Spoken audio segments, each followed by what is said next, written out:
Not sure about the Swiss. True, they don't even have money. Bro, Argentina's run. Like, I obviously think Messi's the best of all time. And I'm not one of those people that's like in the camp that thinks it's absolutely rigged for him. But Argentina's run of Cape Verde, Egypt, and then Switzerland without their best attacking player is insane.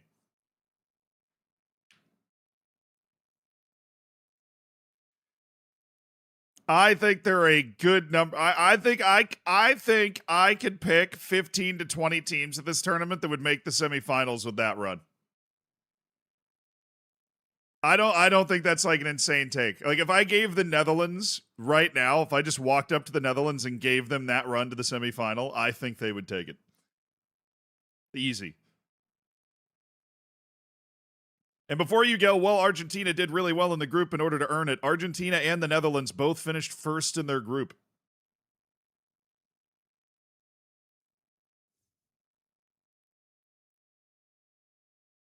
France had an easy run. They just made it look easy. I know for a fact the Netherlands wouldn't have been able to get through France's run because the Netherlands lost to a team France just absolutely destroyed.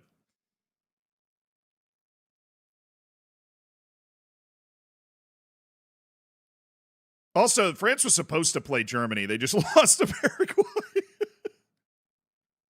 Like, France's draw wasn't open. The teams that France was supposed to play against just lost, you know?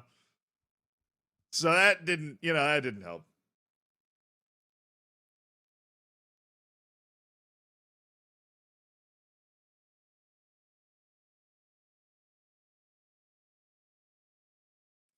That keeps catching me by surprise. Here, let's try that again. Let's try this again. There we go. That's what it's supposed to look like. That's what it's supposed. God. It's like I'm not even a professional streamer anymore at this point, man. It's my first day at the office. Riley, thank you for the 55 months. DP, thank you for the 2 years. Yeah, on a Saturday, dude. It's World Cup season. Anything can happen. Chucky, thank you for the 53 months. Big Man, thank you for the 74 months. Northern Prism, thank you for the 3 months. Big Man, that's a big number. Almost at the quarter or the 3/4 century. Not a quarter, 3/4. We're so back. We are so back, United. Hello, Twitch. Hello, YouTube. Guten day. Do you get anything for me if I use the new Twitch Premium thing? I don't even know what that is. If Norway loses today, I'm just done with the World Cup. Great vid, by the way, Unk. Yeah, have you guys watched the video that came out today of me walking to the stadium? It was a lot of fun. I hope you enjoyed it. Apparently, it was a great vid, Unk.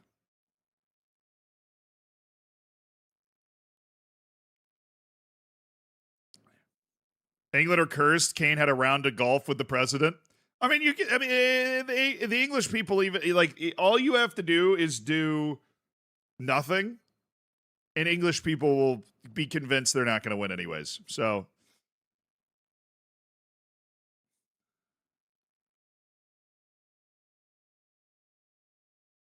WhatsApp has premium. Why? What are you using WhatsApp Premium for? Hupel, thank you so much for the 5 months of the Prime. Young, congrats on cooking your bacon. Thank you for the 3 months. Chief Vitzel, thank you for the Prime. Kimna, thank you so much for the 4 months of the Prime. Hell yeah, brother. Hell yeah. Yeah, Jero Kwanzaa's suspended. For he got suspended for an extra game, which is just hilarious given everything else that's happened at this tournament. I have a feeling that Holland, Nusa, and Sheldrup will burn that England defense to the ground. We're going to see. Look, Norway's really good. Norway is really good. They out Braziled Brazil in the last match. So discount Norway at your own peril. But we'll see. I'm waiting for what happened to the US to happen to Norway, where Norway's going to get to a certain point and the pressure of where they've gotten to is going to catch up to them. Like at a certain point, the pressure is going to catch up to them. If it doesn't, they could win the whole thing. But, there is a pretty strong historical precedent that as you go through, I just shuffled my my like songs here. Just, yeah, we'll do that. That's fine. There's a historical precedent that you don't come out of nowhere and win a World Cup, right? It takes rounds of repetitions of getting closer and getting closer. You don't just appear at the World Cup and win the whole thing. Right. And the reason I think that's the case is because you have to get used to playing at that level. It has to be more of an expectation for your country to be playing at that level. Imagine if Holland decided to play for England instead. People always make so much out of that. I don't think Holland would have ever played for England. Even if for some reason Norway never called him up. Like, he was born there, but he was never like English. He didn't grow up English, Who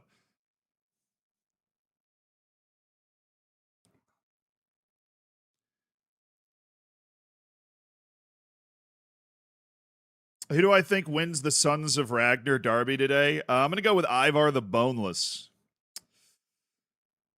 I'm going to go with Ivar the Boneless. Second place to Bjorn Ironside. They broke his dad's leg in England. Norway's going to be the next Netherlands, making it far but never winning it. I don't know. I think Norway's just on a golden generation right now. I don't know if Norway is building like a sustainable thing where they're going to be able to like consistently be this. I think they're in a golden generation. And maybe if it's like Belgium, that golden generation will lead to kind of a secondary wave of Jeremy Doku's, right? But right now, Norway's just got its best team it's ever had, right? It's got a team that I think can actually win something. So, stop making me want to rewatch Vikings. Good show. A lot of creative license, but you're able to take a lot of creative license when your historical sources are like one saga from somewhere.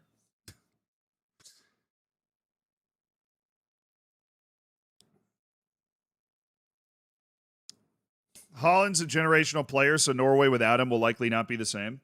Yeah, I mean, people said that about Sweden, and then like, oh, once Zlatan's gone, and it's like, there hasn't really been a big change in the level of Sweden since then.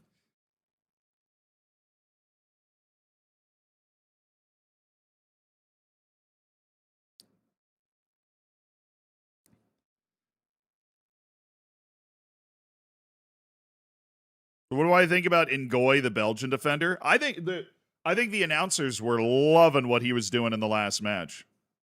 But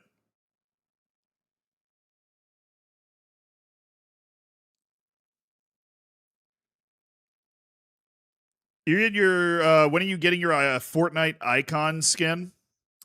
I don't think I've played Fortnite once in the last 8 years. One time. One time. The last 8 years. Now, somebody talked me into it. Played like 2 games. I actually was never a big Fortnite guy. Like, ever. There was never a period in my life where that was my go-to game. Not one time. He was playing good the entire tournament. There's been a couple of guys that I think have had a tournament that they jump out. The one that I really think of is that like attacking midfielder from Egypt who scored a couple of goals. He plays in Egypt. I feel like he's going to get a move.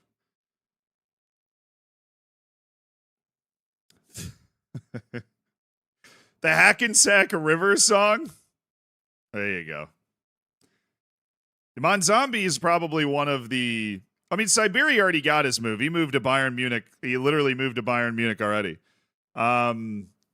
Monzombi, I forget where he is, but he's at a bigger club than I thought. He's also going to get a great move. Monzombi's been sensational. Have I checked my new Rust? Wait. There's new Rust models now?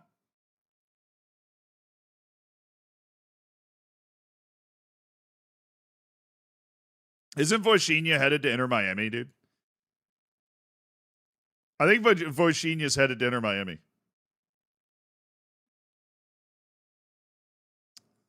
Monzombi's headed to Newcastle. That fits. That feels right. That feels right. Bayern finally have a good backup striker. Yeah, Saibiri. I think Morocco not having Saibiri really hurt them. They literally couldn't get the ball out at all.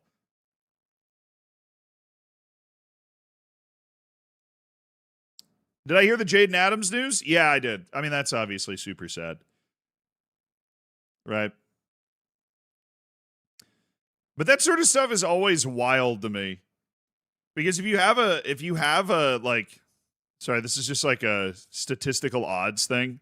But if you have a tournament like with 26 guys on each team and 48 teams, like there's actually a pretty decent statistical likelihood, unfortunately, obviously, that somebody's going to pass, like the one player that goes to the World Cup is going to pass away relatively soon. Obviously feel terrible for him and his family and everything, but it's pretty wild when, like, that sort of relativity always blows my mind. It's like, oh, this thing just happened and somebody involved in it's like already gone. Right. I actually remember that. I remembered him from watching the matches.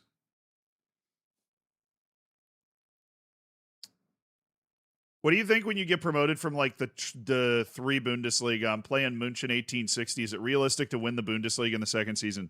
Well, I mean, you can't, like, you're not in the Bundesliga yet. So you're in the Zweite Bundesliga, the second division. Is it realistic to be able to win the second division? Yeah, actually. Kind of is. Just keep signing free players and bring in loans and win. Thoughts on the Bam Adebayo fight?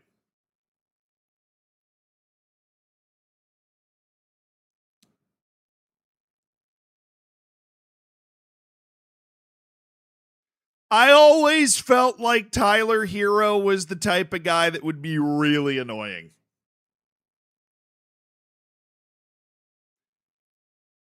Surprised, but not shocked. Tyler Hero has that vibe. He feels like he would be annoying. You know? And I can see how after a few drinks in Las Vegas, maybe that would start to drive you nuts. His name is Tyler. Outstanding early evidence. His name is Tyler. I don't have an NBA team. I love basketball, but I grew up in Tampa. We didn't have an NBA team. And so I mean, I've lived in New York for 5 years, so like I root for the Knicks when they're good, right? But I'm not like a diehard Knicks fan. So I mean, the Knicks winning was a lot of fun. But I'm also not going to like steal valor and pretend that I was like on the train the entire time. I've been a lifelong Knicks fan, and this is finally it for me. It was just cool to be a part of. Norway or England tonight? I've been really impressed with the way that England has played.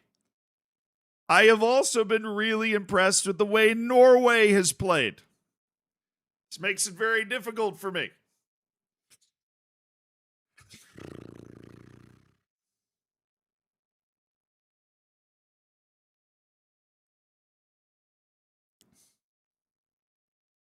I think it's a great matchup. It's a great matchup. While Argentina and Switzerland, I expect to be absolutely haram with a penalty to Messi in the 70th.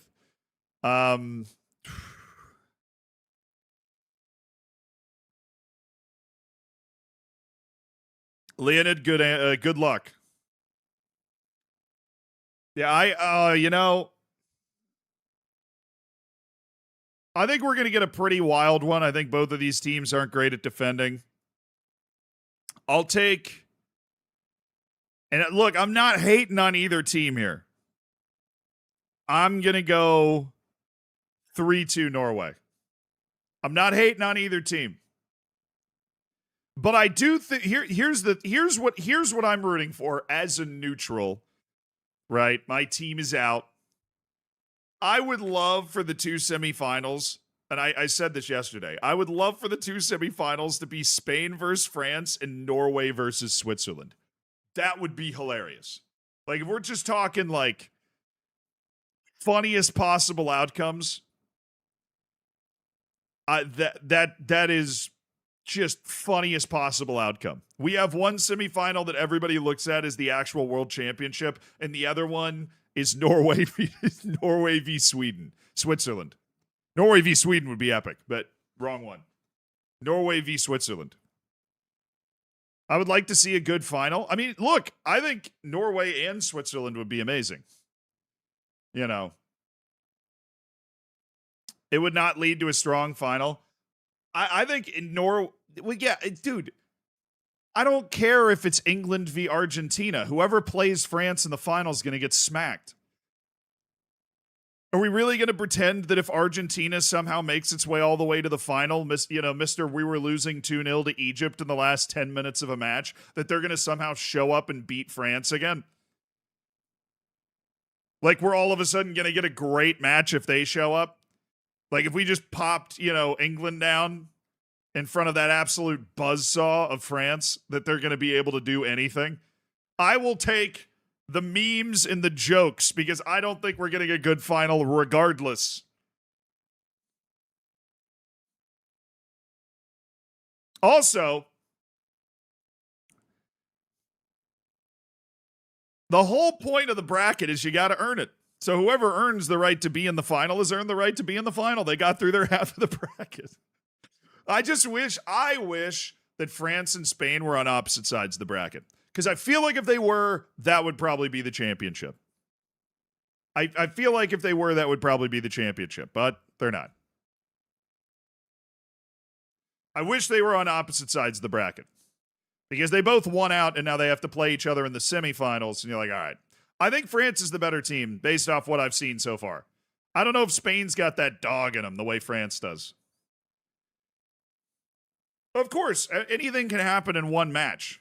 But what I'm saying is, I don't think that, like, if we get Norway in the final, or if we get Switzerland in the final, I don't think it dramatically changes the math relative to getting Argentina or England in the final, in terms of how close the game is supposed to be on paper. Especially if Switzerland gets Monzambi back at some point, which they've ruled him out for the Argentina game, but they have not ruled him out for the rest of the tournament. If Monzambi is able to come back at some point, they can put him on horse tranquilizers and wheel him out onto the field, then this Swiss team's dangerous.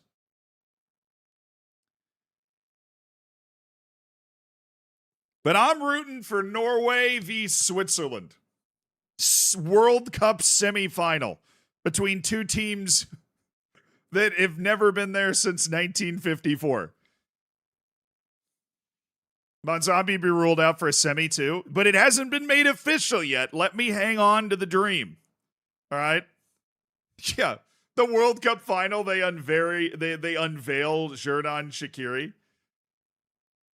No, I'm talking about what did Norway make it to the semifinal in 1998? No, they didn't. Because that's what I was saying. Norway did not make it to the semifinal in 1998. Switzerland did at some point. Yeah, they've never been in the quarterfinal before. Switzerland has a better history because they actually hosted in 1954, and I'm pretty sure they finished fourth. Not that I would know. No, they got quarterfinals. Never mind. So they've never been past the quarterfinals either. So if either Norway or Switzerland makes the semis of the World Cup, it is the farthest they've ever gone in their history. That's pretty cool. That's pretty neat. Yeah, I was following the college football controversy. I'm glad they overturned it. They haven't gone completely back to what it's supposed to be, but they overturned it. Like the 2018 Euros. No, it was 2020. I think it was this Euros where they got through France in the last 16, I think. Damn, they hosted in 2008 and finished. Yeah, they got grouped. Ow. Yeah, if only they'd started the Euros back in the 50s and the 30s when the Swiss team was in its prime. Probably because they were the only one unaffected by the war. It's cheating.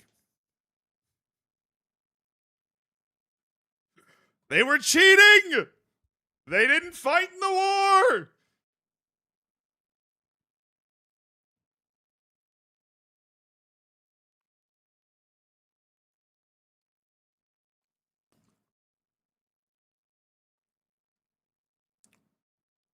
Siwadi, I'm glad you enjoyed the video. That was a lot of fun.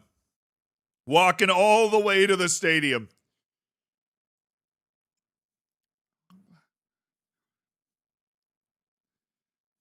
As an American, are you proud of the Balogun case? Absolutely. Most great footballing nations have a decrepit history of corruption and bribery. And, you know, even England's got the ghost goal back in 1966. And what we were missing, this is always what I've said, what we were missing in the U.S. is a history of corruption and bribery. And so we needed that. And so I'm just glad that we could sort that out now, kind of get that out of the way. But then we lose so that it doesn't actually taint any future accomplishments, right? It would be a shame if we actually played well after doing that. So, yeah. You know, I think we executed it perfectly. I think we need a little background of like, oh, yes, we're also capable of, you know, bribing FIFA. We can participate in the history of the sport. But we're not going to use it to taint our achievements, and so we just lose. Nice video. Good to have you back. I appreciate that, Loki. Thank you so much. The 47 months. Hell yeah, brother. Hey, Free, congrats on your funny number. Regicide, thank you for the 18 months. Dazza, thank you for the 71 months. That's far too big a number, but here I am. Hope you're well. I am well. The number looks great, Dazza. 71 years old is fine. Turner, thank you for the 3 months. Scorby, thank you for the 41 months. Reed, the 75 months. Here's the 75 more. Cheers, brother.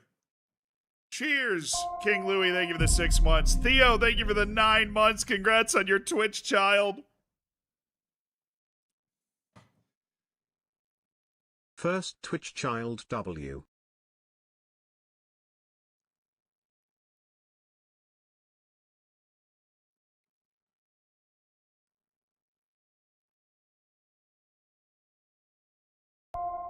If it happened on the pitch of the ref, can you please put original Shields and name?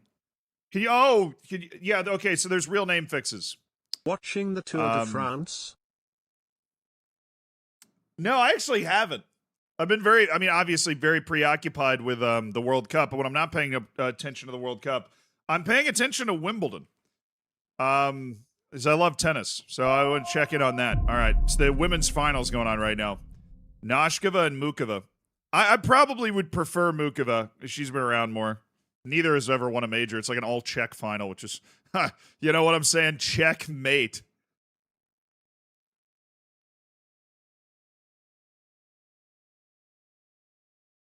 All right.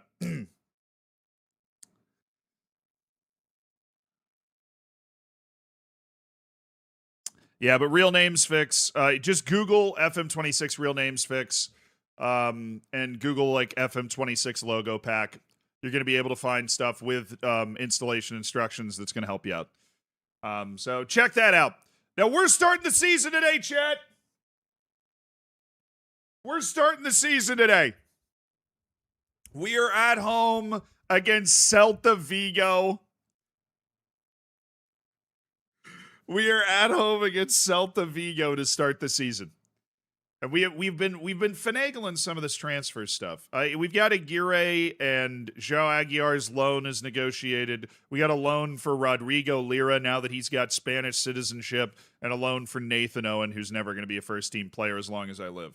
The exciting thing going the other direction is we currently have a contract negotiated for $35 million for 18-year-old midfielder and left wingback Andre Girard. My anti-Belgian stance did not last long. All right. We got a couple of injuries. We're going to have to build this team out right now. Oop. All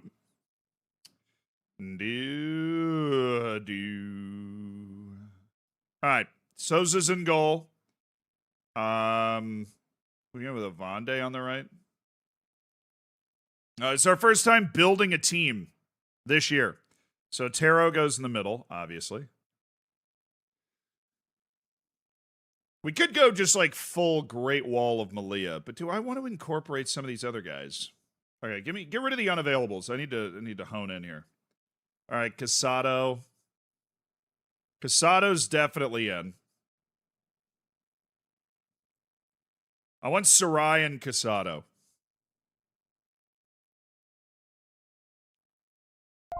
Do do do do do do do do. All right, where's Sarai? W. Melilla, great to see this stream notif again. Leo Versalis. Then we have a bit of an injury with Cañete. He's fine. All right, Cañete and Leo Versalis. We're going to try and play those guys in the same team. We're going to see how that goes. Villalba's moving to striker. He's obviously a channel forward, not a center forward. He's somebody that stretches the team vertically and laterally into the corners. He stretches the team diagonally. Zealand on a Saturday, life is good. Amen, brother, amen. Nicolo Savona.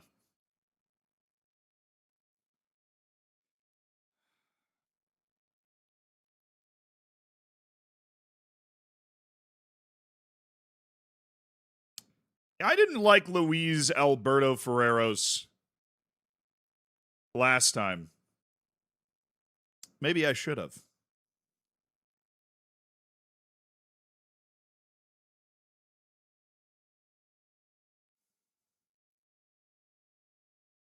God, I want somebody to offer for Danny Avande. I want to get a transfer offer for Danny Avande, please. All right, these guys are hurt, but I just want to make sure they get good injury rehab going. Just get Navas and Lopez Teixeira back. All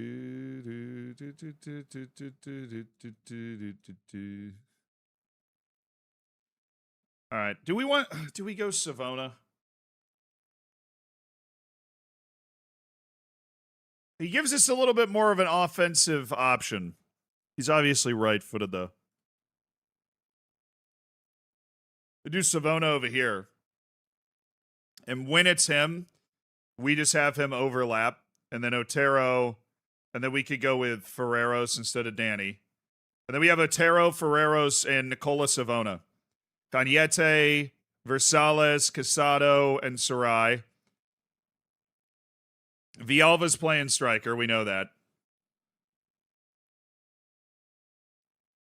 My backup keeper. Ovi Ejahiri. All right. We do have Yuri Urbanic. He's been transfer listed.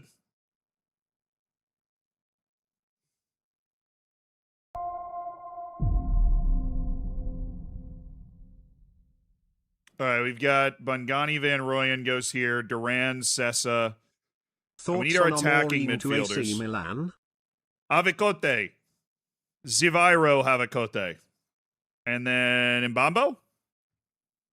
Or Knifin?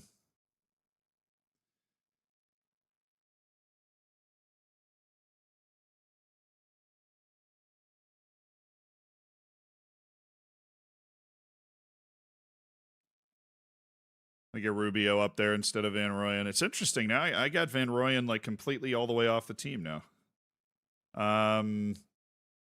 Reverts the extra. We have Knifin on the right, Mbambo on the left. I think with Villalba as the starting striker, we need Avicote to put more pressure on the box. I'm going to put Kelvin Mbambo in the other spot right now. And then that moves Pablo Revert up. And that puts Bungani Van Rooyen in as the extra sub.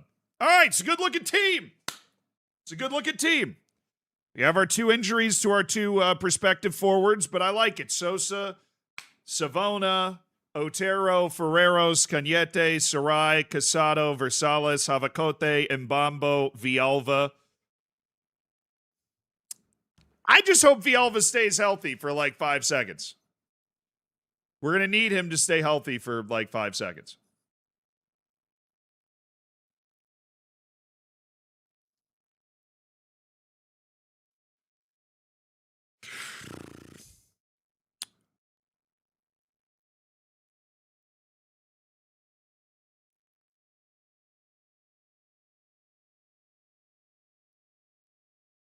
Yeah, force him into the wide areas.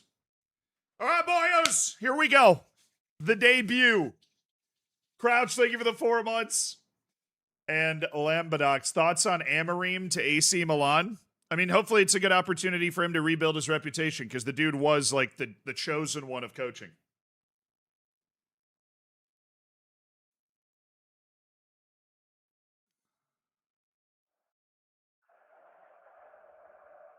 He's never seen a problem he couldn't recreate.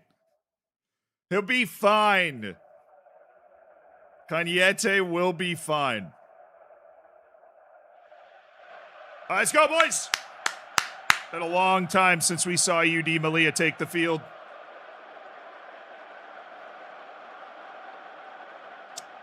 Wow, a little Williot Swedberg. 38 matches. If we win all 38 of them, we win the league. So we might as well start with a win. We're back.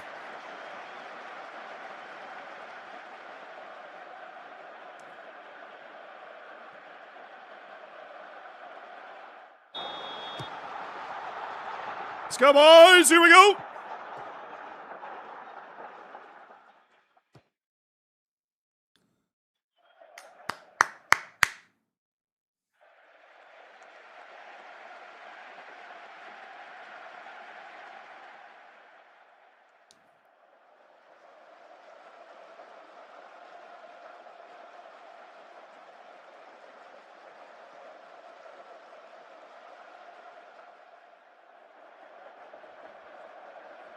All right. A beautiful, deep free kick. Savona. Not the guy we should be aiming for. Oh, good ball.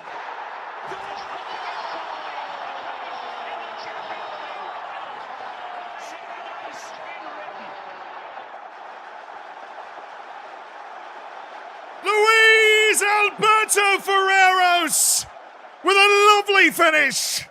Assisted by Mark Casado. Oh, what a goal by Ferreros. Exactly why we signed him at center back.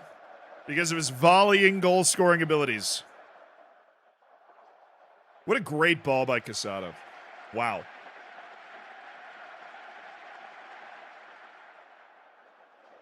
Just chipping that back in there. That's why we got Casado out there. It's just a really smart player.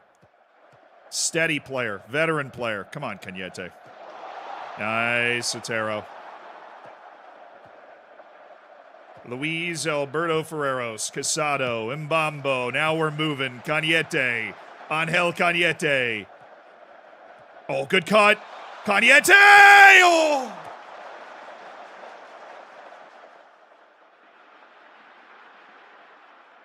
That would have been really nice to shut up the Cañete right back haters. Villalba's hurt. Give me the halftime.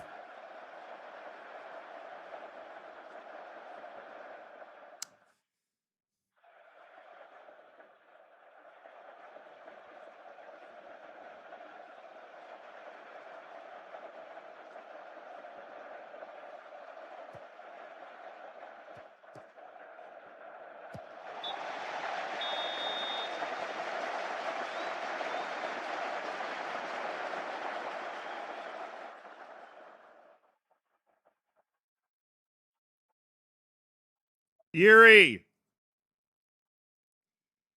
Go get John Marco. He's all bent out of shape. Yuri Urbanic, who's currently on the transfer list.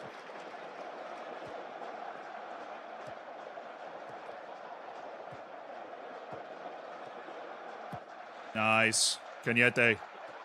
Cañete. Play him. Play him. Play him. There you go. Havacote. Havacote. Oh, that's a pen, ref! Thank you. Thank you.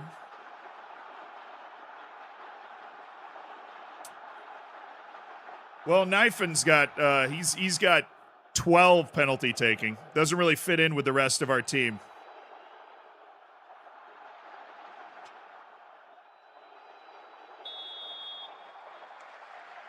All right, and Bombo.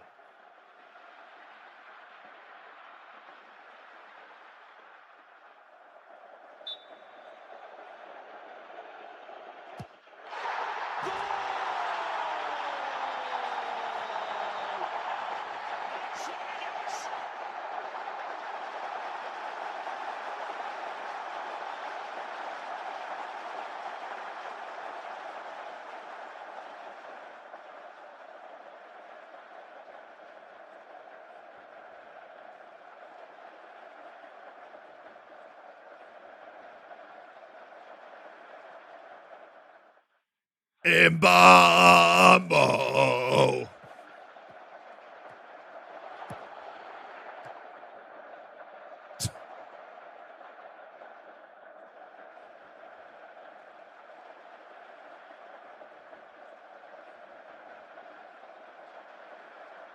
Mbambo.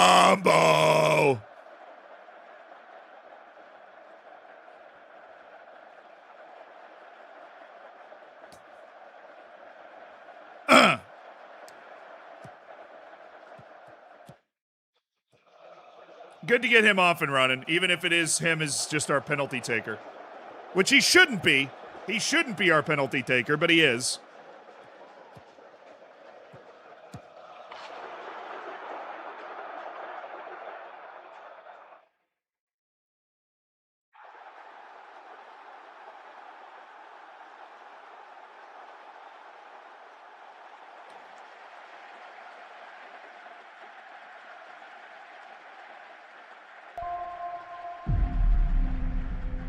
Nothing about this play makes sense. Where are we defensively? Why did the Scarecrow win an award? It was outstanding in his field. Where are we defensively? Why is the goalkeeper not saving that? All right, where's Havakote? Where's Havakote? Where's the Flying Dutchman? There.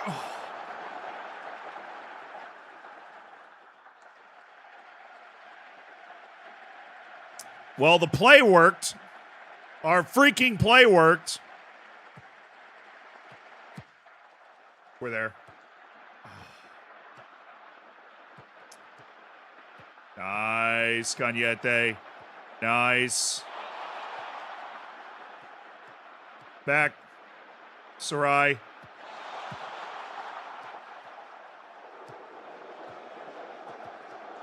Cañete's like, fine, I'll go get it again. I will go pick the ball up again. Bring it up the field. What is Sarai doing? That's such a bad pass. All right, now we have another corner. Surely, Havakote! Any day now. Any day now, Zaviro. Oh, that wasn't a good ball. Savona. Urbanic. Is he on? There's no way he was on.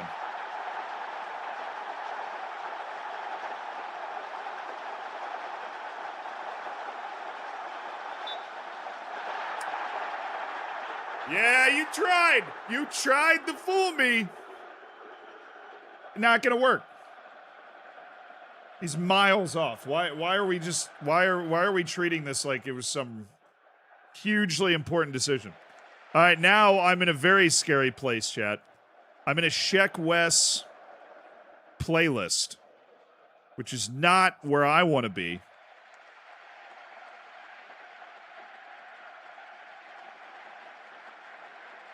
No offense to the lyrical master Sheck Wes.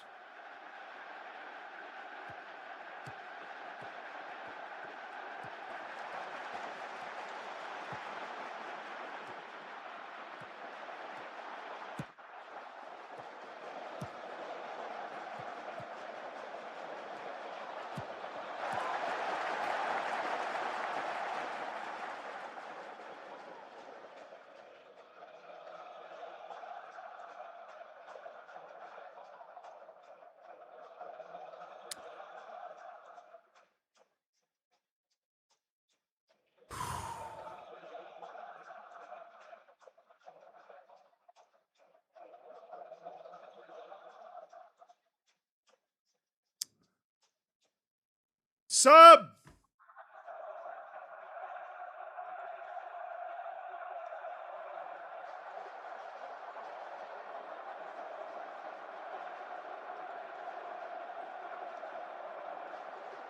Casado, drop.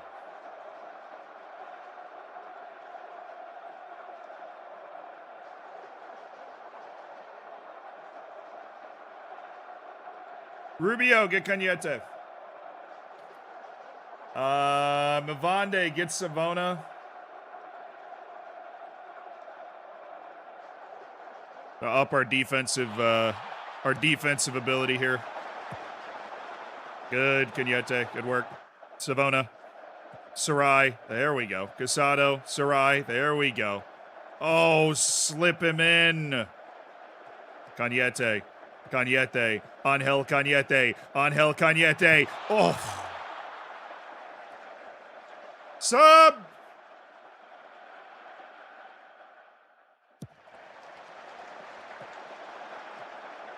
Nice touch. Leo Versales. Oh, yeah. Nice, Sotero. Versales, well controlled. That's not a winning ball for us. Casado, well taken down. Come on, Rubio. Drive. Drive! Yes! Direct. Attack that area.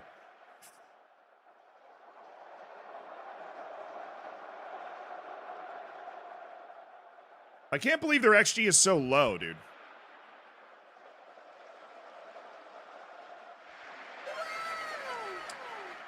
$37 wins to go. 37 wins to go.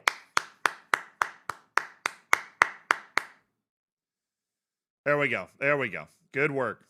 Sarai apparently top trainer as well. We'll take it. Oh, okay.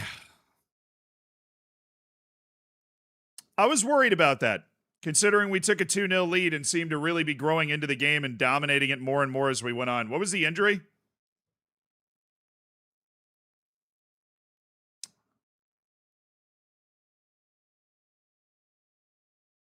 Two to 3 weeks.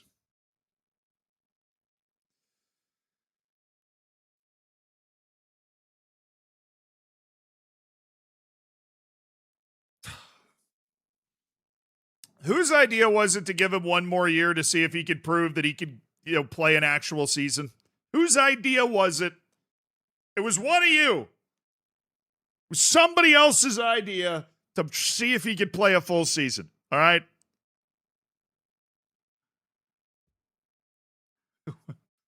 Who was it?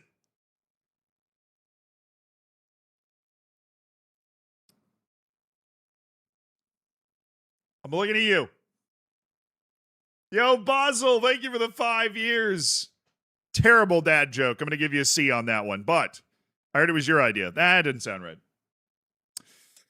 That does not sound right. Why would I do that? Why would I send him there?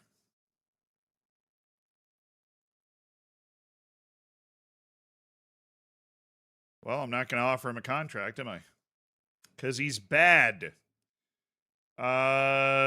Almeria or Mainz?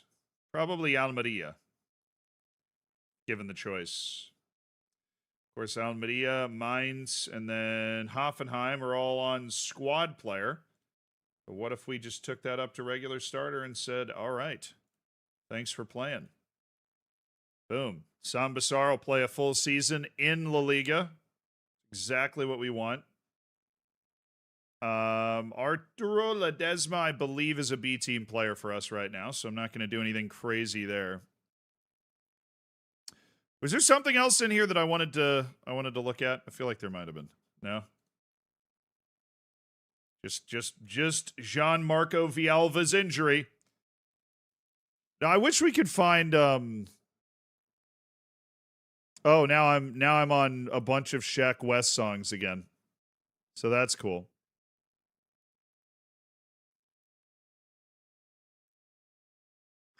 I'm now on a bunch of Shaq West songs again. I can never outrun the Shaq West playlist. It haunts me everywhere I go. Okay, we have the end of the transfer window is slowly closing in on us, so we're going to need to make sure we have the right moves in place. Yuri Urbanek's on the transfer list for $62 million. We feel like it might be time to move on from the 21-year-old Czech striker, cash out, basically, on the amount of money that he might be looking for with this team. And we're also working on a move for the Belgian. And, of course, once he comes in, then a couple of dominoes might fall. Couple of dominoes might fall.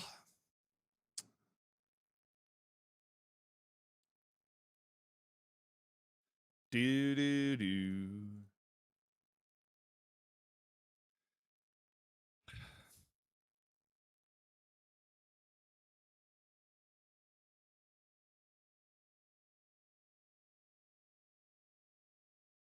He's always upset about something, right?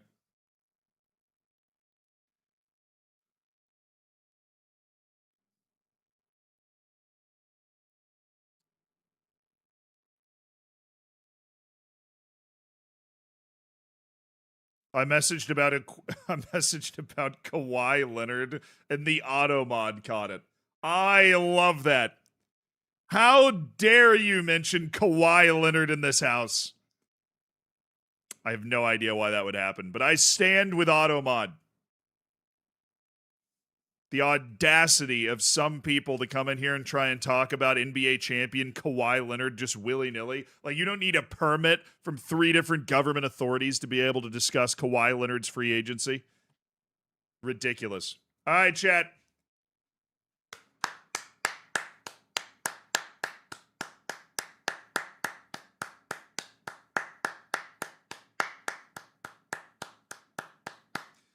Facundo Aguirre headed to Ibar for $9.5 million.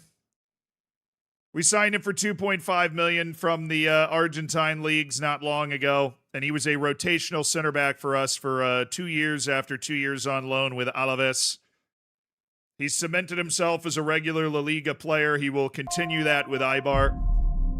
Don't let the value fool you. He doesn't like big matches. He's not shown any real inclination towards improvement. And I don't believe anybody in their right mind would pay anywhere near that amount of money for Facundo Aguirre. But we appreciate what he's done for us. Should have played basketball. True, Argentina's got a good basketball history. He could have played basketball. He should have played basketball, and that's that. All right, let me ask the agent here. Number of clubs currently interested, but they would need to raise funds. Let me tell you, I would take deferred payments for Yuri Urbanek. We don't need the money up front. We don't need the money up front. I'm just going to go ahead and offer him out and see if we have an offer come in. Because if we get one of those offers where it's like it's $70 million, but it's not up front, I am down for that. Ander Ortega is not attracting any interest. Why? He's a good player. We just don't have room in our freaking registration for him. What I need is 18-year-olds. I don't have any of them. We're too old. The 18-year-olds are free depth. I don't have any of them. It's ridiculous. Since when do I not have a single player that is below the age of registration needed? Single one. I don't have them. It's ridiculous.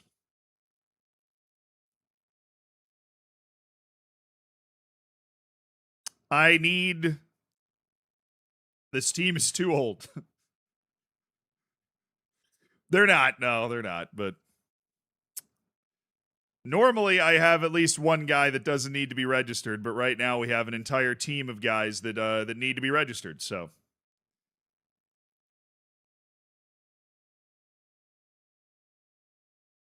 have I checked the season preview yet? No, I didn't. No doubt it's been weighted by our incredible performance in the opening match. We're at the same level as Villarreal and Atletico Madrid now. 25-1 to win the league. Projected Champions League. Love to see that.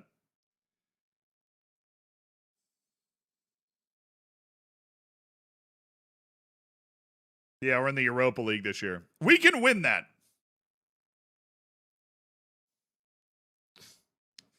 We can win that.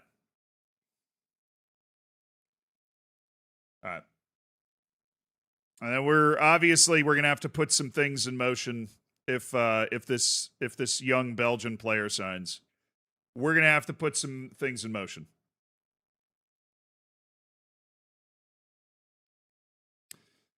All right, Navas is back. What is Duran? What are we talking about right now? Marco Antonio Palafox. I like him. I hope he keeps developing well. Buyback clause on Christian Parr has expired. That's totally fine.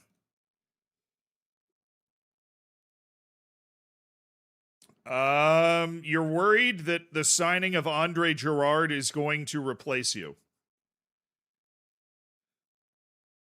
He hasn't even signed yet. Paul, he hasn't even signed yet.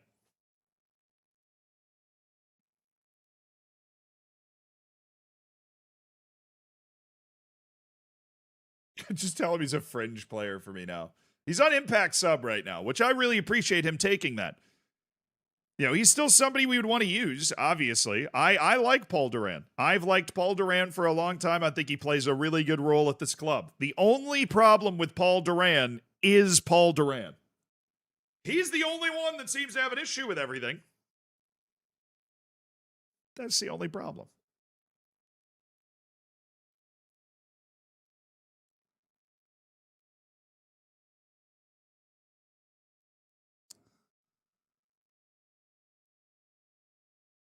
Very pick-me girl attitude. Interesting. Maybe.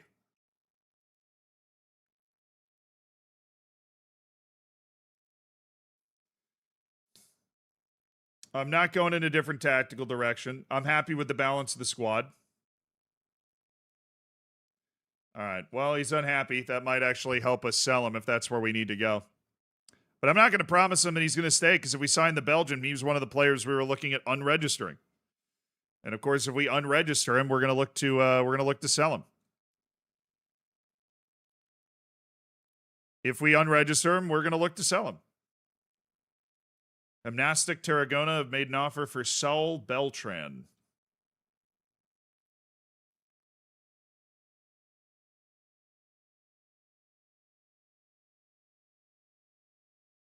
Okay, is this one of the guys?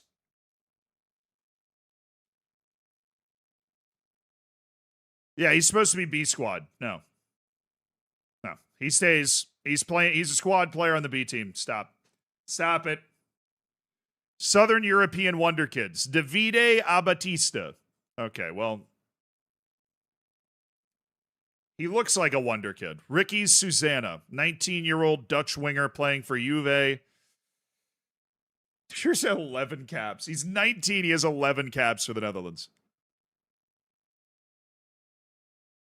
All right. I know about that guy. We have 8 agent offers, players that have been offered to me by their agent. Andres. Malo Gusto. Hello, Malo Gusto. What are you up to? Sporting. Really? Alan Varela.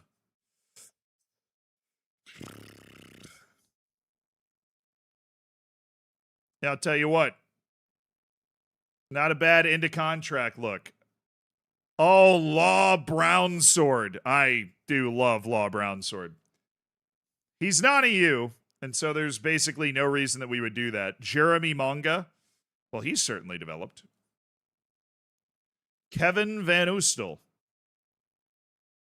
Wonder where he's from. Oh, he's a well-rounded center back. Those don't exist in the world anymore. Funny story. So your agent's offering you around. You're just like a player at Enter. Danny Fernand. This guy's really getting offered around as well. He's so short, though. I like my strikers a little taller than that. I'm not going to lie to you. I like them a little taller than that, but What do you know? Lazen Lazada. Why is this guy on a short list of mine? Oh, he's a B team, yes. Well, I don't think so with that wage. Christos Diamantes. No. Bike and Shabbat. Oh, my. Whatever. We tried to sign that guy earlier in this window. I tried to buy Sweden's excess grain, but they wanted to keep their stock home.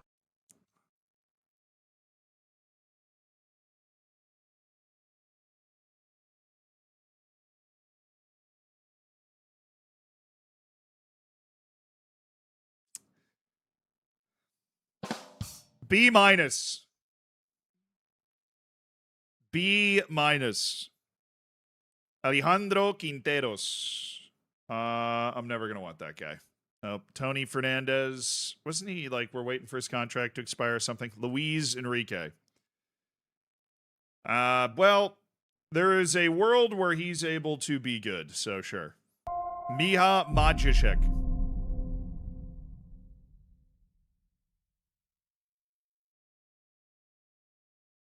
Oh, he's got 19 vision.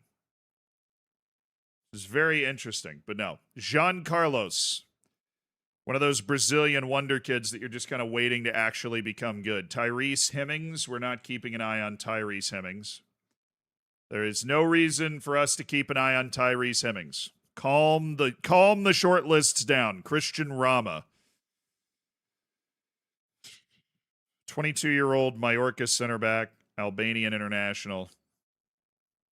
Konrad Belinsky.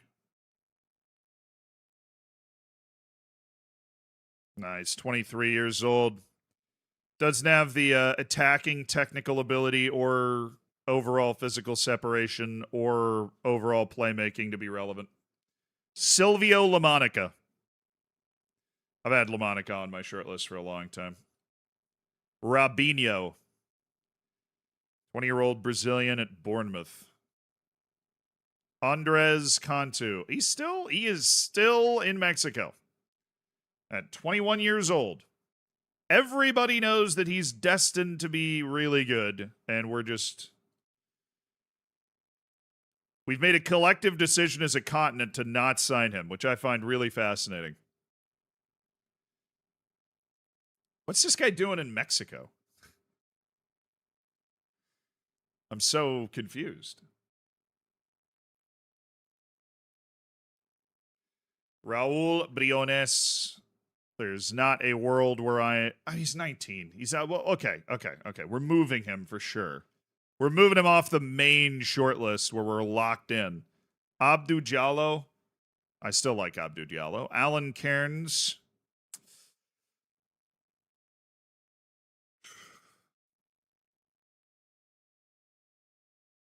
I think he's decent. Jesus Maria Aguirre. I feel like he's missing a U in his last name.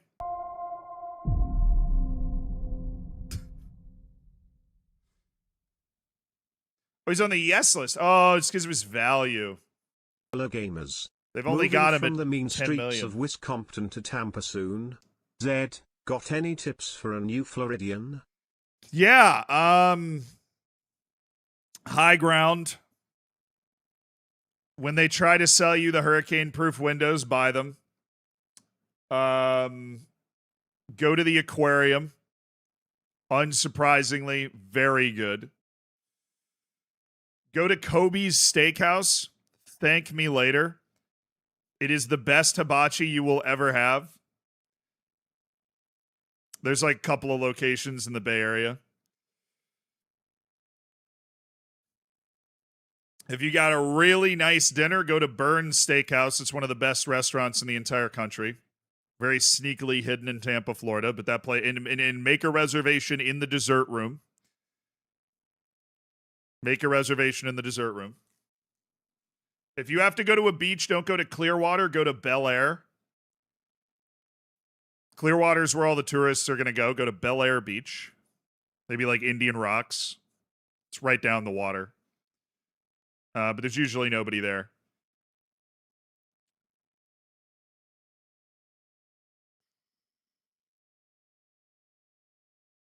Get Lightning season tickets, or at least just go to a few Lightning games every year. That's like the unifying sports franchise. If you're from Wisconsin, then you don't have a hockey team, maybe, so then adopt the Lightning. They sell out like every game. It's a good team to follow.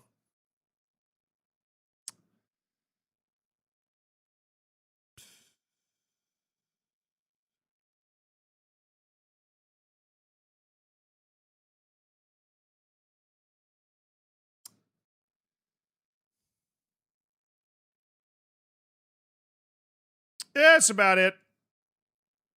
Go on a weekend trip to North Florida. See if you can go scalloping on the Sewanee or something. North Florida's got some hidden gems up there. Very country, so if you're not comfortable, it's fine. It's just a different area. And whatever you do, don't go to Disney. Unless you have small kids, then obviously go. But normally, whatever you do, avoid whatever's happening in Orlando at all costs. At all costs. Desperately avoid Orlando for your own sanity.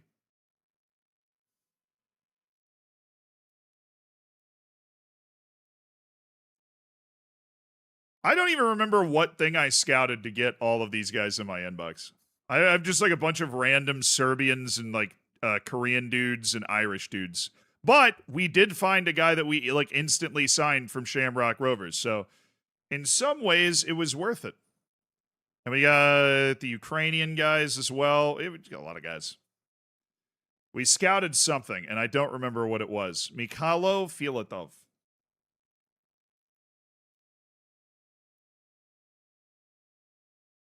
Dan Quintilla. Is he really on my Wonder Kid list? I feel like we should move him. Feel like he needs to be moved. Lucas, are you on the yes? Yeah, you are. You're going to the maybe for a year. You're 23 and you're not that good. But he's got intangibles. I probably should have dropped him entirely, but what can I say? I got a big heart. Z doesn't like, was Larson end of contract? I didn't think he was. I don't like the Magic. I got nothing against the Magic. Oh my goodness, he was into contract. Good eye, dude. I don't know why I thought his contract ended in 2038. That's what I had filed in my mind. I have no idea why. So Thomas Bashir, he's a good goalkeeper. He's got a bit of a twisted ankle, but 11 million for a goalkeeper that's got perfectionist mentality. 20 years old, just turned 20. He's not huge, but he's certainly not small enough that it's a massive problem.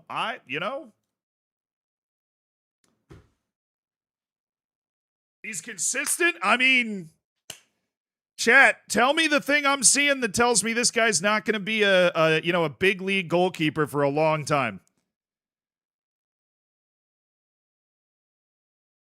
I like this. We've got the money's not a concern. We've got a massive amount of money in our transfer budget right now. Our balance is 133 million. Our budget's even more than that. It's 174 million. I think it feels like an easy buy right here for Tomasz Bashir. He needs play. No. I'm not. Look, Ruben Sosa's also potentially going to leave. It depends if Barcelona ponies up with whatever they need, like 77 million, I think it is. If they show up with 77 million, then I wouldn't be super bothered starting Tomasz Bashir this year. We have Timmy Schmidt. We have the older English guy with the goggles who's okay being a backup. And we have... Yeah, I'm going to do it.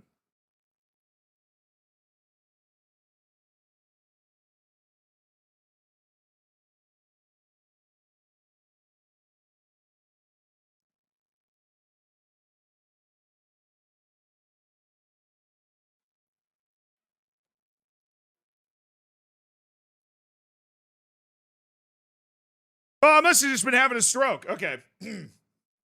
I must have just been having a stroke. All right. Fair enough. Fawood El Adrizi. Richie Green. Philip Martinovich. Oh, yeah, I got some Israeli guys in here, too. Ahmed Al Hassan. Yeah, he just doesn't. He doesn't have the all-around game that we're looking for. Karel Chavos. Okay, this dude's already on Arsenal. Has 6 caps for the senior national team of the Czech Republic. Okay, Shintaro. Okay, you're telling me this guy could be a 2.5-star player? He's not. 2.5-star player on my team. Okay, all right. I will scout him again. Brian Tehran. All right, we're not going to sign him anymore. There is no world where Brian Tehran is going to be on my team. It's not going to happen. Guy's got all of the tools. If he keeps developing, he turns into an absolute beast.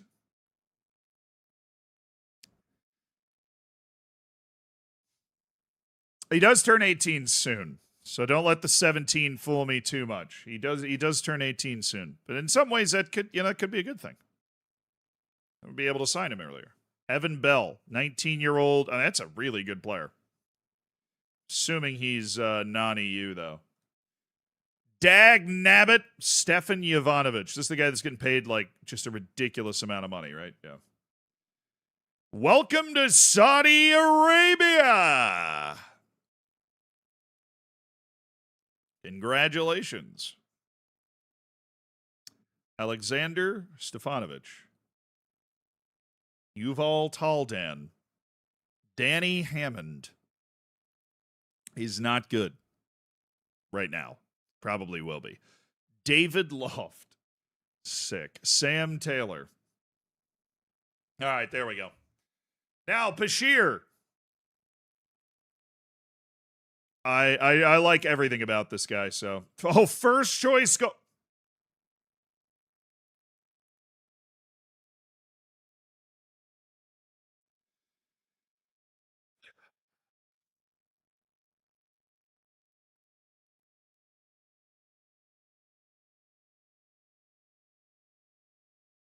We're a European level team in La Liga.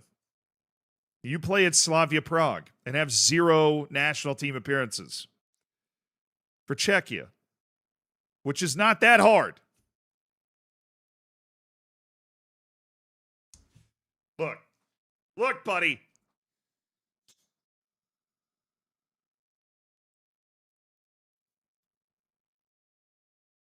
God, this guy's ambitious as hell. Well, I guess he's a perfectionist. I should have expected that. All right, he's cool with Cup goalkeeper. All right, he wants over $1 million a year, and he wants a release clause that is not that high.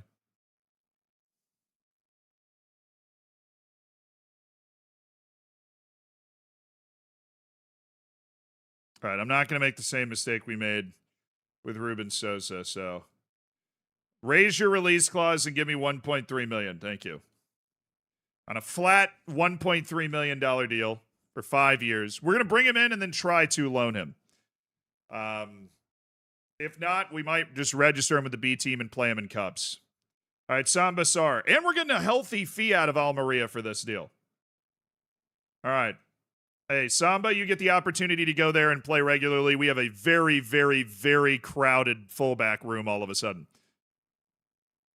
Is that a transfer offer?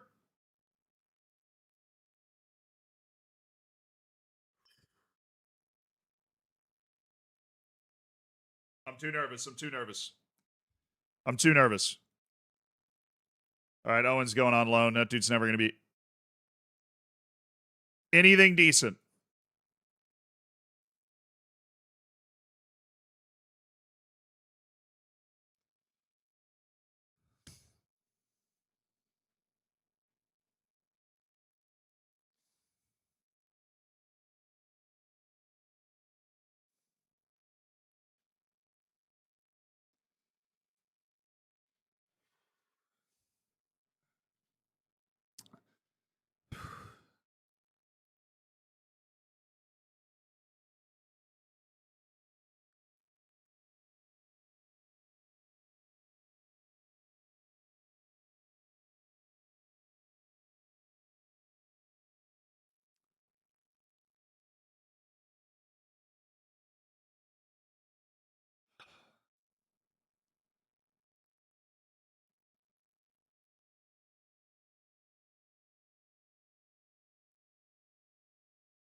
No!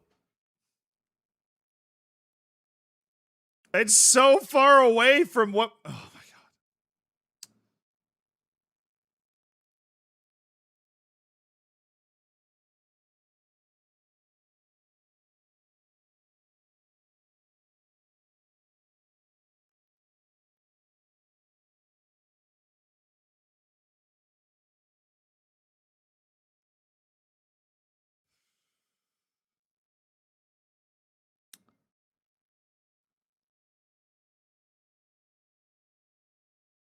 Hey, we're taking a few injuries at the start of this season. Sarai goes down with a twisted ankle.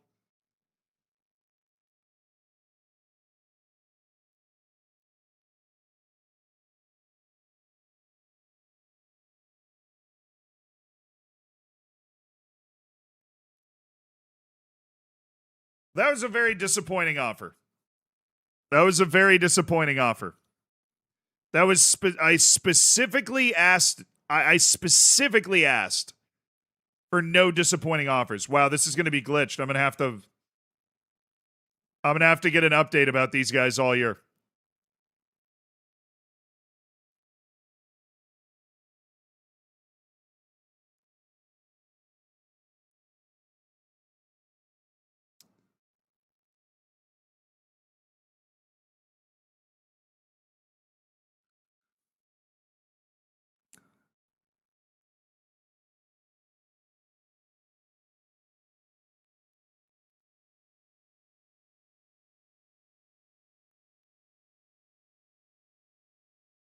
Dude.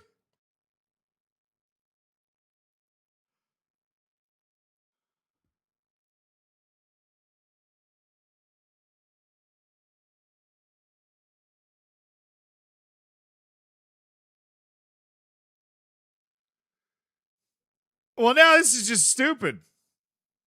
I've had it randomly assigned like this. Oh my.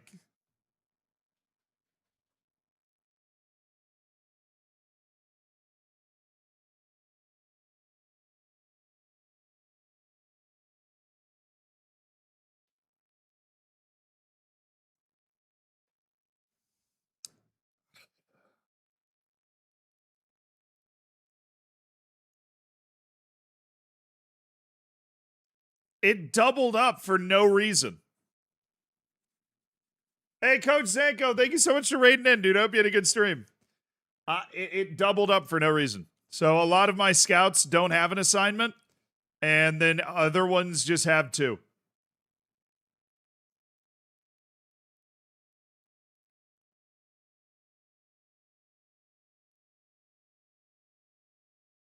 So much for the auto assigning thing.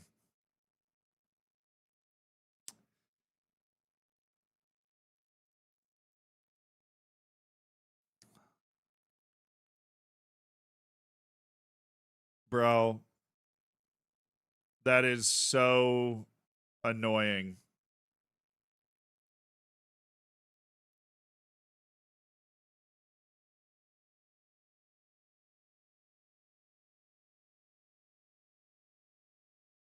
All right.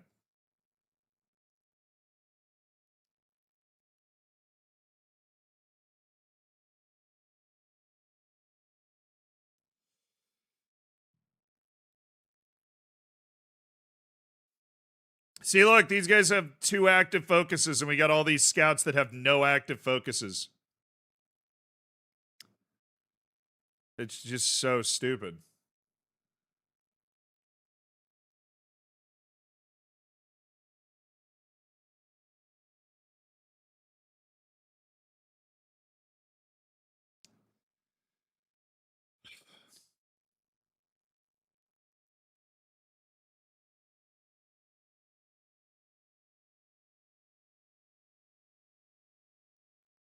All right, Daniel, you're going there. Who else has two? Who else has two? Augustine Araujo's got two.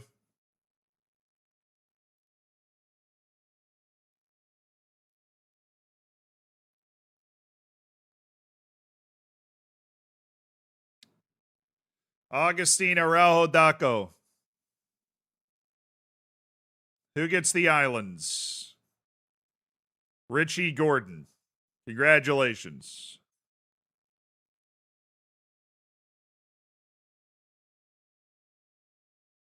What a strange issue for them to have.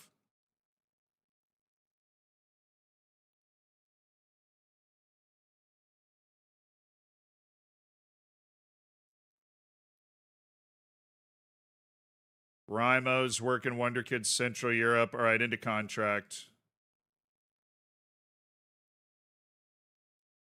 That'll be somebody good. Leon Hubert.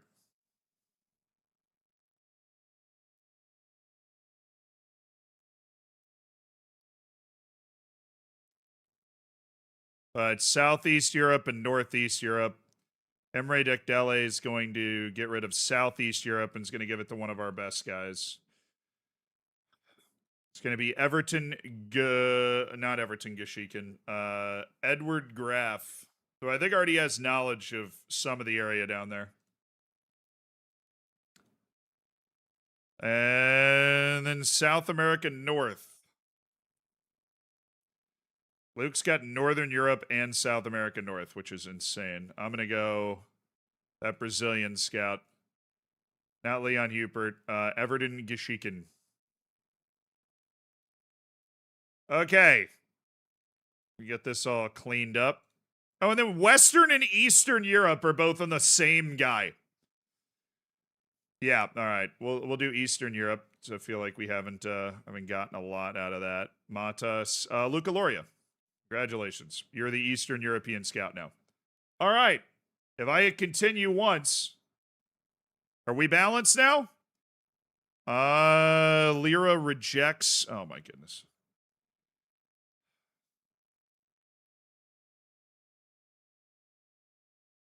This guy sucks.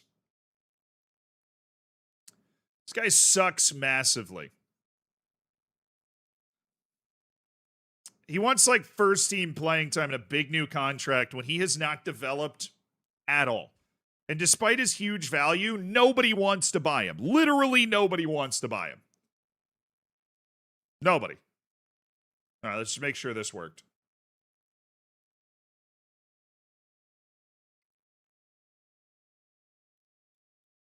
I mean, it worked. It worked. We've at least spread this stuff out now. Okay.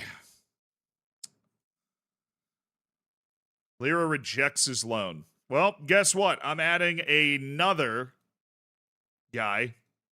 Mauricio Gonzalez. Definitely don't need to keep track of him. No. Guillermo Rodriguez. No. Sergei Yermakov. That's the Russian guy. They're on the move for the short Russian center back. Sergei Yermakov. Who was it? Tottenham? Okay.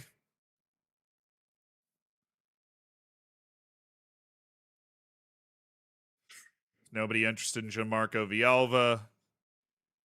The transfer interest in Yuri Urbanic. They just don't have the money. They don't have the money to pique our interest.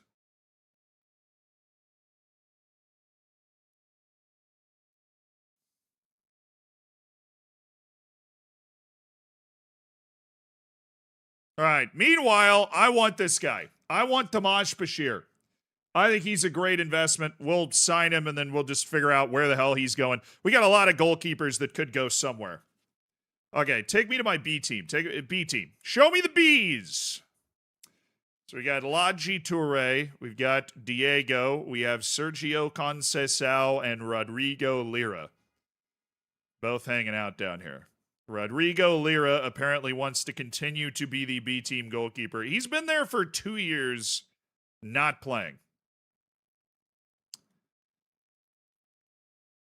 Like, it's insane. It's insane that you want to be the first team goalkeeper.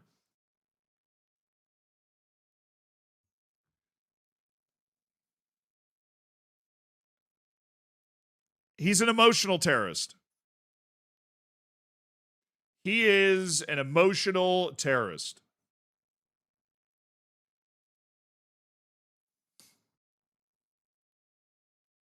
I know what you are.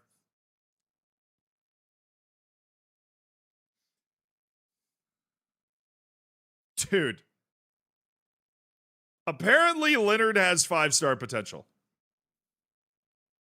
That's an outstanding development. The latest appraisal on his potential is very, very, very, very, very, very high, which is great. Don't like a lot of this. Richie Rich Partita should be loaned. This guy needs to move. All right, Rich Partita, we're gonna loan him out. Ian Barca, I still somehow have years left on that contract. All right. Dude.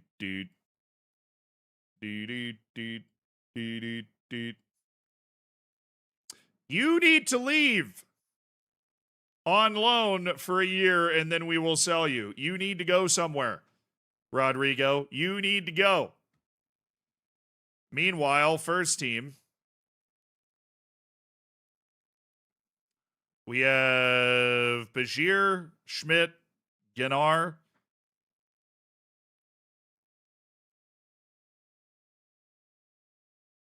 And it's all just waiting to see if Barcelona, who came in and unsettled Ruben Sosa only to not offer a contract for Ruben Sosa, see what they're doing. I told you, this Thomas Bashir guy's really good. All right, Timmy Schmidt. I can safely loan you out. We have cover for you with Thomas Bashir. Let's find a loan for Tim Schmidt. Have him keep working on his game somewhere else. Rodrigo Lira's probably not moving. He's just going to stay stuck on our freaking B team, man. Forever.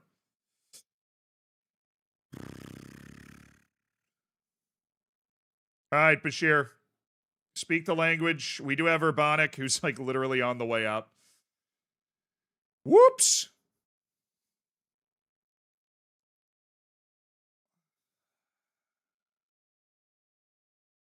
$7.5 million release clause for Abdul Rahman Ibrahim. That guy was unbelievable at the age of 16. He has not changed at all. Stayed just about the same player he was when he was 16 years old, which is super depressing. Wait, were we getting more offers for Andre Girard here? Nope, it's just me. Then he should probably just say yes then. If it was me making that decision, he should probably just say yes. 4th division, semi-professional. Nope. Guillermo Rodriguez, nope. Absolutely not, lads. Got him.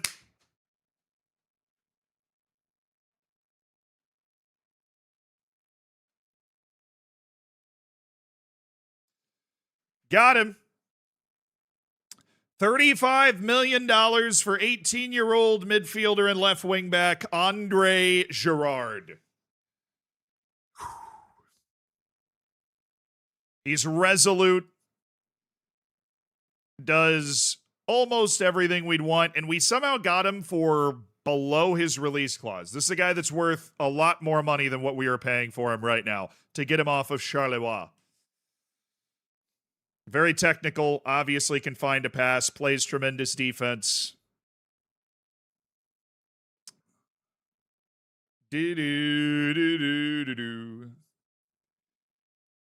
An inside-outside player is a rare thing, and Andre Girard's an inside-outside player. Saviro Havacote now speaks pretty good Spanish.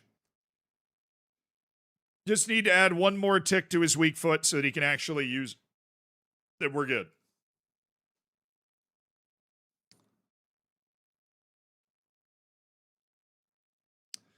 All right, Andre Girard. This is going to set off a chain reaction in the team that some people might not like.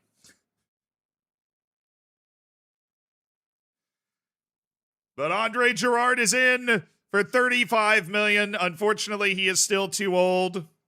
And Paul Duran has gone public with his upset at the same time. And that is what I'm talking about.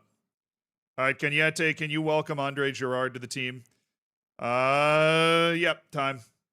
Paul Duran has publicly expressed his displeasure with the signing of Andre Girard. All right, very important loan for the career of Joao Aguiar. He needs to find something. And Vitoria Guimaraes, she struggles with adaptability, so even though he's learning Spanish, he is going to head back to Portugal with very good playing time to try and find it. Paul, it's time.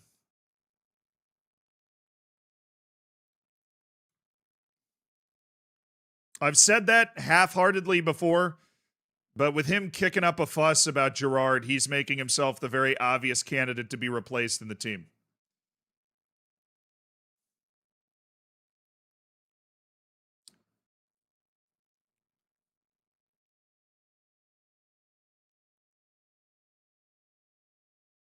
Yeah, don't. All right, Urbanic goes out. Jens Kjar comes in. Paul Duran goes out. Yeah, it fits. It fits. If we move Urbanic and Paul Duran before the deadline, we fit under the wage cap.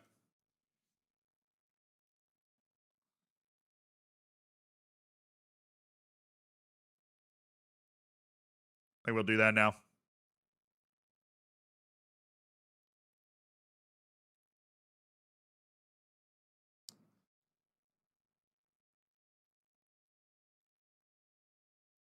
It's not completed, obviously, but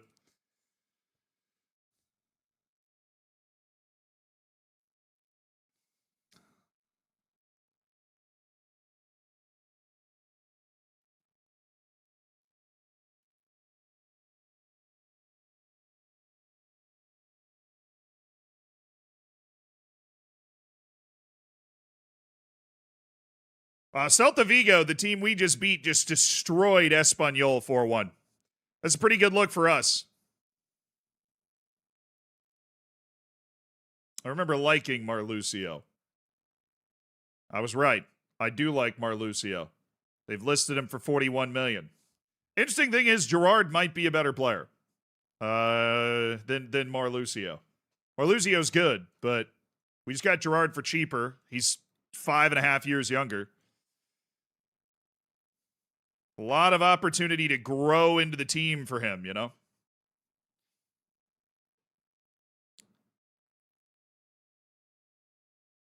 All right.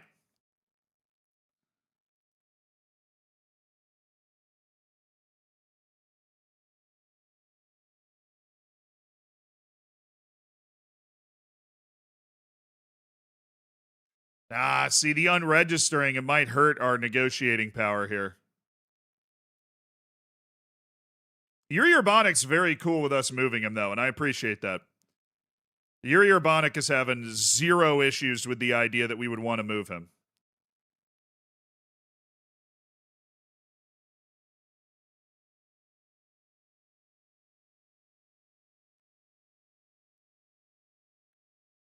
All right, let's see if we can get one of those two guys a decent offer. We might have to resort to loans or something. Loan offers for Lira. Yeah, he doesn't want to go. I mean, Sunderland, maybe. If we can get like if we can get like a first choice keeper. That's Premier League, Lira. But honestly, I'm going to accept all of these so that maybe you find a place that you want to go to. Anything in Europe, dude. Anything in Europe. Just don't want you going back to Mexico, man. I don't want that step backwards. All right, I need to go see the Timmy Schmidt thing. Okay, Premier League. Oh, Middlesbrough's Prem. Then we've got a couple of Liga Portugal offers and Stade Brestois Ligue 1. So what was the Middlesbrough offer for Tim? Domestic Cup keeper.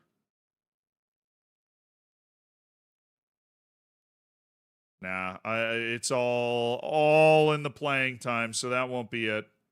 First choice goalkeeper in the top French league is something that I'm not going to turn down. All unresponded offers. Okay. Okay. Oh.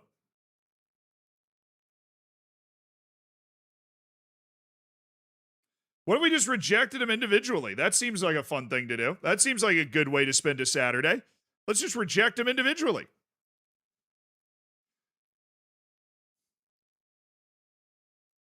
All right. Oh, he rejected his contract. Or no. I should go to the other loan. Okay. Richie Partita. Can I get regular starter? Yes. Beautiful. All right. Richie Partita, loan negotiated. He would not be able to play for my B team because we already have 2 foreign players there. So that's good. All right. My assistant coach said we could win the title. I'm not going to argue with him. I think we got a chance. If we can move Duran and Urbanic for fair market value, I will view this as an incredibly successful transfer window overall. Can we stop? I don't know how to turn this off. I've tried like 5 times. But now I'm getting an update about these 2 players every single time. Like, please, I'm desperate. I'll literally release them. I can't. I'll sell them. I'll fire them. Please. Stop. Who's doing this? Who's Shea Smith? Oh, my loan manager. Stop.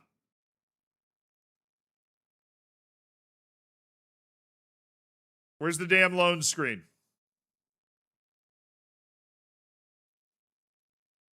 Is it in squad? Yes. Is there anything that allows me to stop this from happening? Anything at all?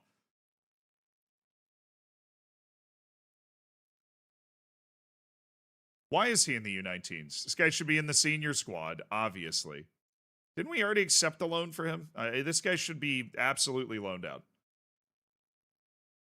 Thought we were already working on that. I thought we'd already accepted loans for him. Did he turn them down or something? What is he doing? Bottom left in the email. Hopefully that works better than the right click. You're very, very clutch if that ends up working. It might not. We hope that it does.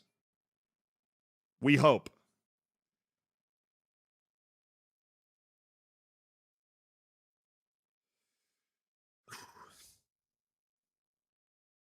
Do do do do do do do do do do.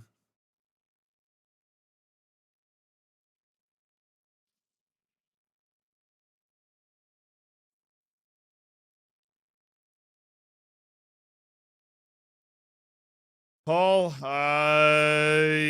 you've kicked up a fuss about Andre Girard taking your position in the team. I have to agree.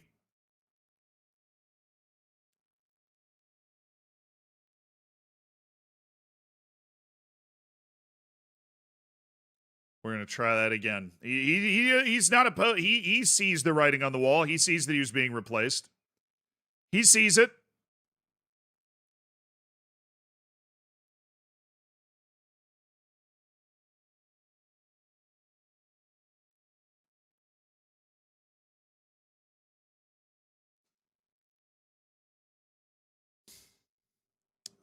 Come on, Nottingham Forest, a frigging fringe Premier League team.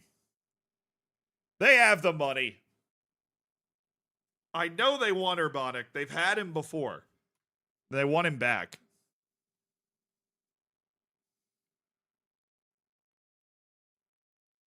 All right, our guys have been unregistered. So we're going to have to go with the unavailable listing here. All right, Vialva is not available, coming back from his previous injury. Even though legally he's available.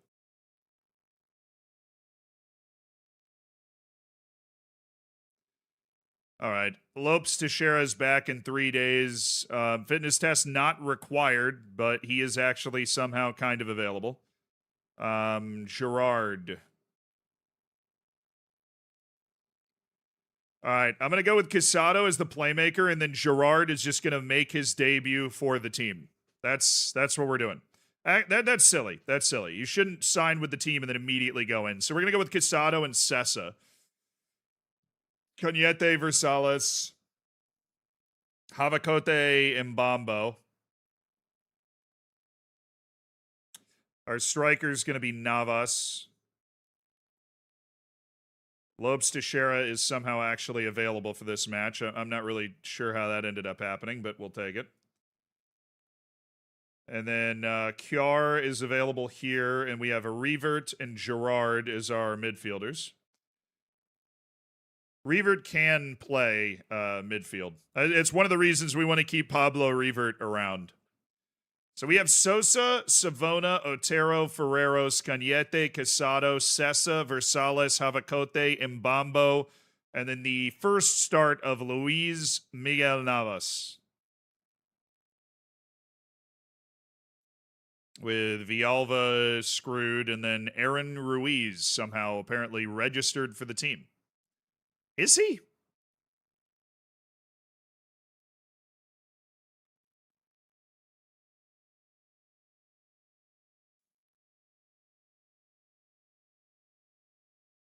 Why can he play?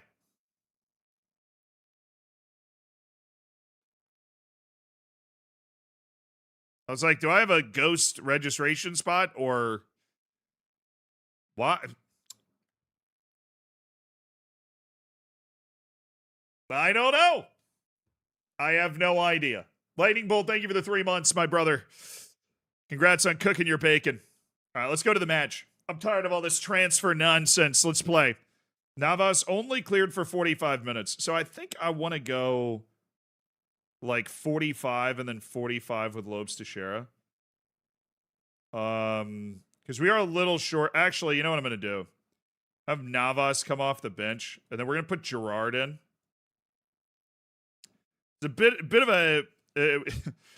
So we're throwing it back today. We're throwing Francesco Sessa as the deep cover striker since our top 3 strikers are all kind of injured for this game. Francesco Sessa starts up top. Like the old days, chat. Like the old days. We're throwing it back to 2 years ago. Aaron Ruiz is registered with the B team. That's got to be what it is, yeah. Sessa's back at striker, chat. Sessa is back at striker, I believe. Gerard. You get 54. I mean, you want number 4, and that does have the number 4 in it. But that number's already been given to somebody else this year, so... All right, Gerard makes his debut. We don't want to risk an injury just to squeeze him in for one game, so Francesco Sessa, who's a very capable player, not necessarily a capable striker, is gonna be up there. Just, you know, good, strong, physical hold-up play from Francesco Sessa. I don't know why he knows how to play striker, but he does know how to play striker. And that is something that we use a lot. We have 3 guys that can play striker on this team.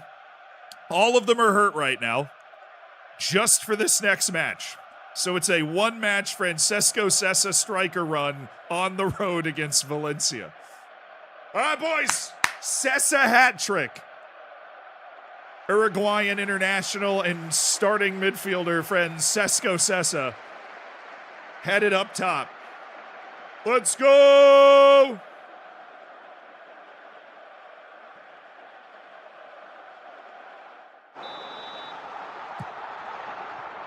There you go. Good play. Great way to start the game there. Cañete should have a lot of company. Like, we're starting Savona. He should be getting into that overlapping position very quickly. All right, Sessa. I'm playing you as a traditional center forward. None of that deep lying forward nonsense we used to play you as. You are a traditional center forward.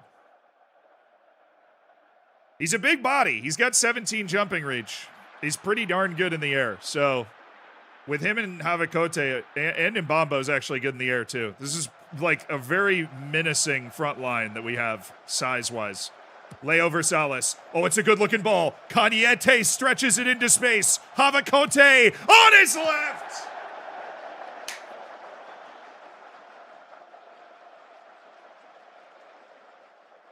Sivairo Havacote.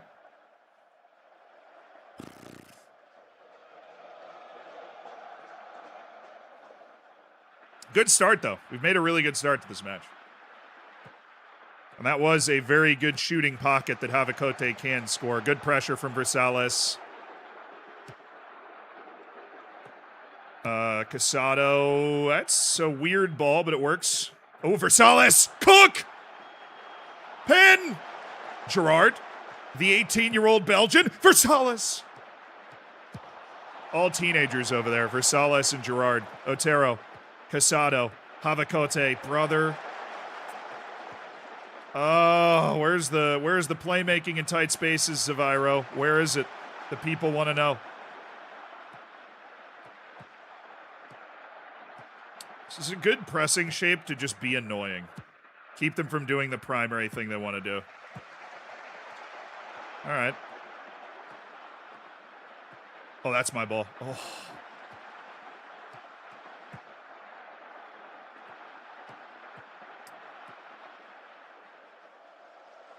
All clean! All clean, ref! All clean. Let's go. Havacote. Woo! Take his cookies! Zaviro Havacote. Havacote. Still afraid to use his right. Cagnette. Havacote. That was a right-footed pass. That means it's working. All that training on his weak foot. That means it's working. It wasn't a good pass. He made a right-footed pass. He didn't even used to consider that.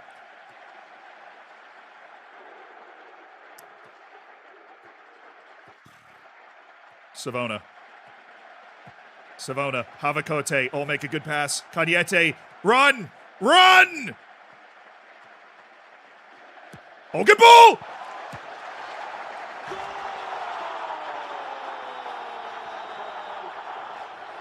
I am not celebrating too much because I genuinely can't believe Mbambo didn't score this. Great play by Cagnette. Gets a...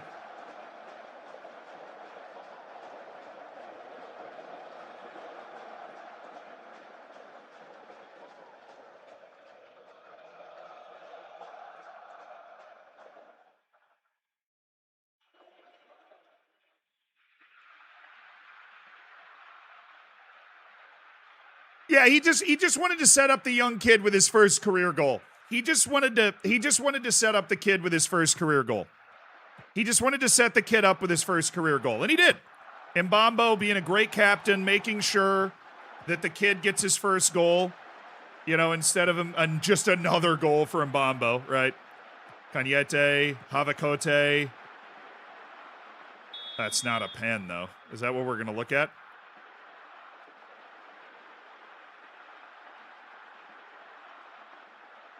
Nah, whatever. You can see the Matrix, exactly. Watch your new video. Quite nice to be making content about how the local culture towards football in the U.S.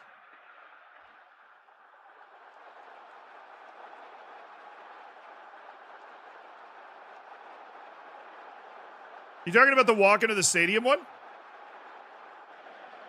I would have loved for that free kick to have been a highlight, but we look good in this first half.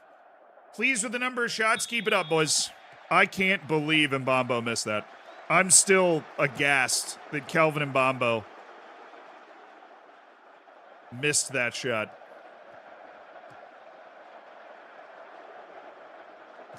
Otero.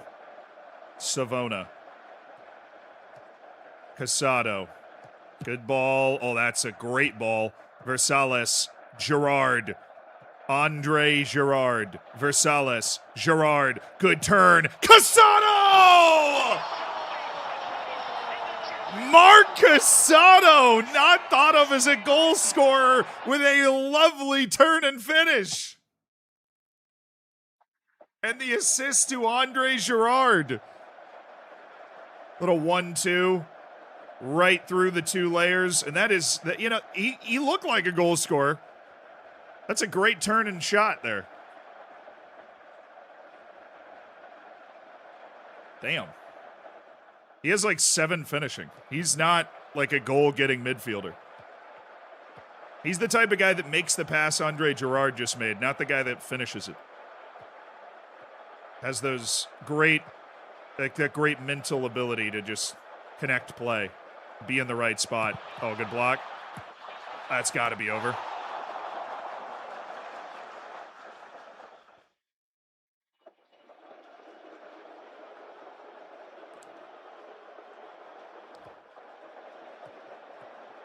You just take it.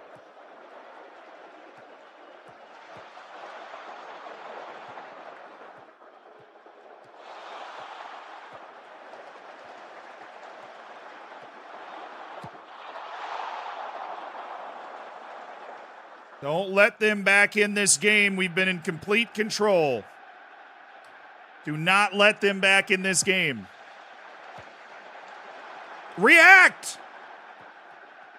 Move!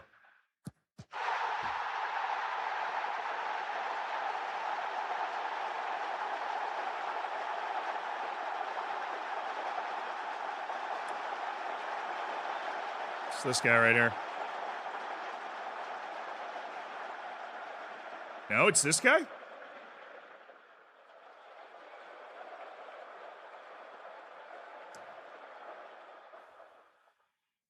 What are we doing?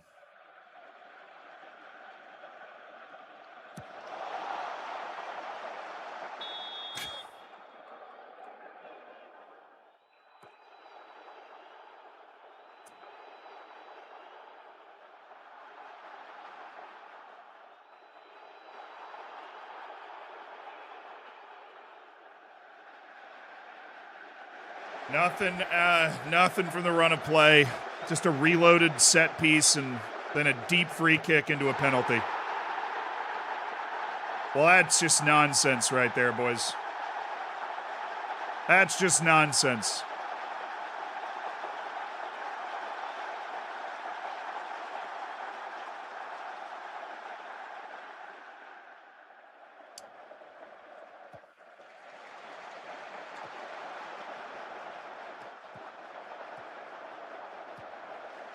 Nice. Great ball. Great ball to get out of the counter press. All right, should be a lot of space. Oh, and Bombo finds it. Cañete, they're on skates. Don't shoot that, man. Sub. Don't shoot that. Navas. Apprehensive. You'll get over it.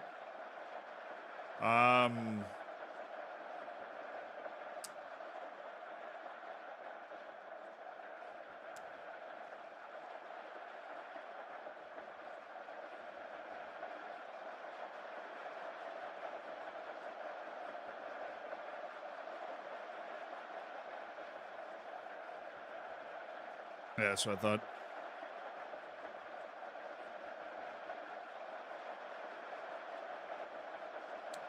Kiar.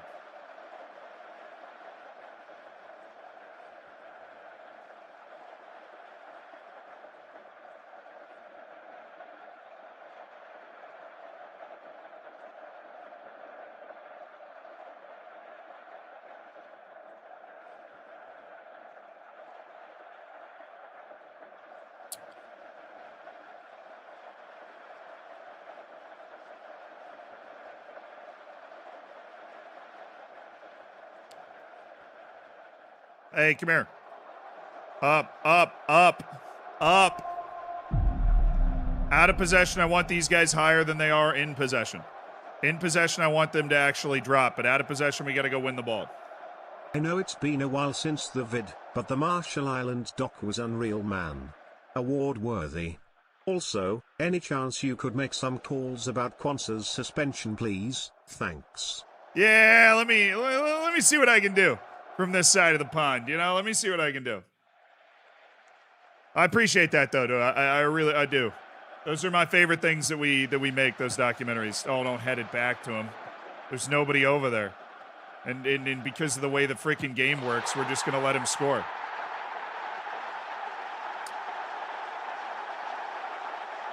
Lobes Teixeira, come here.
Rubio, get Cañete.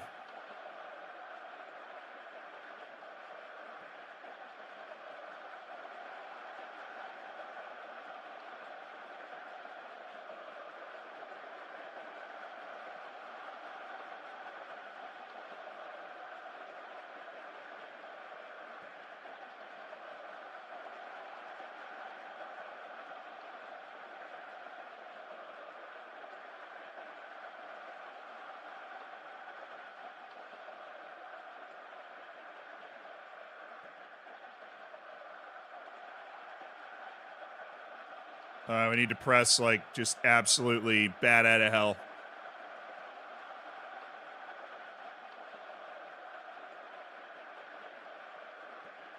Sub!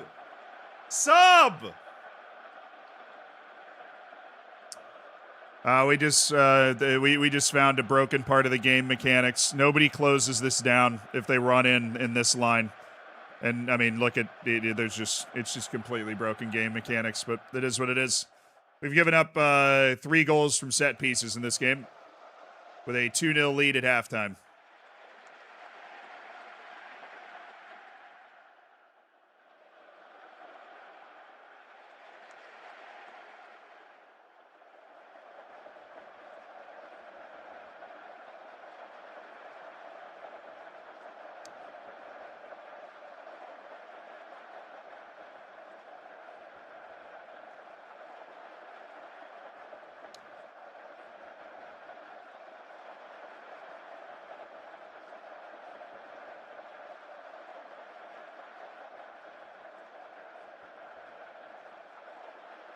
Cesar, come here. Get Leo.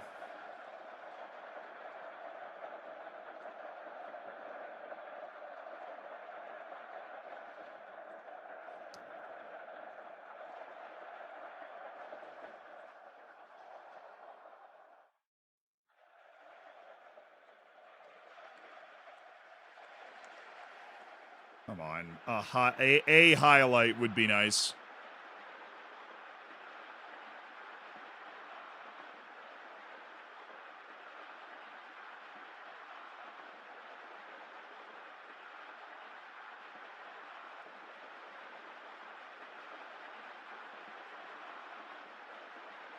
All right, pure long balls. Unreal that we made those changes and didn't get a single highlight. That was a really brutal game. That game was just like the actual game of Football Manager just trying to screw us as aggressively as possible. That was a ridiculous game. Absolutely ridiculous game. I'm unhappy with that. 2 goals just from broken marking on corners that are impossible to overcome, and their third goal is a penalty from a deep free kick where we just push a guy over. We were in complete control of that game and then couldn't create anything. Nobody that came off the bench did anything. Ruben Sosa had a terrible match. So good news, I don't think Barcelona's coming for him. All they had to do was watch that match, and they definitely don't want to spend $77 million on him. I think we've saved ourselves from that.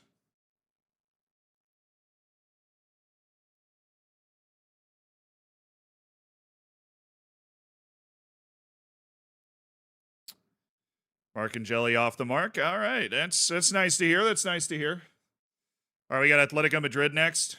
Cool. I've got a few guys we're going to have to deal with before then. Thank you very much. I love the lack of interest we're getting in Yuri Urbanic. I'm a big fan.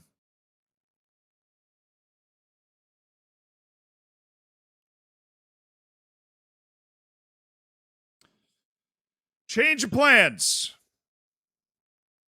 Where is he? Navas, you're loaning.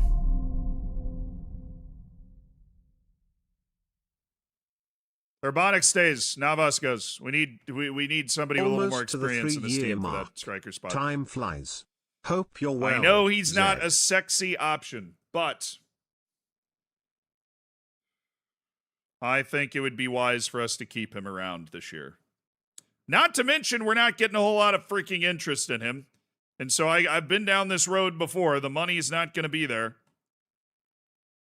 We'll keep him on the transfer list for the rest of this, but I don't think we're going to get any offers for him.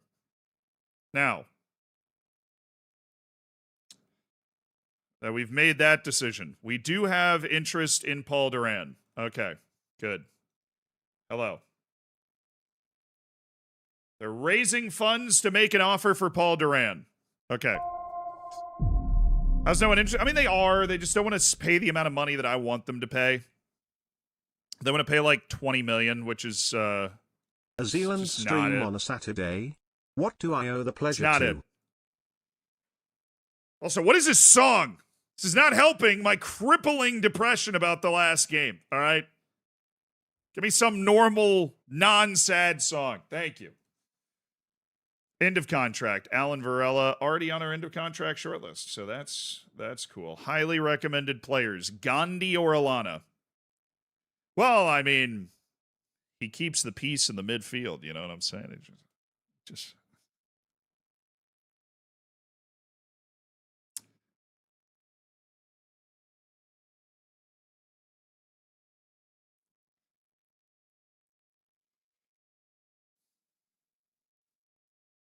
well, yeah, the other highly recommended player. Terrible recommendation. Perikles Kosnalkidis. Agent recommendation of Perikles Kosnalkidis. I don't see it. Nathan McNicholas. I'm familiar with Nathan. I feel like I've crossed paths with this man before. Sergei Yermakov, an $11 million bid has come in from Tottenham for Sergei, which is no doubt a very good deal. I actually have a lot of tall center backs. I have room to bring in a shorter center back. It's just he doesn't have the tools to be a good short center back for me. He's not good enough with the ball. He joins the very large collection of good center backs who are both short and bad with the ball, which is just it's a really difficult thing to get over. Alexander Rodic, who I've liked for a while. Let it be known. I've liked that guy for a while. Shintiro Taisha. Yeah, no, it's just not a guy we'd ever want to sign. JD Canvo. Well, aren't you the type of center back that just doesn't exist in the world once you're gone?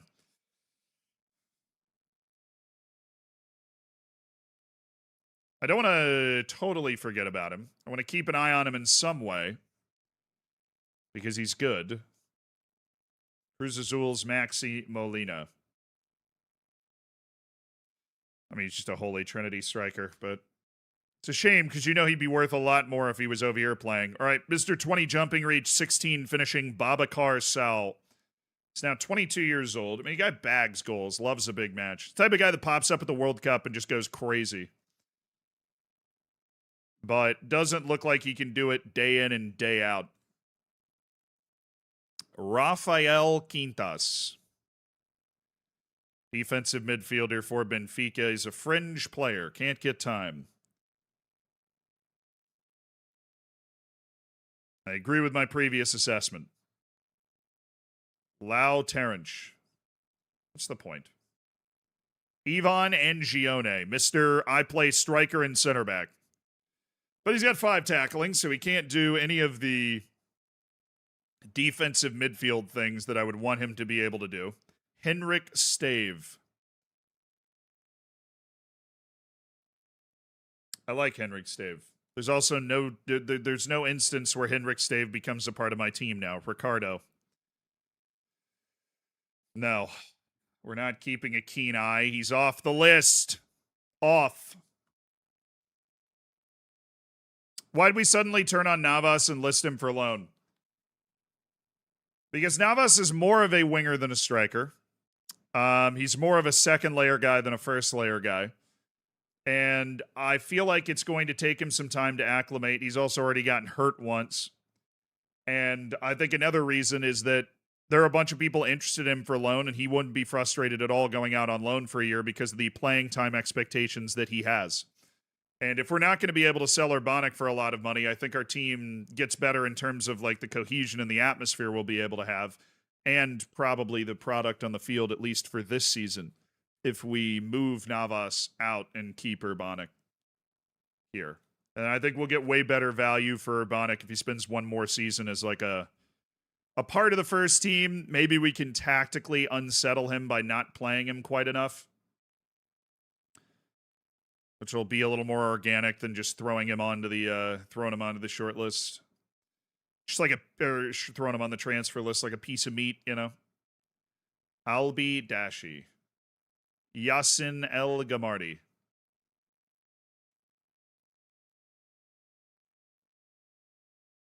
Rubinho. Whew.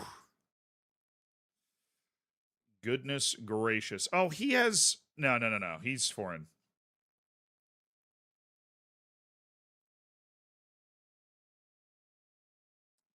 He counts as non-EU. Red 1, Bufia. Alexei Bishkov.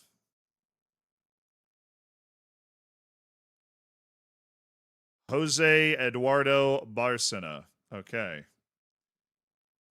Keeping an eye. Rodrigo Arcondo.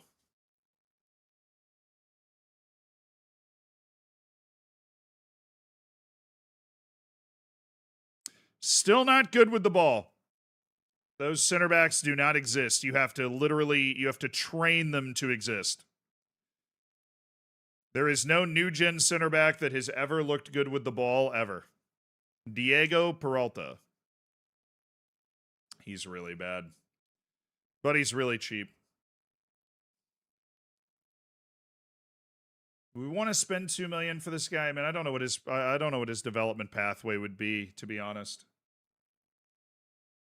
If we're not going to spend that, we should probably just remove him from the short list, because this would really be this would be the time. This would be the time that you just have to go for him. Mohamed Marchand, a 15-year-old goalkeeper at Stade de Reims. He's already got solid size, so you don't have to count on him growing anymore, which is very nice for a goalkeeper at that age. Samu Andres, oh my.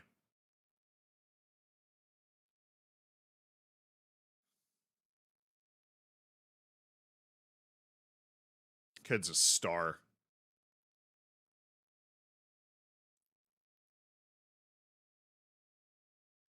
Great athlete, works his butt off. Good mentality, high technical floor.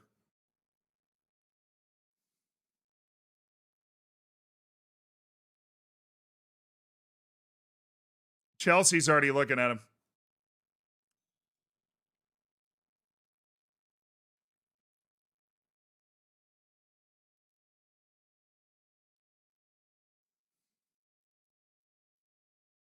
This guy added a little passing, like really focused passing and development. He just turned 19, by the way. This is his age 19 season the entire year. Yeah, I mean, at that price, 16 to 18 million. It's hard for me to not sign this guy. We'll see what, hold on, let me check playing time. Come here. Breakthrough prospect at $500,000 to $700,000 a year. Yeah, that sounds ideal, honestly. We'd be able to loan him out. Maybe we even send him and play with the B team for 1 year, where he just becomes, B team for 1 year, other La Liga team for 1 year, and this guy might be ready to be a star for the team. Like, seriously.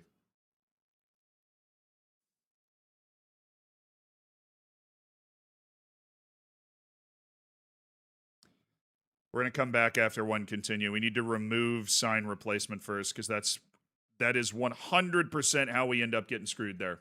All right, good loan for Richie Partita.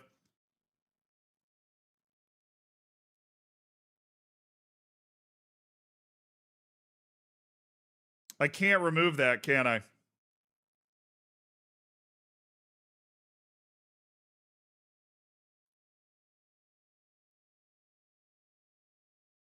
There's no way for me to remove it.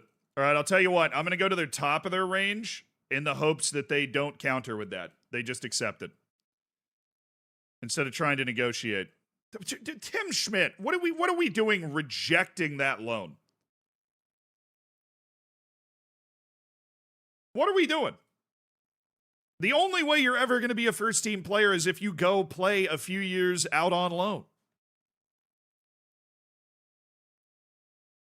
Goodness. Got every freaking goalkeeper at my club doesn't want to go anywhere. No. Absolutely. I won't dishonor Paul Duran by accepting such a disgusting offer. I won't dishonor Paul Duran by accepting such a gross offer.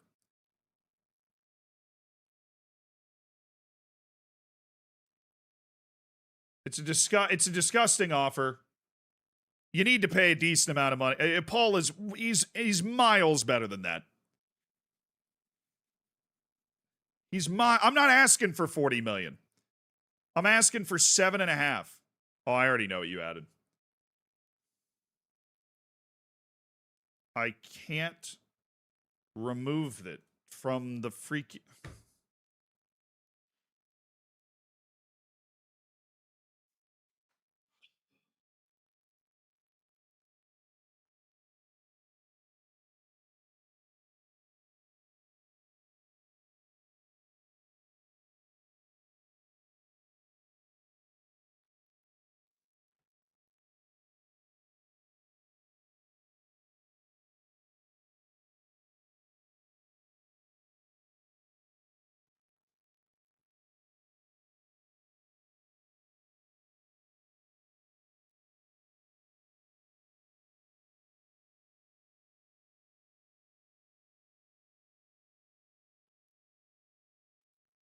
Oh, dang it. He's buried now under 6 guys.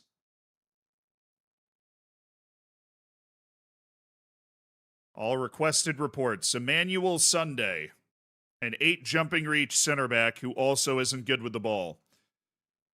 Well, it's another one.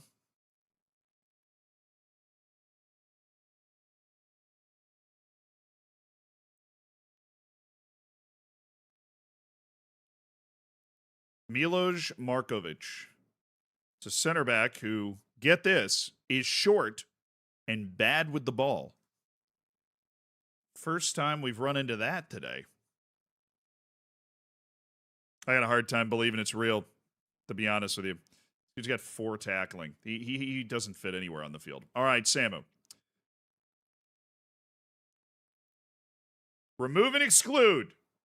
All of a sudden, for some tomfoolery, we are now able to remove and exclude that. Oh, wow. Okay.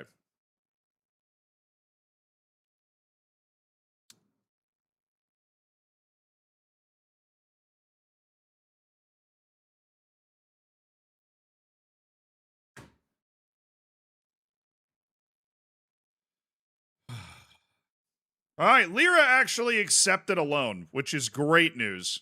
So we managed to move him. I was pretty sure that wasn't going to happen.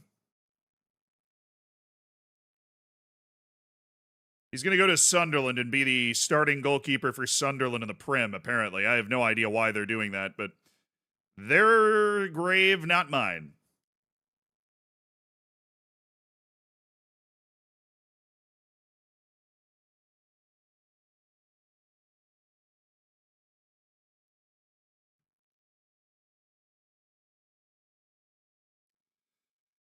I will let you try to find a replacement. I don't think you're going to be able to find a replacement, but I don't want to pay $20 more million.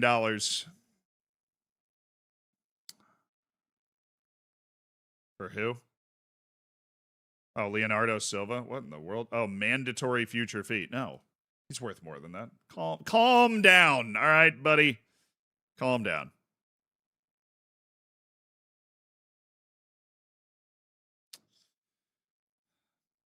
We could loan Revert.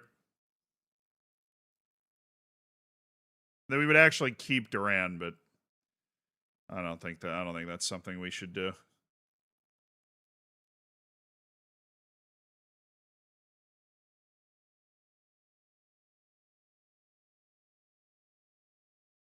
We need to do a once over on the team here. Make sure everybody's taken care of. We have Mile Ayanius, who's prepared to play for the B team, I think. Yuste,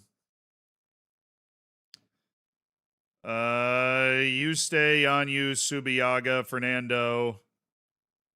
Patricio's one of the foreign players. Ledesma's the other one. Bubakar Diatre, Nino Vucak, Vile Jan Hunen.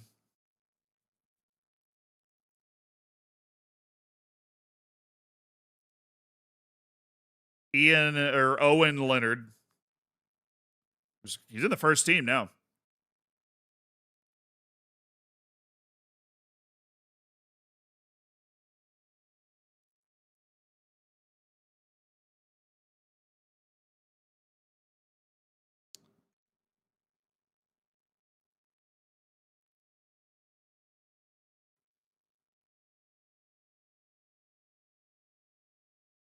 Do do do do do do do.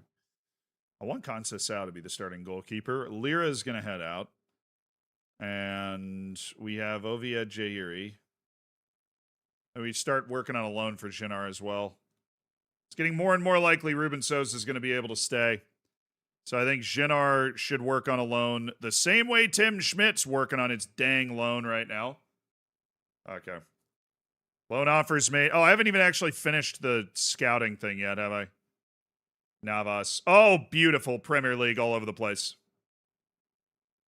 Stoke, Nottingham Forest, Ipswich, and Bournemouth. Nottingham Forest have literally given him important player. I'll also say yes to Ipswich. Or reject the rest. Oh, just kidding. I can't. I can't do that anymore, apparently. Yeah. Trips to the Premier League for Luis Miguel Navas would really raise his value and will also give him tremendous exposure to great playing time. Reaver just got hurt. Well, there goes that idea.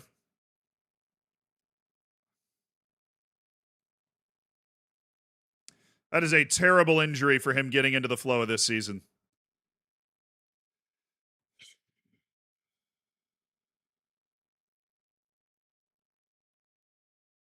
Loan offer for Patricio Gonzalez. Can't do that.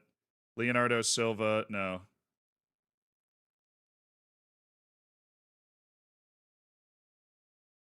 He is first sub on the B team right now. Take on me. Actually, you know what I might do? See if I can get a first division loan for Mile Yanus. I probably can.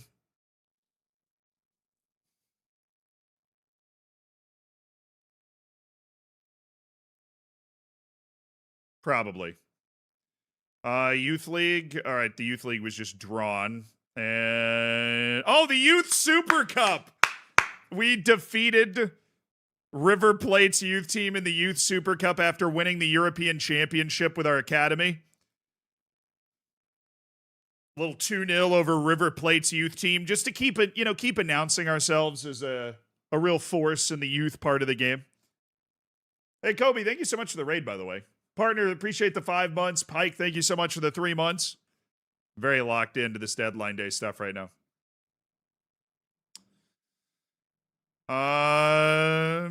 Okay.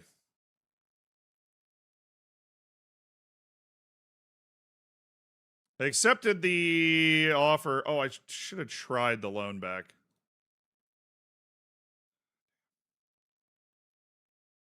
On me, take on me, take me, oh. Oh, wow. I did not expect him to accept that straight up. Oh, they want the loan back. Does that count? Does that count as them signing a new attacking midfielder? That was a necessary part of the transfer. I'm just loaning him back. They offered the loan back. It might not. I might have actually just totally screwed. I have no idea what's going to end up happening there. I have no clue. Deadline days tomorrow. Ferreros is injured. Bro,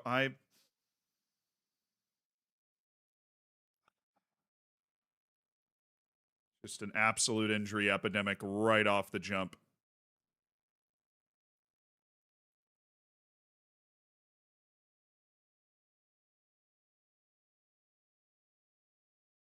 His asking price is too high. That's what he's upset about.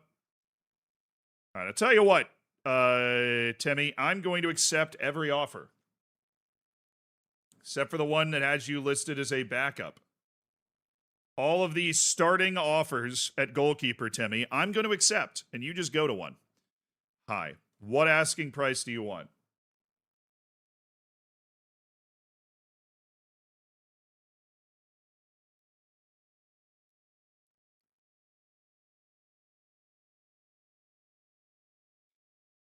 By 500,000. Okay.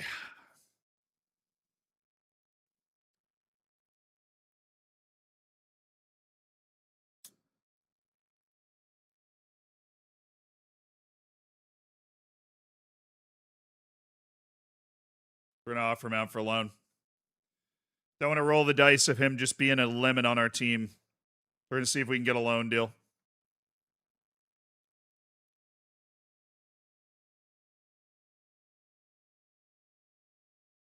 All right, wheeling and dealing. If we can get Duran off the team in a situation where he's at least able to show his stuff, then we're going to be okay.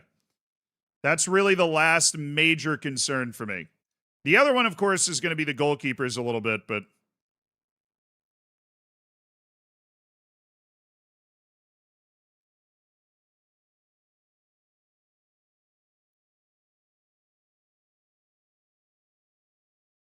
see if we can move Peshier. And we might just use him in the cups and just have him exist around the team. And then Andrew Ortega, I don't understand this guy at all. I don't understand him at all. I don't know why nobody, like, what, I don't understand why nobody wants him for loan. And I keep forgetting that he's here. I really don't understand. I need to read the messages to figure out what's going on there. Also, what's going on with the loan for Aaron Ruiz?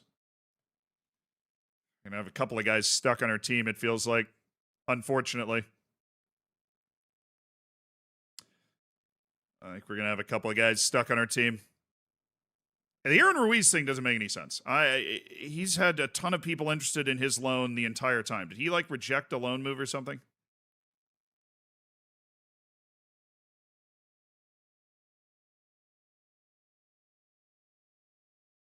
That doesn't make any sense. Navas has his deal set. Hopefully he can get whatever work permit thing they need sorted out.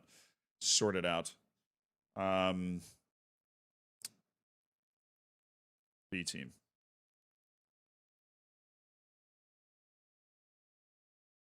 Hope I hear back on Yannis.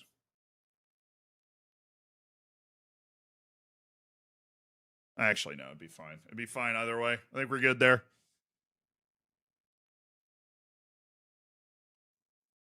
Hello. Yeah, we're not going to get Samo Andres. I think the game's just breaking on that. Even though we loaned him back, they're like they need to sign somebody else or something. They clearly did not go through. So, all right, this is the only inbox message we get about our second team. The only one. So we got to make it count. This is basically where we register our second team, so we'll see. Imagining those offers are coming in because they... So, okay. B team registration. Zubiaga, Yuste, Fernando are all too young to need to be registered, which is great news. Barca... I mean, we got everybody registered right now.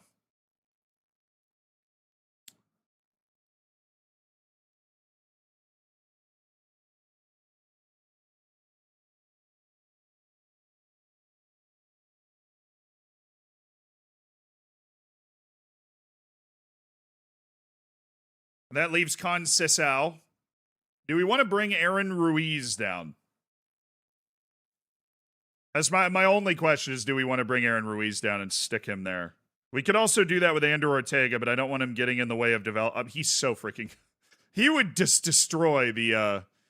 He would destroy the second division of Spain. That's not even fair. It's like a complete... It's overwhelming. Register Thomas Bashir there. No, I think he'll get mad if I move him down. We should get a loan offer for him on this deadline day. He's whipped up a ton of interest instantly. And Bashir will stay around the. I don't want to piss him off, honestly. I don't want to piss him off. Aaron Ruiz is a very high potential 21-year-old player that needs this loan. But in the meantime, I'm going to move him to the B team.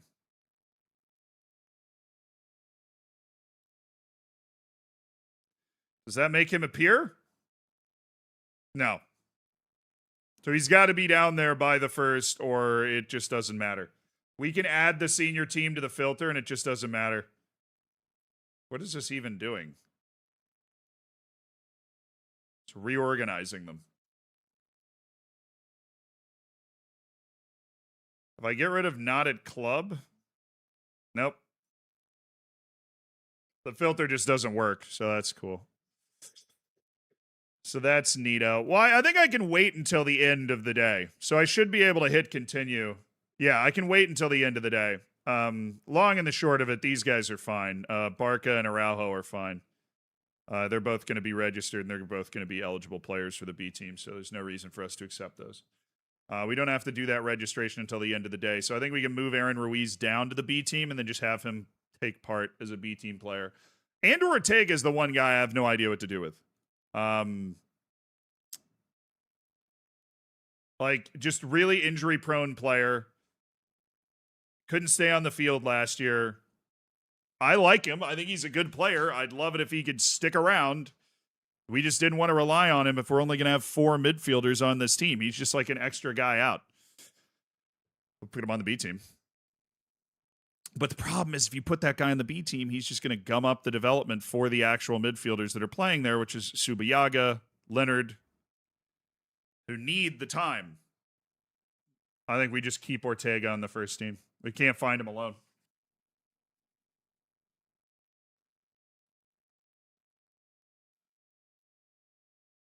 All right, we need 47 different offers to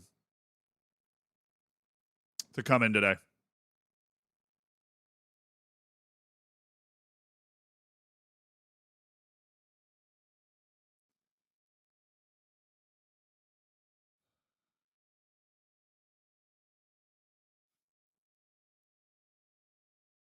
I don't know what accepting that delay means, but if it means I eventually get to sign that guy for $19 million, I'm not sad about it. All right, Rodrigo Lira on the move to Sunderland. I can't believe we actually managed to get a decent loan for this loser. He's really been angering me recently, but good loan.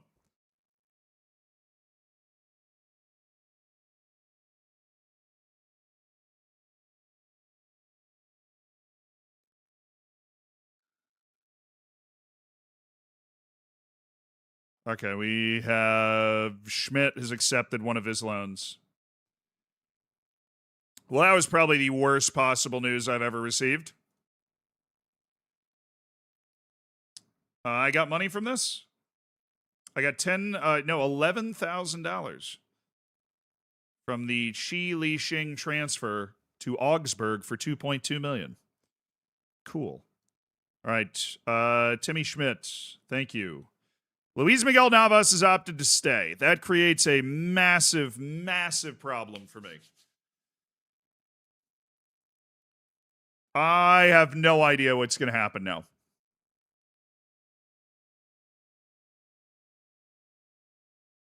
Can't loan him. He's hurt for 2 months. He's opted to stay. You can't do that. It's against the rules. All right, Schmidt, loan situated. Paul Duran. Need to find just a quick loan to another La Liga team that's just going to get you going for the rest of the year. Janar and Bashir have not received offers yet. Andrew Ortega is hated by, I think, even his own mom at this point. We had it all figured out.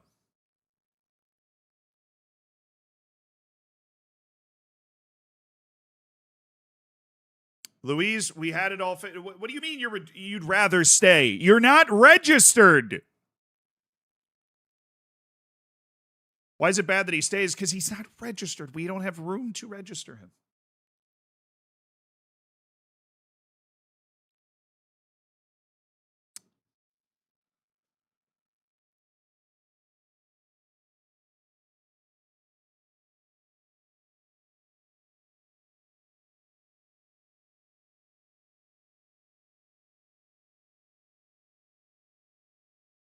Do do do do do do do do do do do do do.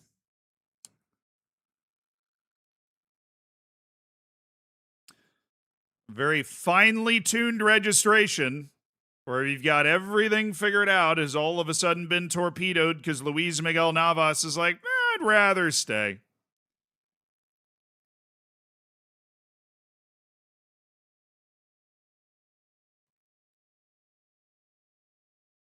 Supposed to be on the B team, Aaron. You're not supposed to be here.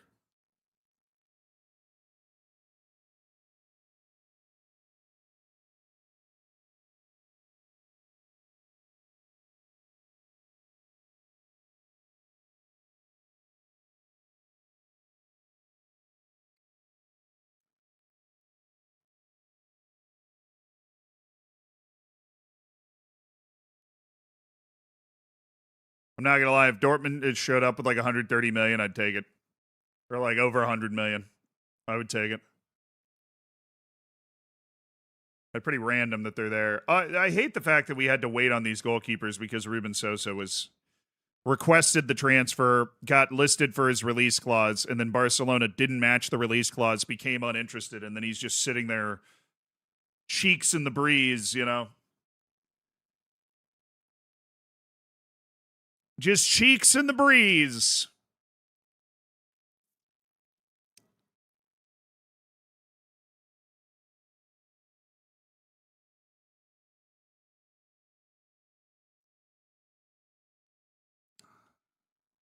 All right, somebody's got a loan. It's either Urbanic or Navas. Somebody's going somewhere. All right. And we should probably loan offer a third person as like collateral.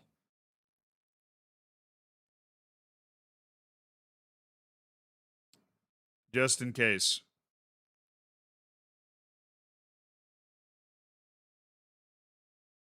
Dude, Andrew Ortega. I don't even know what we're gonna do with Andrew Ortega. I have no idea.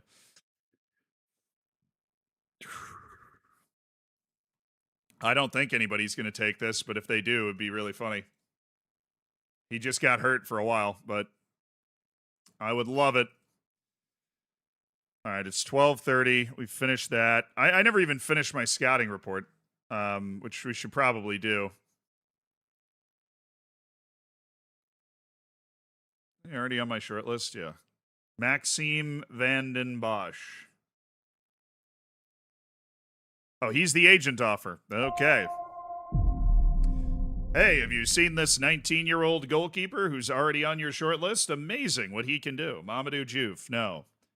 Samu Did you Andres. know Mike Tyson doesn't like PlayStation? He's an Xboxer.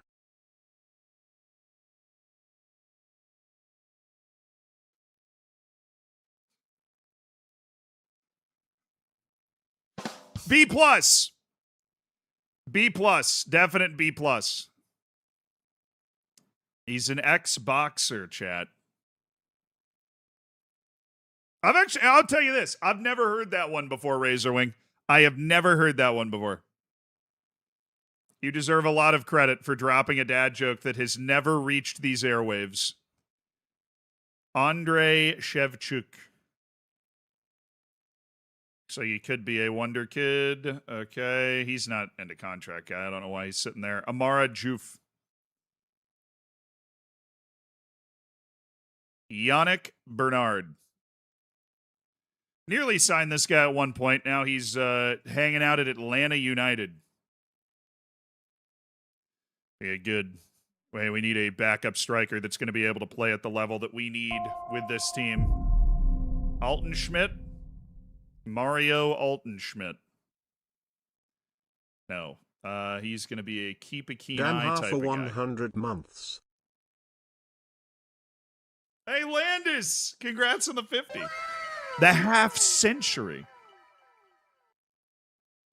Currently watching Warframe's panel, and they just said the words bespoke and uwu in the same sentence. Burn it. Burn it all down. In-game. All right, somebody got offers. Who is it? Jannar. Okay, the guy I was least hoping we would get offers for, but... All right, I'm going to accept all 4. I hope he goes to Stade Brestois, but we need him to just go somewhere. Yermakov's move is done. Thierry Demeyer's in his 50th different fight with Juventus. Good for him, man. All right.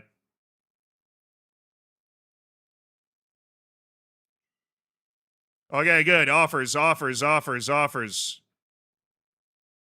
He's decided to go to Rio Ave as a backup goalkeeper. What an interesting life choice you've made. Could have been a starter. Okay. Navas. I'm going to accept all of them because I think all of them are good developmental opportunities. Except for the squad player ones. We're going to negotiate those up. Navas, I need you to go somewhere. We're also going to work on Urbanic. Whoever accepts first, we're going to send away because we need them to go away. We need somebody to go. We don't have time to play around with this. All right, we're going to do this individually because I think we'll be able to get basically all of them. Okay. I don't care about the money. I have more money than I am able to spend. Accept offer. Don't tell them that. Make them pay me as much as possible. All right, Navas and Stoke as well, please. Okay. You guys are going to have to move quick if it's going to be Prem.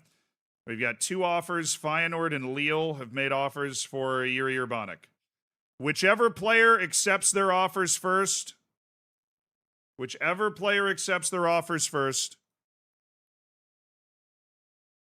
is going. One of them has to go. Making sure we didn't agree to any transfers on accident, because then we'll reject those, obviously. But I don't think that's the case. Yeah, it's just loan. Okay. Good deal. Not talking club finances. Who else are we missing? Obviously, Duran, Ander Ortega, Aaron Ruiz, who apparently just doesn't get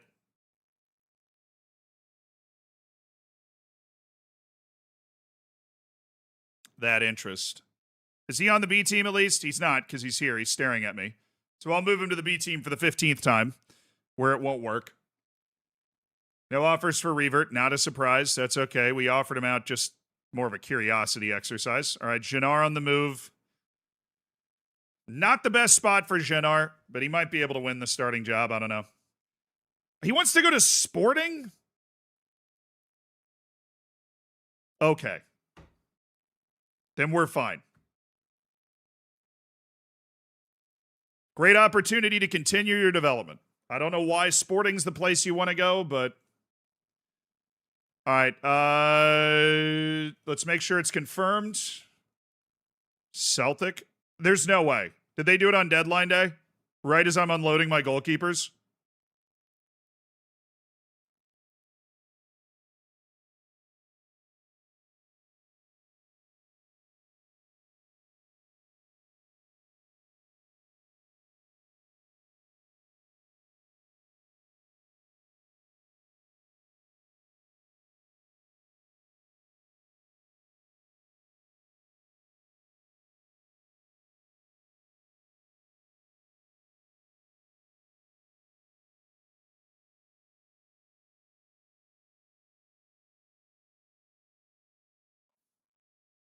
I mean, hard to turn down.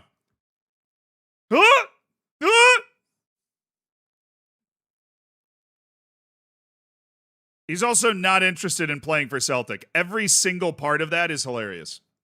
Like, every single part of that is hilarious. Urbanic. Can I not reject this active offer? Nope. Okay. I'll just reject it when it pops up for me then. Okay. Got that handled. We've got Paul Duran, Andrew Ortega, and Tomas Bashir on our team. What are we going to do about that? Aaron Ruiz, hey, guess what? You're on the B team. I can't send you to the B team. I don't know why. I don't know why nobody's, coming in with a loan offer for you either, but we managed to finish one loan. Somehow he didn't want to go to the Prim, but he wanted to go play in Portugal. I don't know what Ruben Sosa is going to do now. Wigan. Oh, for Leonardo Silva. No.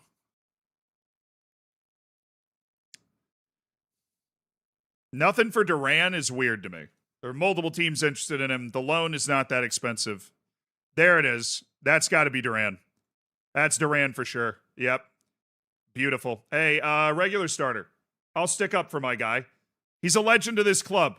Don't you loan him for a squad player. You loan him as a regular starter. He goes there and he plays. All right, Aaron Ruiz did get loans. Nice. We don't need any work permits for these loans. We're going to accept all three. Whichever one he wants, he can go to. And then Bashir, oh my goodness. That's a whole bushel of loans. The only one we're going to reject is Strasbourg. The rest are going to be accepted. They're all first-choice goalkeeper in the French league, which is a great opportunity for Bashir. Chad, we might actually pull this off.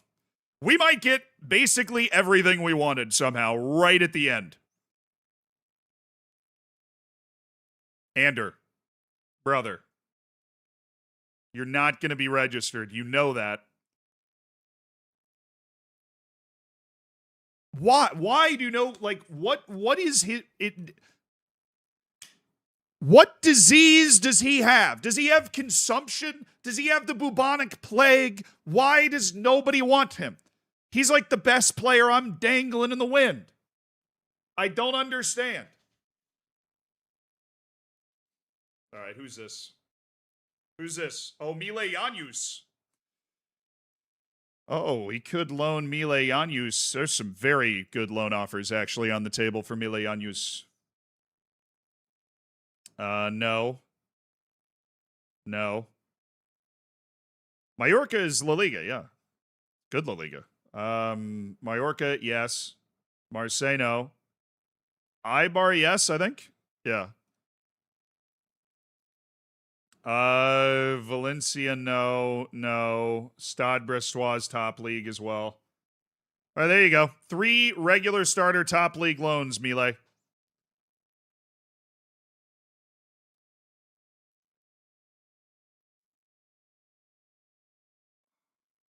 Random offer for Ortega right at the end of the window. Oh, wow. Yanus made the call very quickly. He wants to go to Mallorca and be a regular. Hey, that's a good deal. Now we're going to have a 23-year-old center back in the system who is a regular La Liga player this year. That's going to raise his value and great experience for him.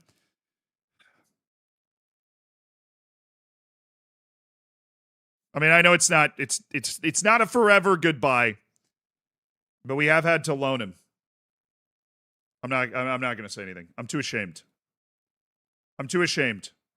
He knows the deal. He knows why he's on loan.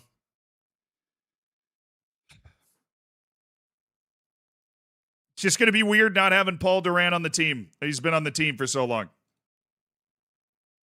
It's going to be weird not having Paul Duran's steady influence on the team. All right, Aaron Ruiz and the goalkeeper. And we might have actually pulled off a ridiculous deadline day coup to not end up with a lot of hangers-on on this team. Just got to make the decision.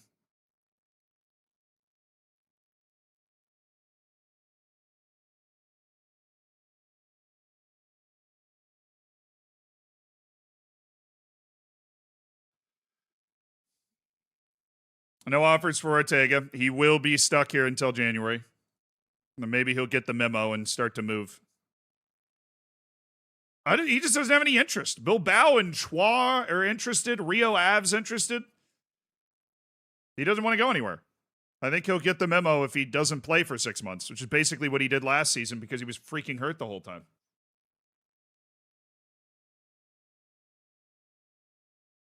Yeah, I figured that was going to happen.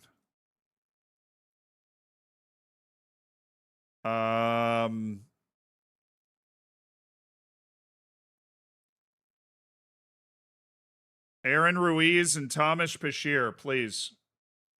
Please.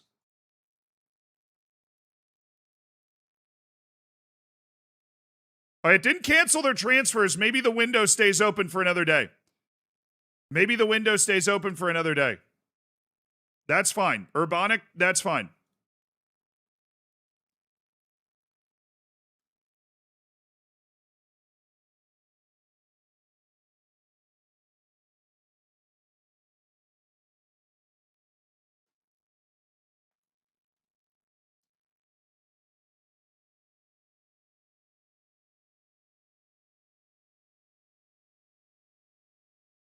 Where's the damn registration? Thank you. This is where we got to lock in our B team registration. All right, not at club. Don't need to look at those. Aaron Ruiz, still not here. Just love that for him so much.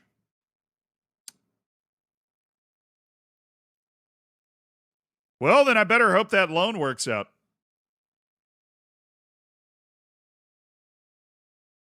Ander wants a new contract. He's not going to get one. Yeah, but so did Lira, and then Lira eventually just accepted it and left. Freaking Ortega. All right, what do you want, man?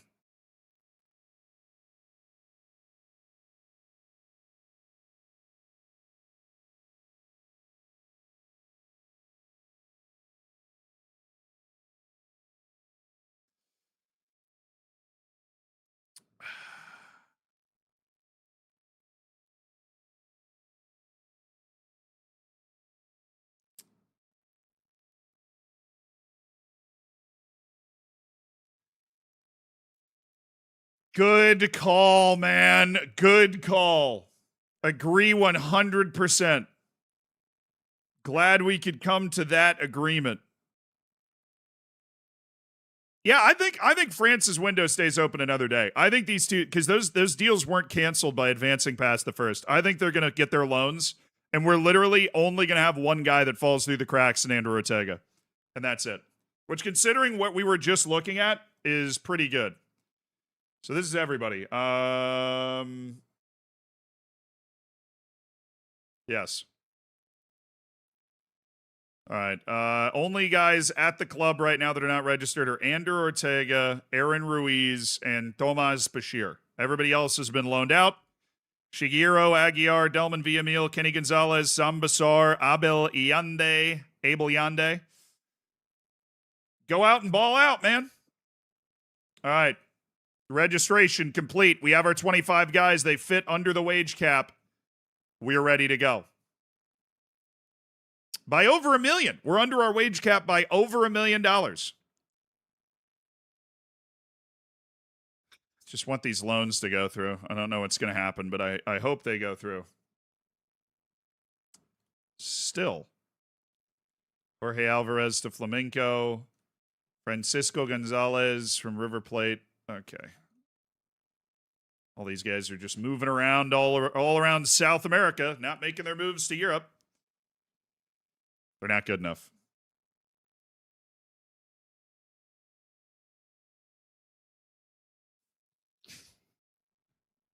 So the loans? When does the deadline day end for these French teams? Surely the loans are they're gonna pop up like right now. No? Okay.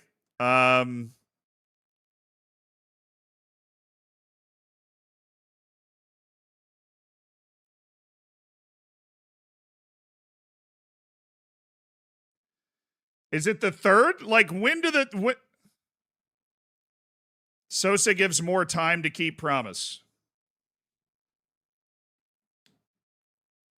Oh, he's willing to wait to the next window. Oh, that's very kind of him. I'm glad that he's willing to wait to the next window. I really appreciate him being considerate enough that he's willing to wait to the next window. What is happening with these two guys?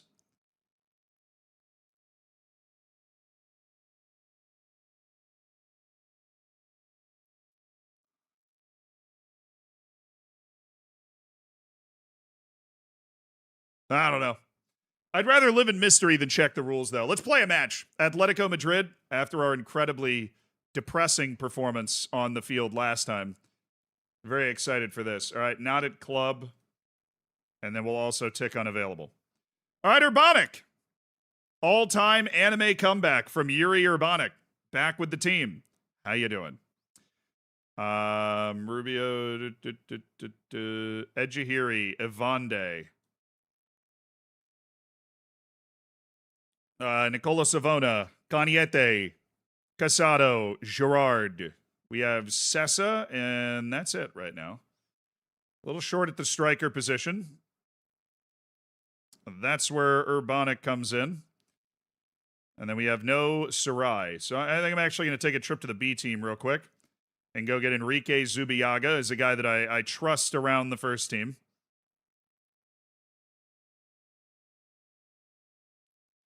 Why is sub... Oh, it's because Revert's hurt. Center back, Patricio Gonzalez, you pick up Revert. There we go. All right, so now we have a full bench with B team Patricio Gonzalez and B team Enrique Zubiaga available.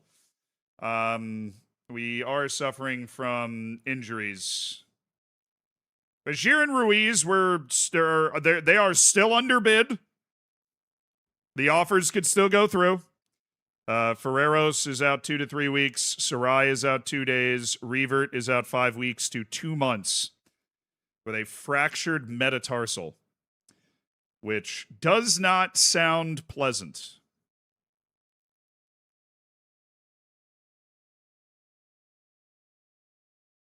All right. The debut, or the full debut, the uninjured debut of Alison Lopes Teixeira.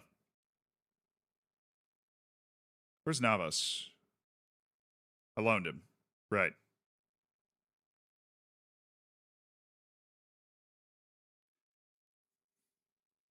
All right, now that we have Lopes Teixeira, I want to actually change things up a little bit. We're going to bring Havacote over to the left side. We're going to have him take on the attacking midfield role. Kelvin Mbambo is going to be relieved by the knife. Sounds more ominous than it is. Lucas Knifen Egger.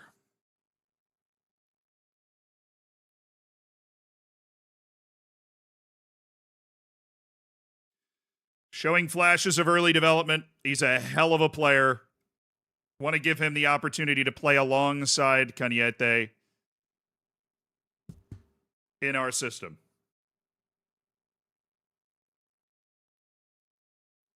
So going to flip these guys and go deep lying playmaker on this side and box to box on this side.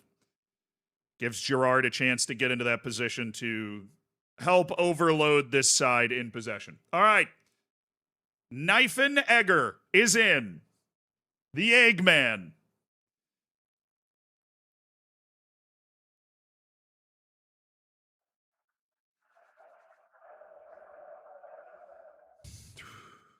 Have fun. Enjoy the match today.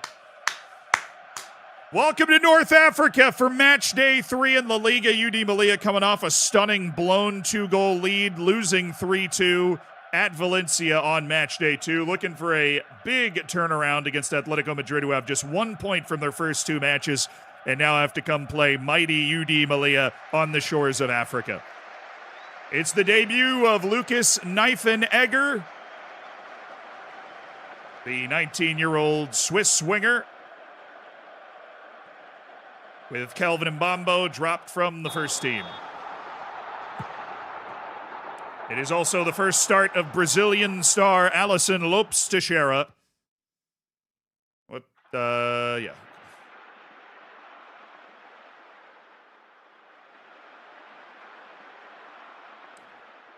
A man who was signed at the start of the season to be the primary starting forward on this team. And after an early preseason injury, is finally getting into the flow of things. Look at this build-up here. Cañete, Girard. Oh, there's through balls. Havacote. Oh, come on. Knife and Egger. Back to Girard. Havacote hits the post. Oh, it was an unbelievable move.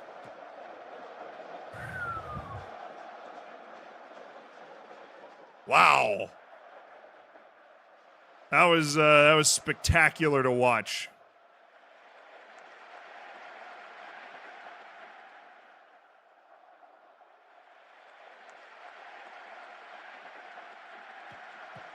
Ooh. That's what we love, the intensity that Alisson Lopes Teixeira brings, the intensity that he plays with. That's what caught our eye. He's a bull in a china shop. All right, Avande. Oh, we're in trouble here. Oh, what a play by Otero! Oh, unbelievable recovery by the Melilla Academy kid, Otero. Wow. Damn. I thought that was a tap-in.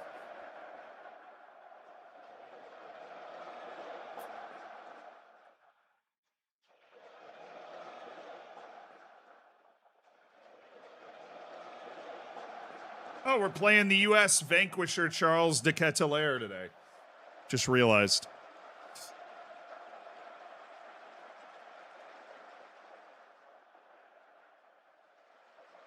Oh, a lot of nothing after that vibrant start we had.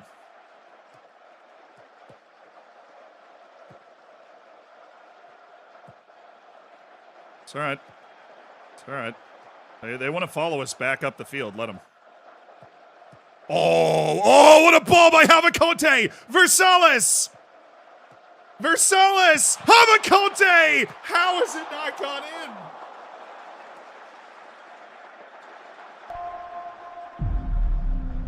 That was a sparkling pass by Havacote to open that up.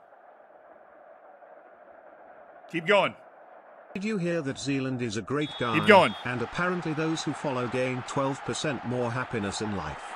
And those who sub on you also are 90% more informed about football. And then the hidden Zealandism is still a good person despite being completely different from our also beloved Zealand. It's true. As much as he tries to be the same. Cañete. I like the movement. Oh, played it too early.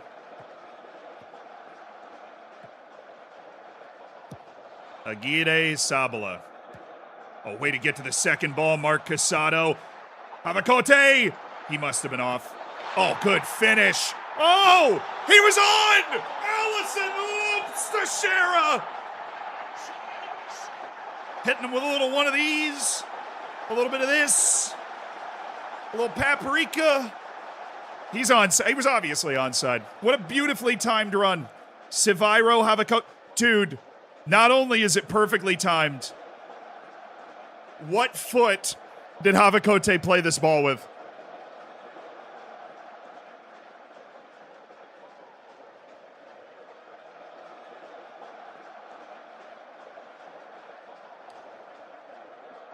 That's his weak foot.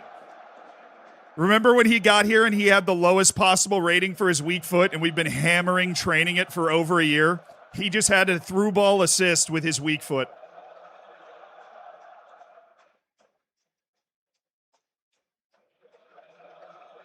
But look at this finish. Look at that. Look at that finish. We got a striker now, baby. He's growing up. Seviro Havacote is learning that he, in fact, has 2 feet. He's not all the way there yet, but he is not totally afraid of using his right foot, which is really helpful in a situation like that. All right, sub. Rubio. Go.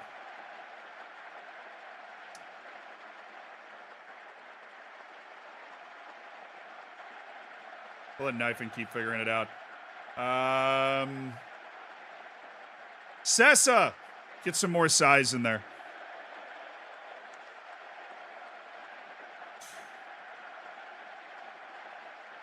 Gutierrez.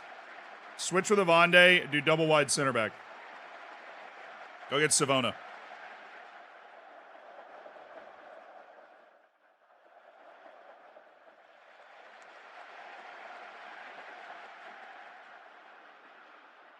Come on.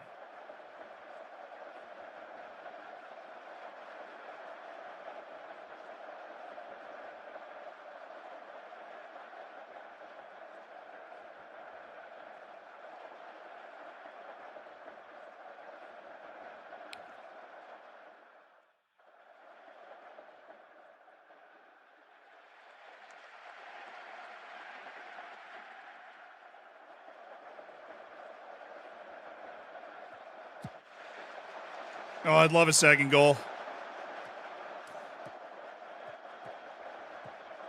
Nice. Ooh, Sessa. Oh, it's just great control by Versales. Versales stretching the defense. Havakote, Zaviro, loops to Shara!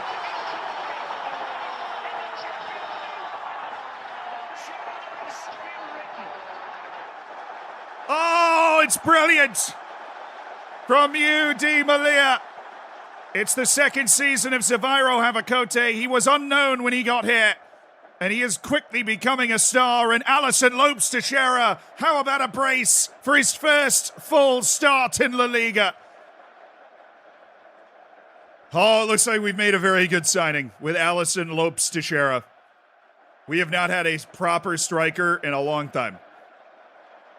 He has the physical and mental ability. And clearly the technique is there too, because both of his goals have just been hammered home. Zaviro Havakote to Allison Lopes Teixeira.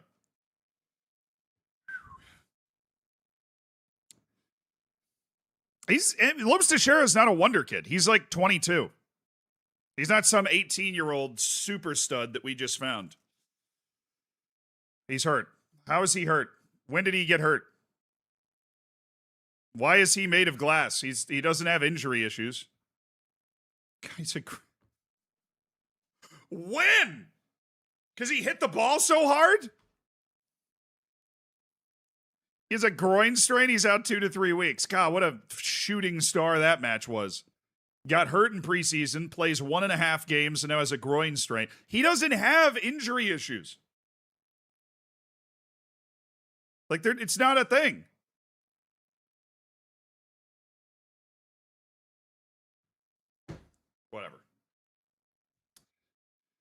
Whatever.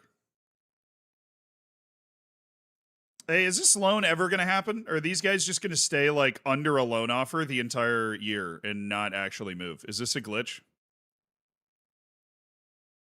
Feels like a glitch. Feels like a glitch. Not going to lie. All right, let's get our registration in.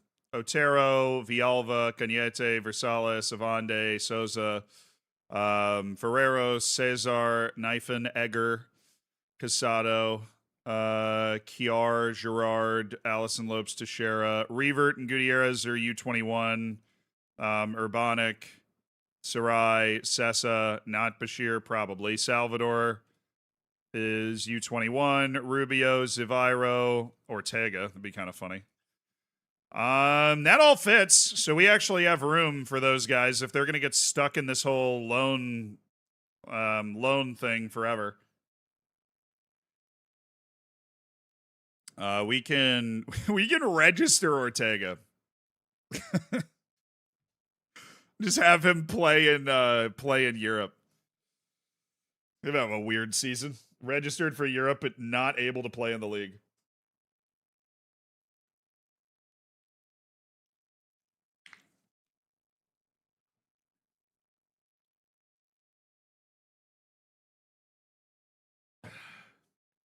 You know what? I'm going to do it.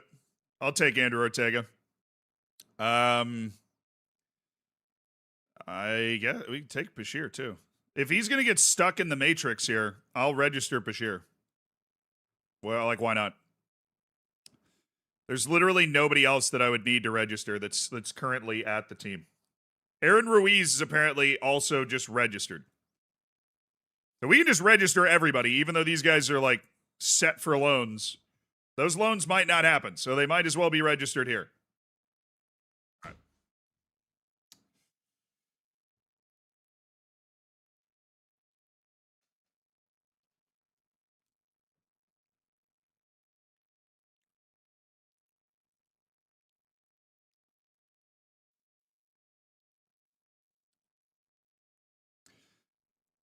What is going on in France?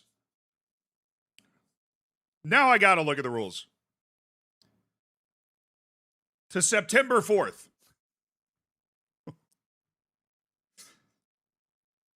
No, Vugic is going to play with our B team. So the loan is fine. Their deadline day is September 4th. Dang it! Aaron! Go! Now he's registered for the Europa League. He's like, I might actually stay. The second time he's rejected offers. Diego. Monaco? Oh, it's a transfer. For my, the 7th best goalkeeper at my club. Monaco, are you all right? What's going on? You want to talk about it, or? Oh, come on. Oh, come on. Negotiate. That was terrible by me. That was awful. Bashir accepts his loan, which is good. So Thomas Bashir is loaning. Only feels like a day or two ago since first sub. 64 months, Zarwek. That is crazy. That is an insane amount of time. 64 months. When did my playlist drop into Future? Love Future, but maybe not right now. Oh.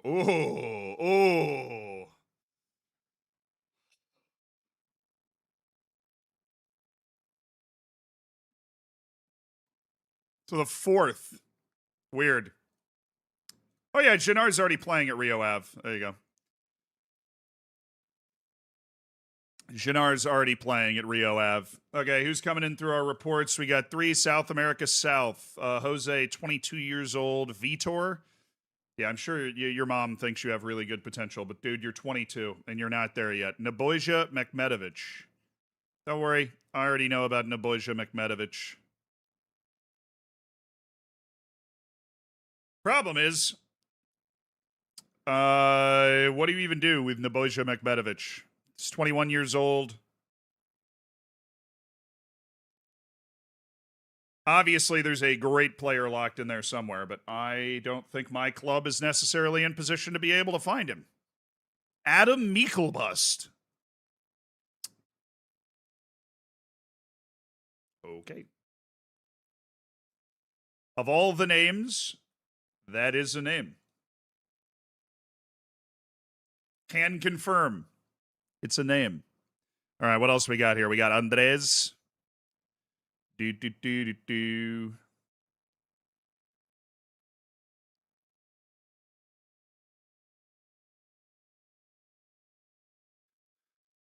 very shiny.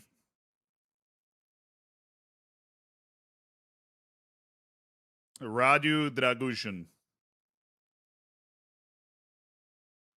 I'll tell you what, though. As an into contract guy, because he obviously wants to leave, he still has it. I am still working my way through that. Did I scout all of Ireland? It was some youth tournament, clearly. I've scouted 40 Irish players. Could not tell you. Vinicius Lira. He's definitely a guy that, he could play on my team, but it's never going to happen. A lot of things would need to happen for that to come through. Aurelien Prouveau. 24-year-old French left-sided player, midfielder. He's broken into the French team, so he's very overhyped.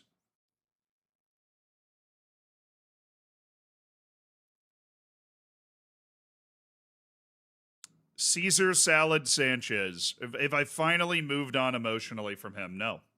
No, I have not. Yvonne. Oh, he's getting taller. His jumping reach has gone up too. All right, well, now It's just still so bad that if I pay 20 million, I'm very worried I don't get that money back. If he flames out, like his level is still so far below where it needs to be. Silencio Nunnally. Fernando Quinones, who's already agreed to join Manchester City. Screw you, man. Why do you even need to show me him? I found him first in Ecuador, and he decided that he didn't even want to play for me. I got rejected by a guy in the Ecuadorian league. Yeah, I'm not sad about it.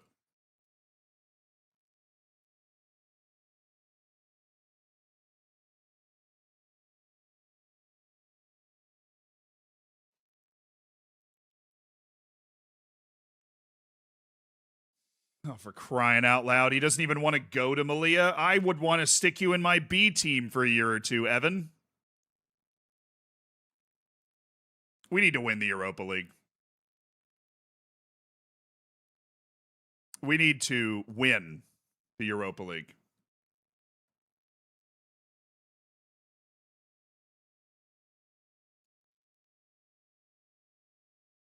Tariq Farhat, the 16-year-old Libyan striker.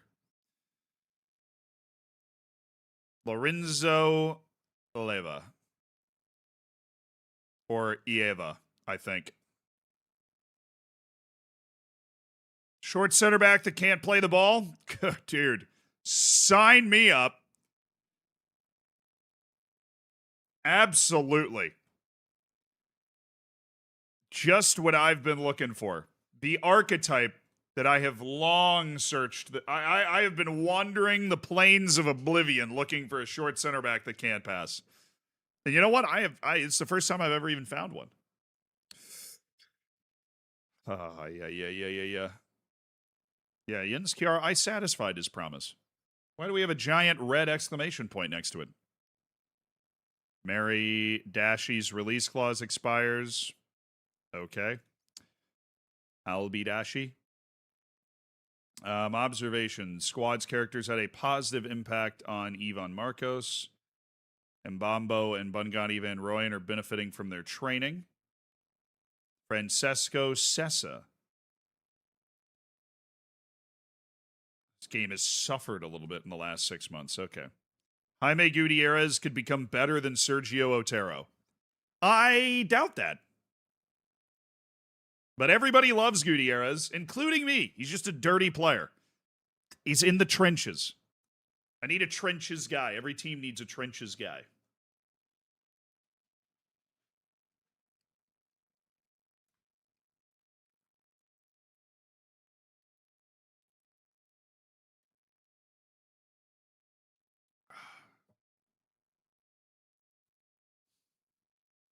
Let's raid Barcelona and Real Madrid. We don't have the facilities or the reputation for that, unfortunately. All right, those guys played in the same day, so we're going to maybe have a few little holes in our team here. Vialva. He's a ways short of fitness. Sarai is back. So we actually are going to take Gerard out, move Sarai into the playmaker spot, and put Mark Casado as the box-to-box player, which is the way our team is designed to work fully here. All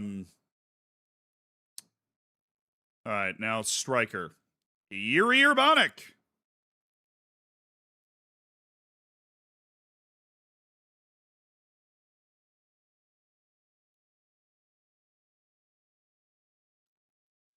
Vialva there, and Bungani Van Rooyen works his way back onto the bench in the 12 spot. We're missing a center back. Any center backs from the B team that were maybe not a part of the match day squad? Kamal Shawi.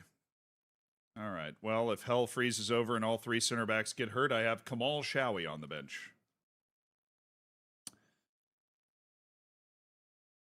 Savona, Otero, Ivande.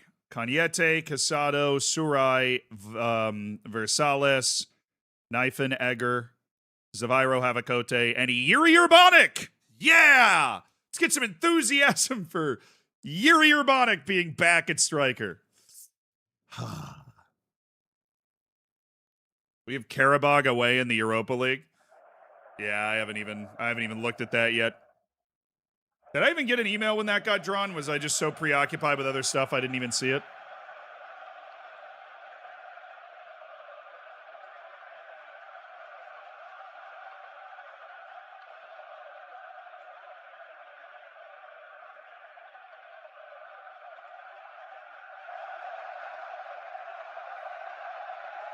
You did? You skipped it? I've been very preoccupied with other stuff going on so far.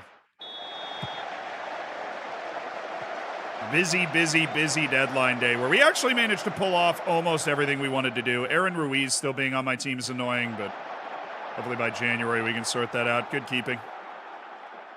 I haven't really seen Nicolo Savona do literally anything of note, but we have a huge overload on the right with Knifin out there.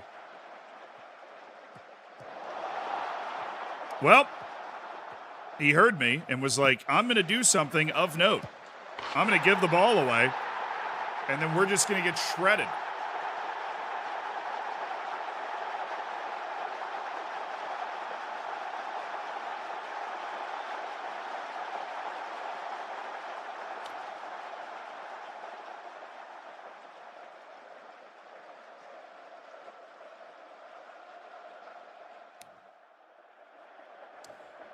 What a start!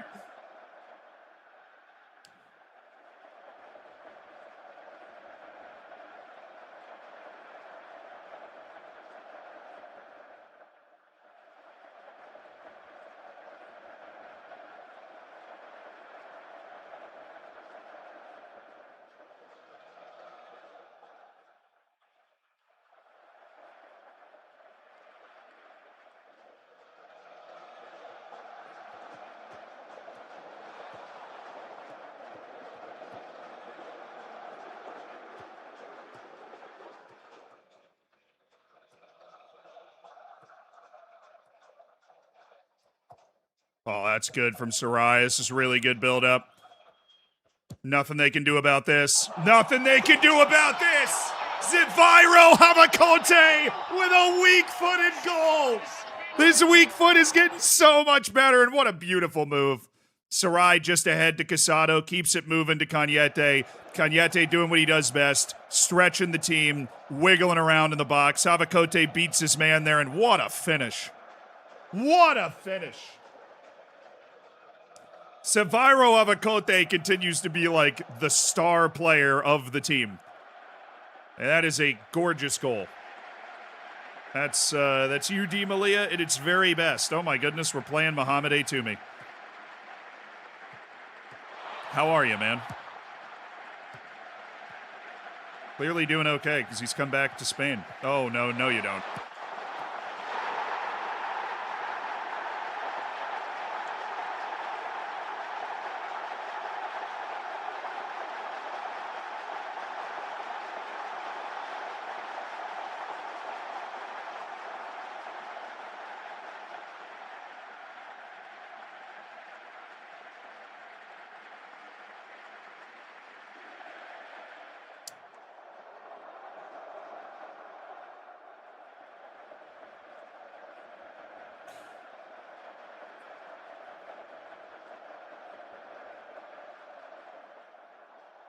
We look terrible, so that's cool. That's neat. By far the worst we've looked at a match in our first couple this year.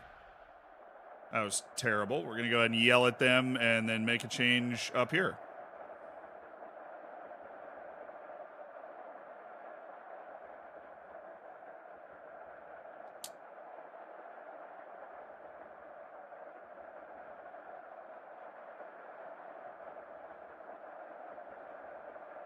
Kiar! Come here.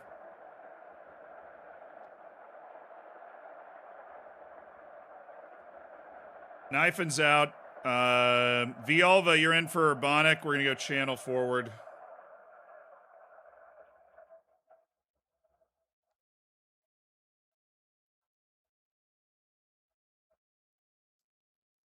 All right. And, yeah, I yelled at him. We're bringing in Vialva and Kiar at halftime for Knifen and Urbanic, who both don't look good. Not doing anything of note. So we got 3 subs and 3 windows for the second half. We can pick and choose our moments, so we want to make substitutions. We're obviously going to want to creep forward and start to put pressure on them, but just terrible defense.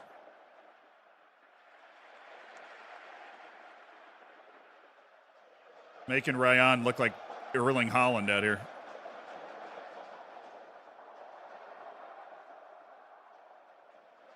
We're just not, like, present in this match at all. In a way that is very problematic. Like, we're just not doing anything. We're not showing the quality that we know we have out there right now. So we're gonna do a full pressing boost here.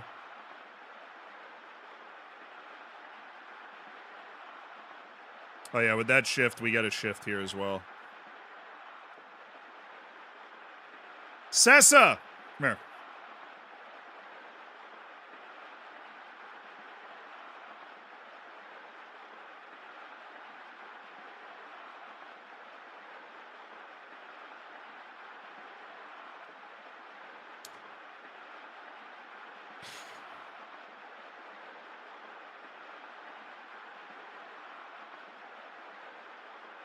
Cesar, get Versailles.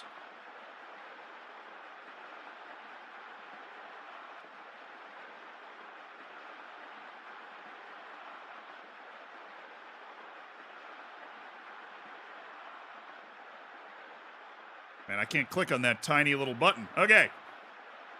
We ride!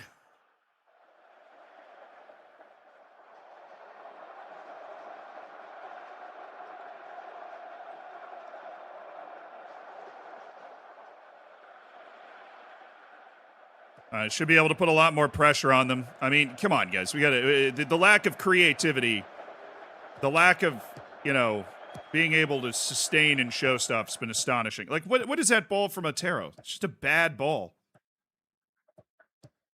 There's no need to hit that pass. Oh my goodness, he just got a red.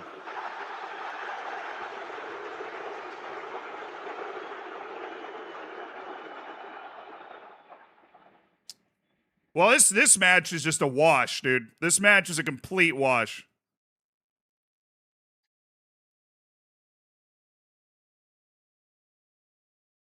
Savona, come here. We're going to go with Rubio.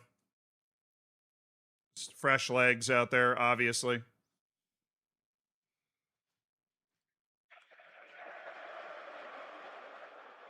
Our captain, Angel Cañete, trying to murder somebody on the field. I'm not calling it off with our formation at all. We're still going to try, but we're just going to have less security defensively now. Not that that's going to matter. They're not going to exploit it. We're not going to be able to create a single thing. Oh, come on. Come on. Got to contest that, Danny. Can't let them bring the ball down there. It's going to create a problem. All right, got to get it to Sarai, and he's got to be able to pick a great pass. Good, good, very good. Kiar, that's very good. All right, Rubio. Well taken down. Good pass. Havakote. Oh, good ball!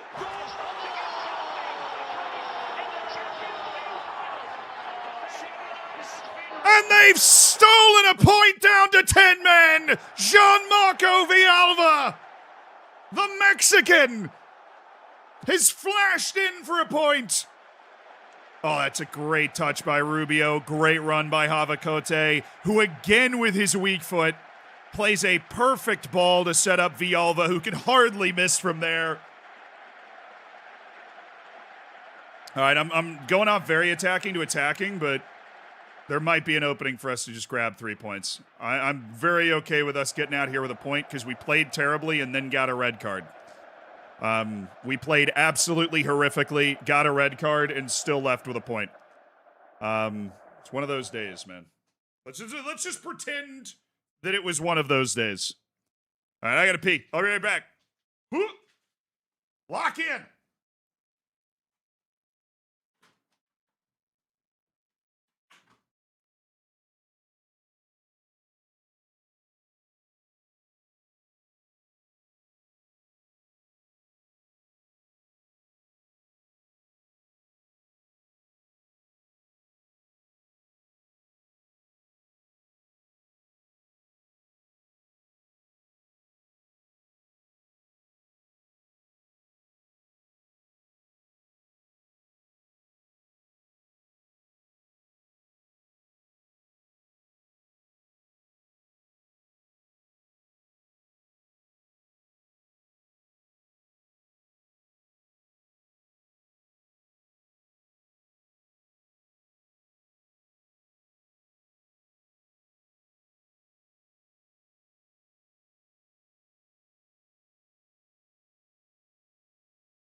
Ugh.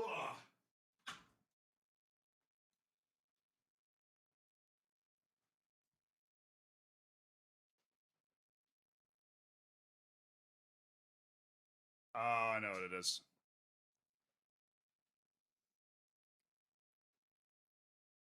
Smells terrible in here. And it it just hit me in the face. You can see it in my face. It smells awful. But there's like a trash bag I forgot to take out. I was like, what? I'm not. Yeah, Jamsy in a shaka. I am fining Angel Cañete a week's salary. That was terrible. No, I just bag of trash. I was like, what is that smell? You can see me looking around. I was like, what the hell is that? No, I'll do it after the stream. I'll get nose blind to it in about 5 seconds, and I'll do it after the stream, and it'll be fine. All right? It'll be fine. All right. That's kind of a disappointing start to the season. I'm not going to lie. We only have 1 clean sheet in 4 matches. We've given up at least 2 goals in half of our matches. We blew a 2-goal lead at Valencia. I mean, I don't know. Only one of the 4 matches do I think we've played poorly in, and it was this Girona match, and we still found a point. But it's not the start to the season that we would have wanted. But I think we, for the most part, had a transfer window that we are happy with. We've managed to unload some players that we needed to unload. We only have 2 guys that are with the first team that are unregistered at the moment, and they are both registered for Europe. So maybe we'll end up using them there a little bit. I don't know. We've been hit, obviously, by a couple of injuries, and Lopes Teixeira looks like a great player if we can ever actually get him on the field. It'll be amazing. But I think the biggest revelation is that Zaviro Havakote is playing like the superstar that we believe he can be. He's playing like a superstar, and we appreciate that. And hopefully our other bevy of attacking players, whether it be Mbambo or Kneifenegger or Jens Kjaer, they start to pick their game up. They start to match him. Or Villalba. I would really appreciate it if Villalba could stay fit, because he is a good player. He is a good player. But that is it for Melilla today. We are going to keep streaming, though. Because I've been contacted. By the ancient texts.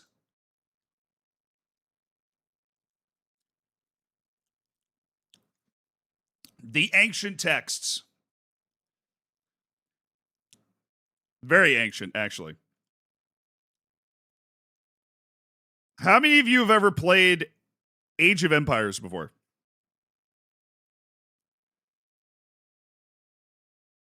When I say ancient texts, I mean like a throwback game.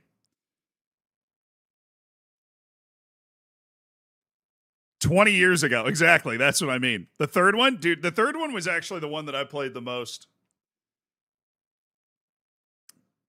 I actually beat the entire campaign on the third one. That was like a childhood game. Mombot's in the chat. She probably remembers me on my laptop in the backseat of the car playing that. I've been playing Age of Empires for 30 years. Damn. Well, Age of Empires 2, I think, was the one that everybody talks about being like the most balanced game. I remember when I just started streaming, this one guy that we became streamer friends. And he was like, oh, you ever played Age of Empires 2? And I was like, not really. And he's like, it's cool. I'll teach you. I'm really good. And we played 2v2 online. Is it the Saga one's the best? Played the OG? Dude, when did the first Age of Empires come out?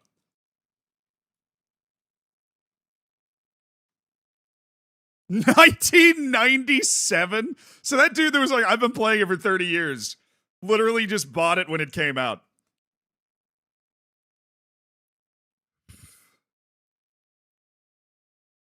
Well, anyways, I had a cool moment as somebody that used to play a lot of Age of Empires.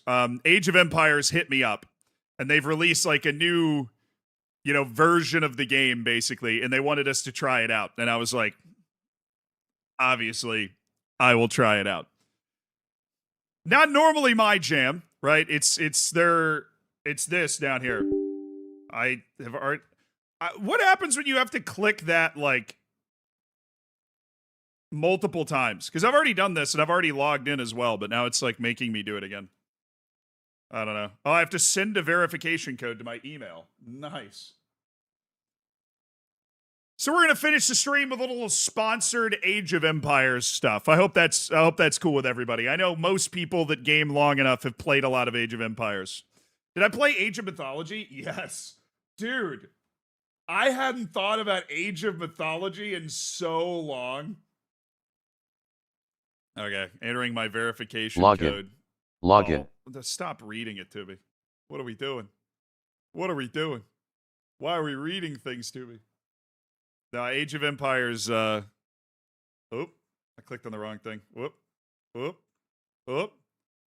Yeah, Age of Empires got in touch, and they've got a new type of game that's been put out. So I'm logged in case you hadn't heard. Yeah, so basically, I didn't even know Age of Empires was on mobile. But apparently there's a mobile version of the game, which is good to know. But what they've done is they've released a PC version of the mobile game. So I've never actually played the PC version of a mobile game before. The idea here is that you can play on your phone when you're like traveling, but if you want to carry the same save over and then be able to play like in, you know, better visual quality and with, you know, computer controls, you can then load that save into your PC, and there's like a PC version of the mobile game. That's what it is. So like it's the mobile game, but if you're ever, you know, like you don't like you would normally not play a mobile game because I'm normally not mobile and I'd want to be able to play it on my PC. So there's like you go back and forth. You know what I mean? Yeah, you go back and forth. So here, let me get the title switched up real quick. And then we can lock in and give this a try, and you guys can let me know what you think. It's an interesting idea.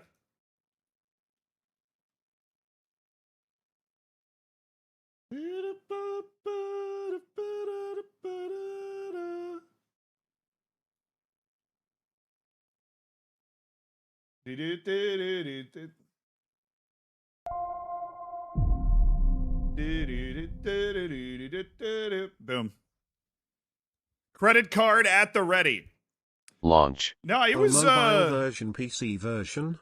Ian Reese. Yes. It's the mobile version PC edition.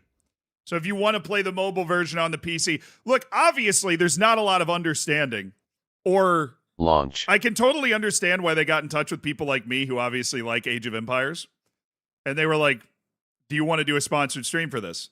Because there's not a lot of awareness or understanding of why you'd want a PC edition of a mobile game. But it is out now. And we can launch it at any time. So very easy to launch the game on your PC, even though you can also launch it on mobile.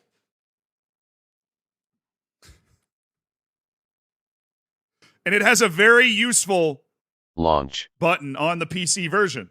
So, yeah, there is also there's an exclamation point, which you'll notice on the title. If you're watching on Twitch, if you're watching on YouTube, you're just hanging out. Enjoy the vibes. And there exclamation point AOEM. And it, look, far as I can tell, it's free. Like the PC edition. Because I had to log in and create an account and everything. And once I created an account, I can launch the game. And I launched it for the first time yesterday. No, it works. Here, I'll click the launch. See, now it's launching, chat. No, I couldn't figure out how to turn that off yesterday, and I thought it was kind of funny, so I just left it. But it doesn't do that once I got into the actual game, so it's not much of a problem. Let me turn off my music.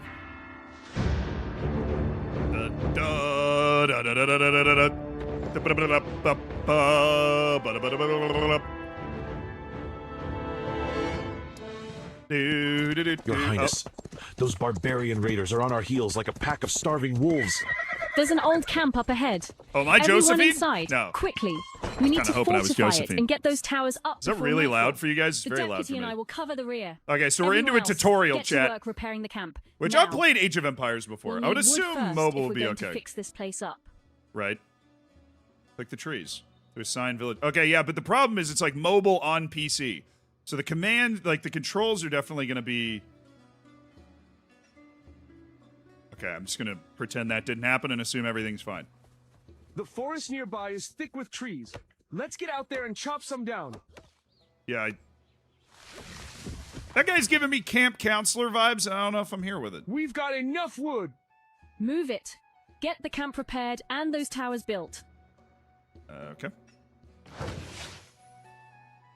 Dude, when was the last time you played a tutorial for Age of Empires? Me? 20 years, at least. The camp's secured, and the towers are up and running. Night's closing in. Fighting in the dark puts us at a serious disadvantage. This is our window. Now turn around and hit them back. Okay. Open the city gate and force the barbarians back. Got it. Okay, so I click there. If we're going to make it through this, we've got to crush them. Take down those barbarians. Defend our home.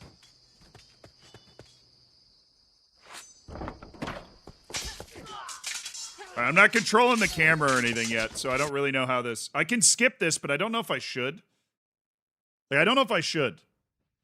Your Highness, they've fallen back for now. But we can't let our guard down. We need to expand the camp as fast as we can. Is it Axel's pay to right. win? No, Age of Expand the Empires camp, doesn't do that claim stuff. more ground, and defend our home. This is like from the official Age of Empires people. This isn't like some knockoff game. It's like officially licensed by Microsoft with Age of Empires and everything. It's like part of their portfolio, you know?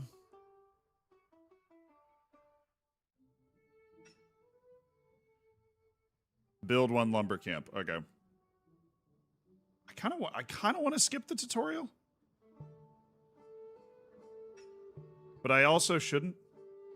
Because the tutorial's not really letting me explore the game right now. It's kind of just like teaching you the mechanics of Age of Empires. Click to open city size. Okay. It's going to be our city settlement stuff, population, complete objectives to increase promotion. Once the progress is maxed out, the camp can be promoted to the next stage. That's all the same. Click to promote. Yeah, it's promoted.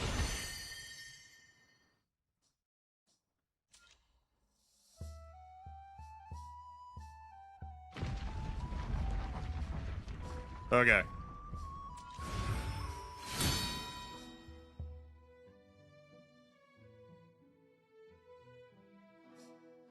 Increases citadel area Your for Highness, buildings. All this traveling and fighting has drained everyone.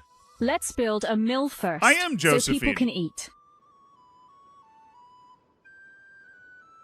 Actually, what they call me in the streets. All right, let's build this mill. Up you go.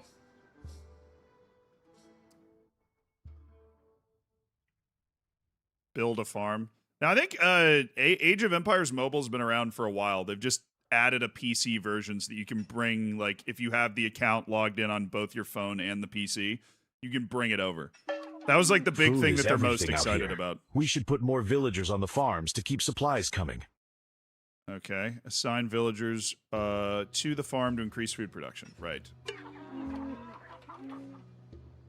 I can see how it's a mobile game that they've brought to PC, because this is the sort of thing you'd be like tapping with your thumb. Be like, I have 3 villagers, and then you just want to send them to the farm or whatever. Click to assign villagers to increase production. Boom. And I would click that 2 more times. Well, how do I generate more villagers? That's always like a big part of all this.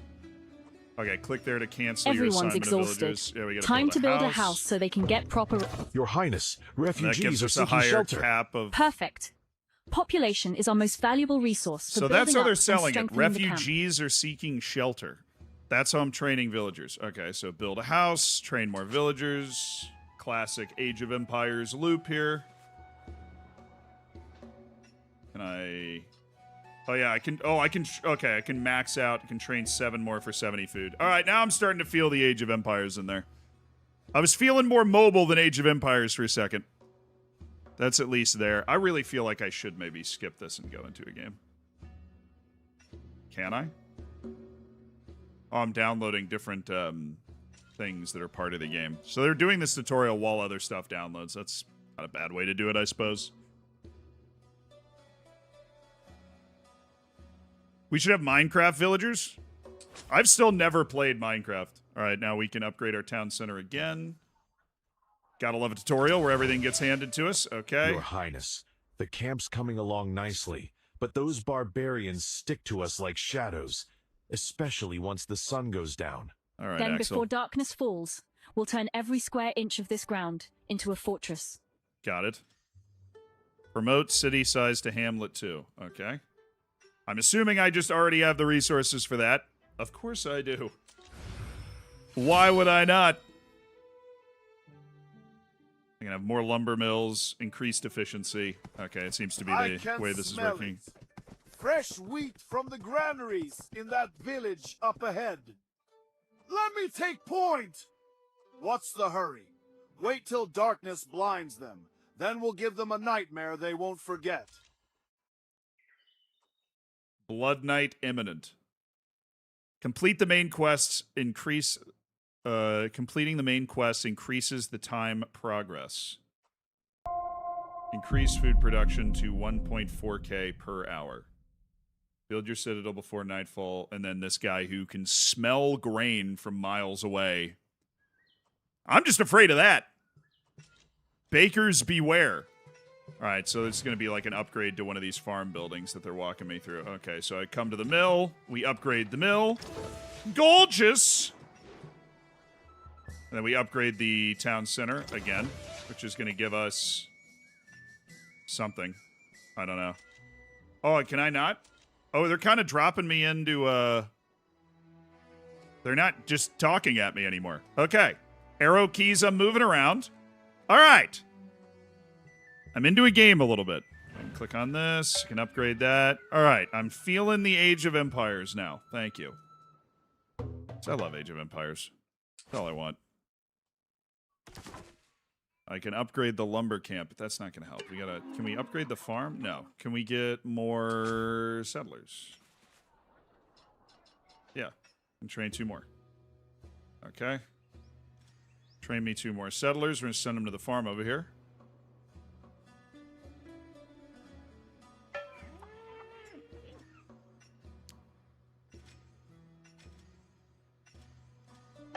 Okay, I added another guy there. Oh, come on! I'm 20 short. Hold on, I should have more, Yeah, I'm just add a settler working the mill. Click here to collect... Oh, I have to click there to collect the gathered resources? They're not just instantly depositing those? That seems a little ridiculous. Okay, so now I've done that, and I need to upgrade my house. Okay.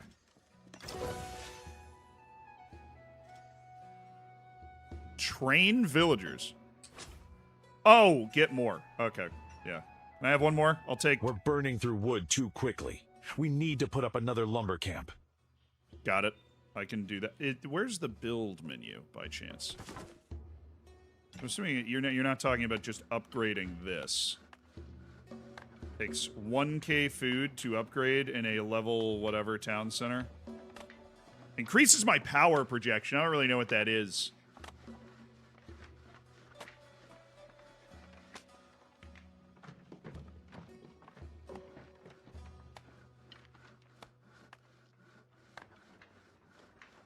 Yeah, this is sponsored. Age of Empires, which is a game that I love, wants to like make people aware of the fact that the mobile version is now available on PC, so you can play it like on both. Now, I honestly, the Age of Empires I probably play the most is 3. Let's upgrade this. I've never really gotten into 4. I own it, but I've never really gotten into 4. I've played 2 some, but 3 is my favorite. I play as the Ottomans on 3. Can I add another villager to this? Yeah, okay. Food's going crazy. All right, There's got to be a build menu somewhere. Maybe they just aren't showing it to me yet. Increase wood production? Well, I can just upgrade this. I have all of the stuff to be able to upgrade this. We can get this absolutely popping. We still have 50K? Yeah, no. My food is now great because I've got a bunch of people working over here. I'm gonna send somebody over here up that wood production. Do I have any other type of production buildings right now, or is that it? What's my limit? I'm still a little... Okay, so I have 7 idle. I have 7 idle. Oh, we've got a... Okay. Click that to view villager details. Here you can view cities, buildings, information, and allocate villagers to work in different buildings.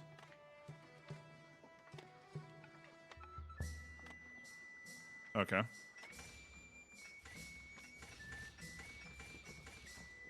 Well, that's perfect then. I'm assuming that's worked out that way because it's the tutorial, but I've got like a...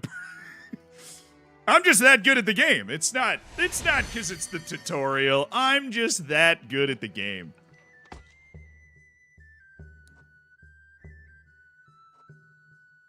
Okay. So the expansion just literally physically expands the city. And the walls. Blood Knight Assault. Upgrade the wall. Oh, I have to, the walls are an upgradable thing. Okay, and I need wood and food, but because we're playing the tutorial, I've got like 4,000 million wood and 4,000 million food. Guard tower. Upgrade. Gorgeous. Go up. Is that my only guard tower? Feel like that's a bit of a miss. Defeat the barbarians. Okay. I've got a bunch of downloads running in the top right. I wonder what the logic is behind coding it that way, like the downloads to be popping up in that way. I don't know.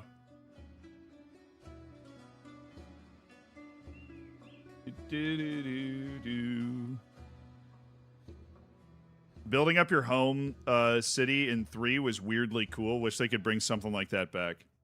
Oh yeah, where you were working with like the mainland? That stuff was wild. Obtain all. Oh, I didn't collect my rewards. What a fool. It's like I've never played a mobile game before. Oh, it had to finish downloading. Okay, I just hadn't claimed it.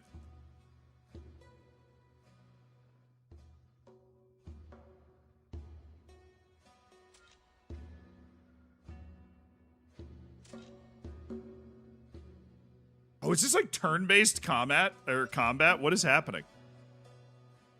I feel like we shouldn't use heroes wisely to defend the walls. Okay, there's a hero mechanic. Heroes are shown here. Use skills to deal heavy damage to enemies. Oh my goodness, it's like a tower defense sort of thing. What is this?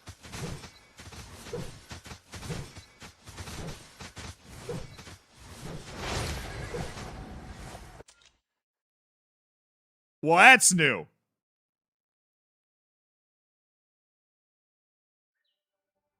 I have no idea what just happened there. Okay, so Josephine, not me, is one of my heroes. Okay. Well, those barbarians weren't very good. I'm not gonna lie. Is there a way to finish the tutorial? Or do we just keep playing this? Oh. I do love boats in Age of Empire. One of my favorite things about Age of Empires 3 was like the boats and the ports and stuff.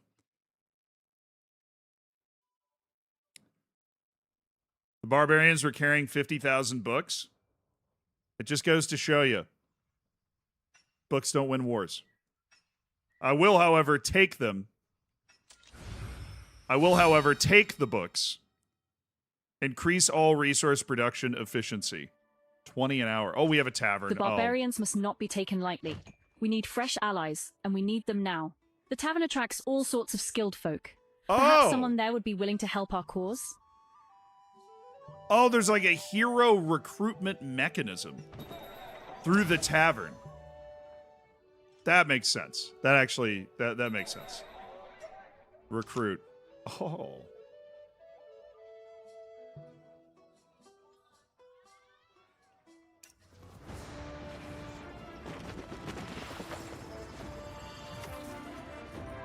I'll take my free tutorial hero, please.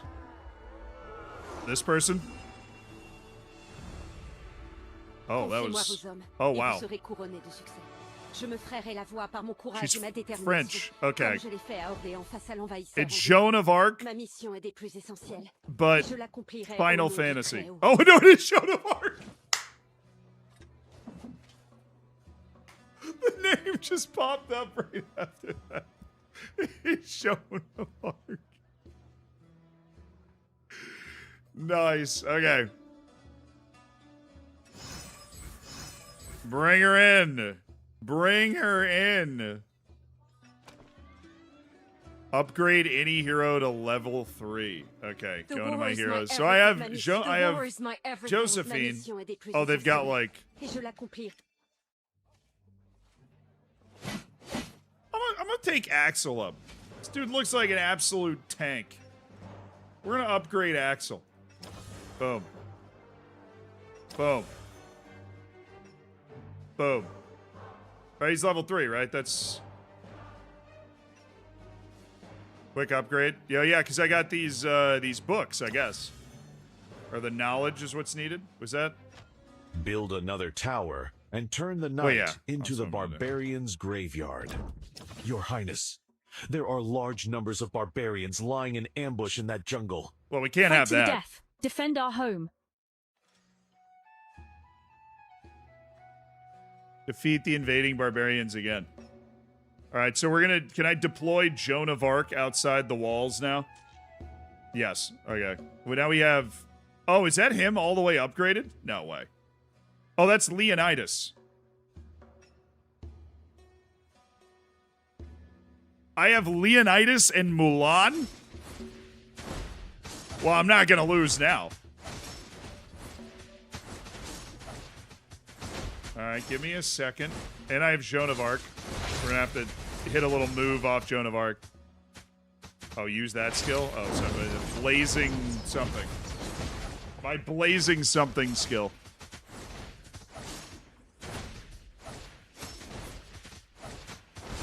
I'm in trouble.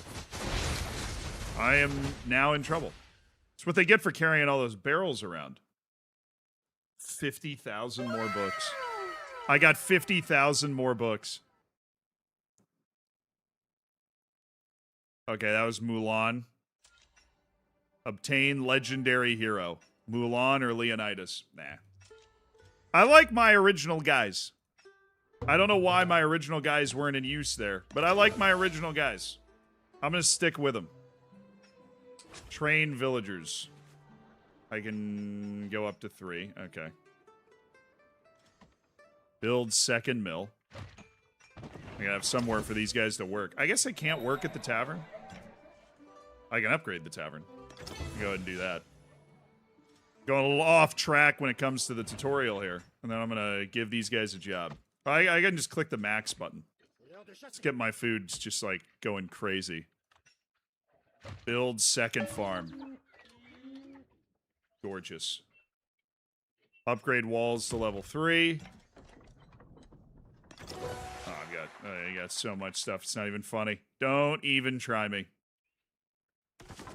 Probably upgrade these things again. Oh, I can take a hero to level 5. The war my is heroes everything. menu. Okay. The war is ma mission est des plus essentielles. Et je l'accomplirai au Let's nom say, du you know, clair. Joan of Arc did a really good job with that whole dodge the spear thing.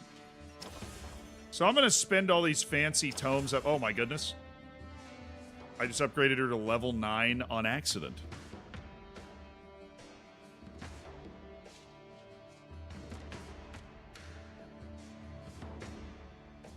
That's probably not... I don't know. As an avid Age of Empires player, the whole idea of upgrading heroes is definitely new to me. Back, and it looks like there's an elite barbarian commander leading them this time. Perfect timing. Follow my lead and we'll wipe them out.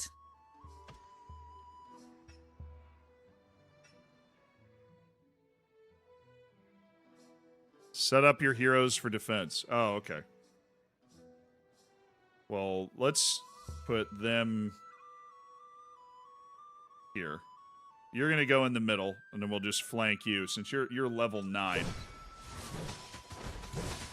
What I haven't yet figured out is what's the point of my walls and, like, my encampment and stuff? Do I have troops, or are we just going with the heroes thing?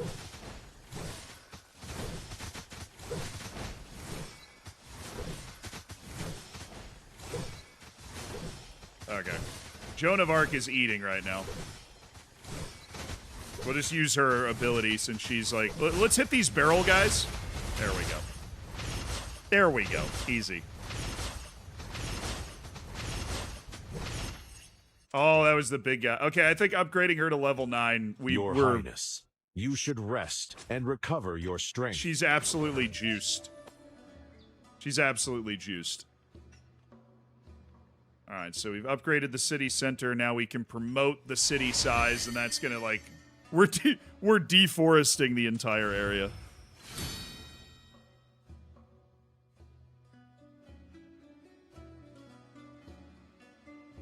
No wonder Joan of Arc is such a legend. The dark days are behind us. Apparently. A new era begins now. Got it. Advance to the oh, okay, so we have ages. Cost me 15k. Well, I mean, I got these, like, absolutely... Oh, okay, we're getting a cutscene. Your Highness, all your effort has paid off. Boosted by our people's support, the Holy Sword is shining anew. Historica, the unparalleled sword, born of the thunderous blaze and forged from the purest silver atop the highest peak. It's the symbol of kingship, the blade of glory, the passage of time. That thing is huge. Might, yet now destined for rebirth in your hands. The Holy Sword Historica shall return to this land. It's been waiting for me. I am certain of it. With its power, the mightiest army shall rally around you, and you will be the Queen of Destiny! I didn't think she had it in her to pick that sword up. I'm not gonna lie. That was a pretty nuts sword. Do do do do do do.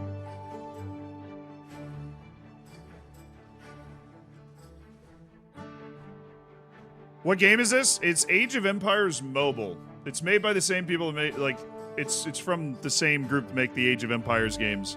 And they released, like, the mobile version. They've released a PC edition of the mobile version so that you can, like, play on your phone and then play here. Yeah, it's Age of Empires Mobile, but the PC edition.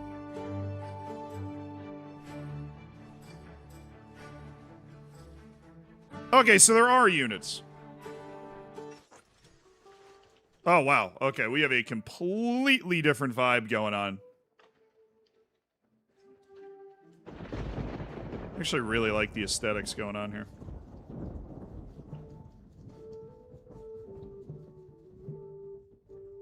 Are we just, like, constantly at war? What's going on? My heroes are just... Is this my... Bro. Okay. We have had a rather decent come up in the world.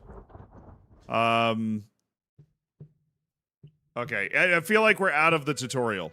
I have a build menu. A construction menu. I have 2 construction guys. I can queue a building. Alright, now I kind of missed the tutorial. So those are my lumber mills. Alright, so the tutorial really was just briefing you to be able to come up here and take this on, I guess. I have inbox messages. 2 system messages. Account binding successful. Cool. Can transfer to my phone at that point. Whose account is this? It's mine. I made it yesterday. I got the game all situated. Age of Empires Mobile PC Edition launch celebration benefits. Claim. Okay. Oh yeah, it just gives you stuff. Okay. I am going to claim both of these then. Some coinage, perhaps, my good man. Alright. Training? Oh, it's like training is training for me, not my builders. Got it. Quarry. Alright, some stones, probably a good idea. I'm looking at this stuff over here. That's what I'm looking at. I want some gold. Upgrade. Take this all the way to 4, I'm assuming. Yeah, I mean, it's like... I have 1.1 million food. Million. All this is making me want to do is play Age of Empires 2 again. Yeah, honestly, that's what I'm getting. Age of Empires 3. Worming its way back into my mind. Because it's interesting, because it's like a mobile game. There isn't really the ability to kind of place things. Like, I get it. Mobile games are usually, they're like on-ramps for a franchise like Football Manager does the same thing with its mobile game. As Age of Empires does, right? It's like an on-ramp to get you into the game. Increase stone production to 1... Oh, I just have to add, guys. Right? Okay. Okay. Maybe you need me to go a little off track. I need a new villager. Give me that guy. Villager capacity reached, so you give me the opportunity to go over to a house and upgrade it, which I have the resources to do. Let's go ahead and upgrade that house again. You know what? Let's upgrade that house again. And if we do that a couple of times, then we should be able to train a few more villagers, if I am correct. Yes. I'll take all of them. Please and thank you.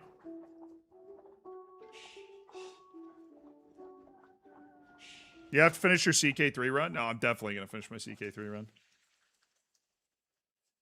We're just firing the stream up. All right, I clicked the wrong thing. I got to click this, and then a bunch of people there.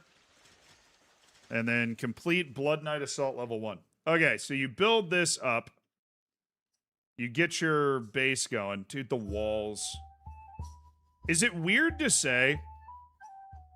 What makes me miss playing Age of Empires the most is looking at the walls.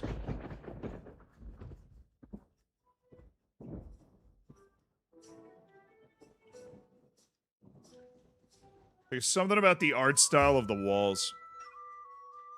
Alright, let's do this. This is the most foreign part of the game to me. I can switch the garrisoned heroes here. I only have 3, so let's ride. Probably just go with the same formation. I've got Joan of Arc is like just insane. Drag the rain arrow icon and deal damage to enemies in the area. Okay. Well, we'll wait for a lot more. I mean, honestly, I could probably not click anything, and my accidental level 9 Joan of Arc is going to just destroy everybody. That feels like an Any Austin statement. Is Any Austin the guy that does the, like, do Skyrim's Rivers videos? Because I feel like that's that guy, and I love that guy. That guy is fantastic. Okay, let me try this. Boom. Yeah, there we go. I was wrong, though. I was going to try and let them just... Joan of Arc at level 9 was not able to handle the first Barbarian Night Assault. He also counted the number of trees in Skyrim. Somebody has to. Alright, somebody has to. Okay, I've finished all this, right? Oh, I click on having done it, and then it gives me rewards. Okay, cool. There you go. Chapter 1 completed. Well, I'm just that good. I don't know what to tell you. Oh, I'm getting cinematics. Upgrade the walls, upgrade the... So they really are just sitting out here just killing people.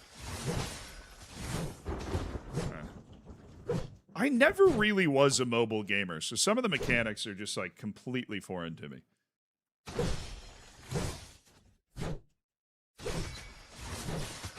Oh, I have to collect it. You're right, you're right, you're right. I'm saying you're right to literally me. I have to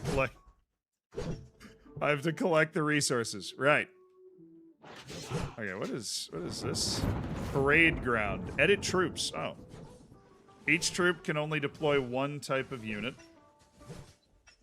Okay. So I change, like... I'm assuming I will. Once I have better troops. Save and exit. I don't even know what I just saved. Alright. Upgrade the walls. We shall! Shibuya. Yeah, we played Melilla a couple hours earlier today, but Age of Empires has sponsored the back part of the stream.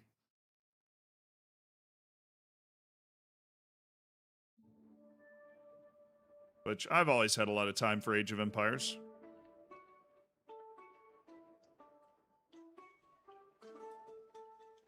Anytime a game I've played a lot in the past reaches out, I'm like, I'll give it a try. What do you got? Upgrade the hospital to level 4. I don't even have a hospital. I didn't even know I could build one. Okay, and then I can go... Oh, well. Upgrade that to level 4. Let me just do that real quick. Done. Go to the construction screen. I mean, it keeps taking me different places. Oh, it's just going through the training stuff. Okay. I wanna look at that screen. Okay, it's gonna take 7 minutes to finish that construction. Complete Blood Knight 2, train 20 units of any type. Oh, now I've got a swordsman barrack. Well, hey. I've got lots of resources, so let me get this upgraded to level 4. So I'm sure that's gonna help. And then we can train recruit swordsmen. We can also unlock, like, trainee swordsmen. I already have 8,500. How do I unlock this? Research.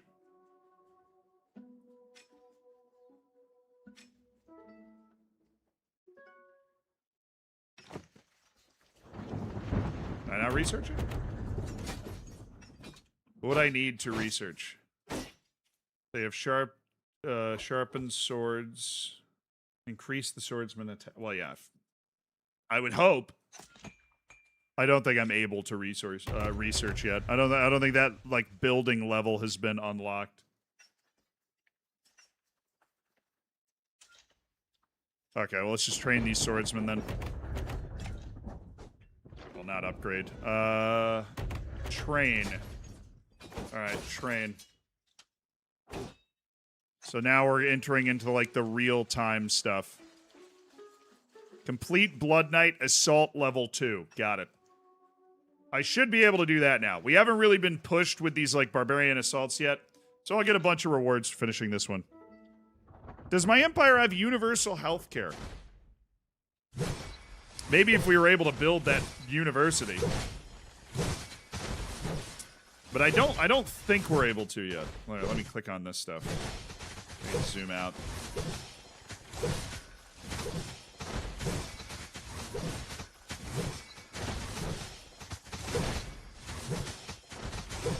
Alright. Let's do a little hammer time on this side. That was stupid. I shouldn't have done that.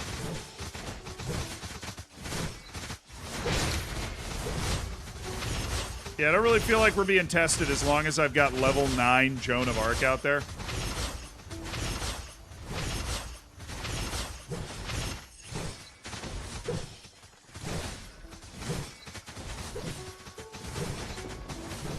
I guess he's level 4. It's Josephine.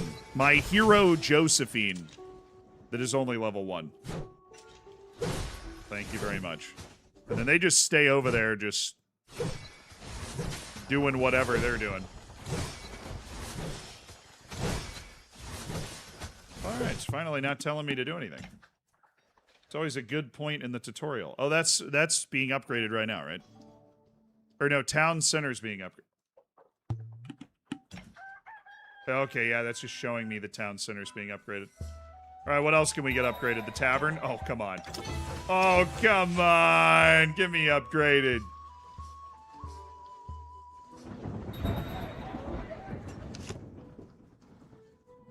Oh, I actually have 6 of these cards. that I've earned through what are the other things I'm doing. All right, we had another free one in a day. Let's recruit one more.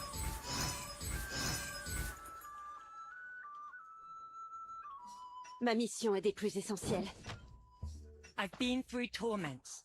Hence I learnt to help the unprivileged. Queen Dido of Carthage. Or Guan Yu. Okay. I've been through torments. How do I, like, Hence select I the learnt one to that I help the want is the real unprivileged. question. Oh, that speeds up research.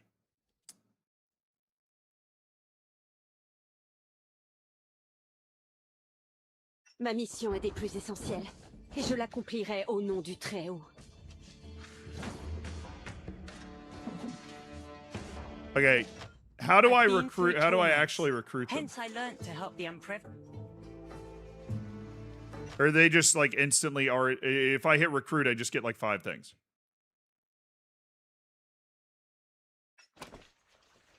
Let me go to heroes. Maybe they're just already The there. war is my everything. No, she's Should not already I there. stand, the Empire stands. She's not already there. The war is my everything. Well, that's a shame. Should I stand, the Empire stands. Thought she'd be there. Okay, let me upgrade Josephine to level 5. Got it. This takes a lot of tomes, but I have tomes. Get you to level 5, dog. There you go. I can just hit the upgrade button. I don't really need to hit the plus minus like it was explaining to me. But I don't really understand this recruitment process. Oop, I am totally using the wrong directional keys. That is my bad. Alright, Pikeman Barracks. I suppose I can upgrade this a couple times. I have the resources. Alright, and then I should be able to recruit from here too. If I could ever click the right button. Yeah, I can train 150 more. Well, then I definitely should do that. Those are medals you need 5 to reach. You need 10 to unlock. Okay, so I have to get those medals multiple times. It seems like there's a lot of them. That might be difficult to do. I don't know, let's see. Who's this? Vi kjemper ikke for storhet, men for hjemmene våre, folket og æren. La det gå gjetord om tapperheten vår!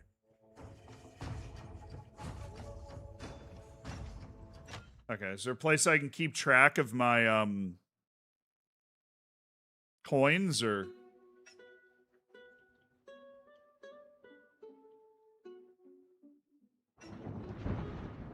Now, Age of Empires is introducing me to mobile games right now. I have never really played mobile games before. Our town center's almost done, but I am like a newborn deer working through the mechanics. Okay, so we wait. Or no, we should just do this again, right? I don't think, oh, I got another Dido coin. But somebody said I need like 5 of them. I need like 5 of them. I got another one. Go to Heroes tab. Whoa. Oh, that was the town. There's the university. And I've got a troop capacity just went up. Okay.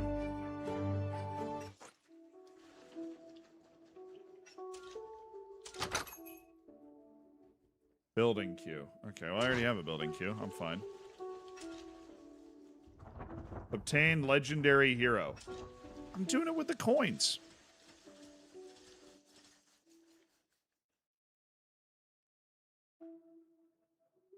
I did get 2 inbox messages, though. I think there's things I can claim. Which we're going to claim. Follow us on Facebook. I honestly don't know the last time that I've used Facebook. So I'm going to have to go with a no on that one. But I am training the troops. I got 18 minutes left on the troop training. Oh, wait. Now that that's done... Oh, no, because I have to train the troops.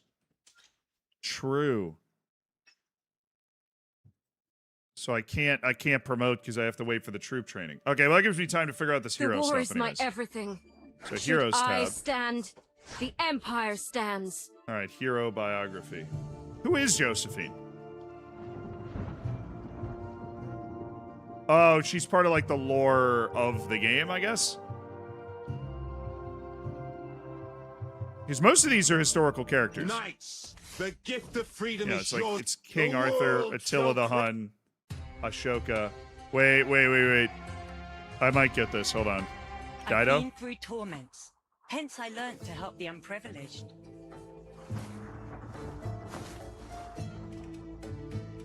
Progress 3. Okay, I need 10. It's behind my head. I need 10 in order to unlock a new hero. So we're just working with 3 right now. But I'll go ahead and do this a couple more times. Oh, I got 1 for Oda Nobunaga. I got lots of gold. I don't know what I can do with that gold, but I have lots of gold. Code of Villagers, limited time bounty. Okay. Gather wood. All right, we got a bunch in our lumber camps. Gather stone. No more villagers. Well, that should be fixable, right? Oh no. I have to upgrade a house. Oh, well I got the resources. Where are the houses? There? Alright, can I build another one?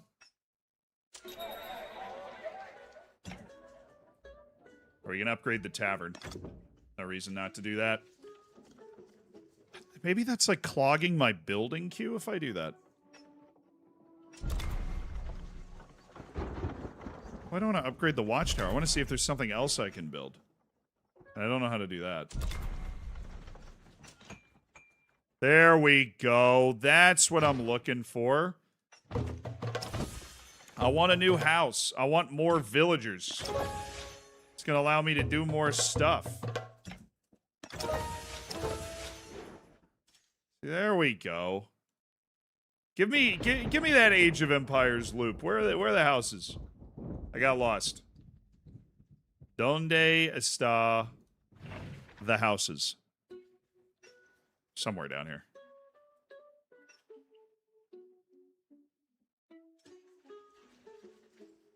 Corian, that. Oh, there they are.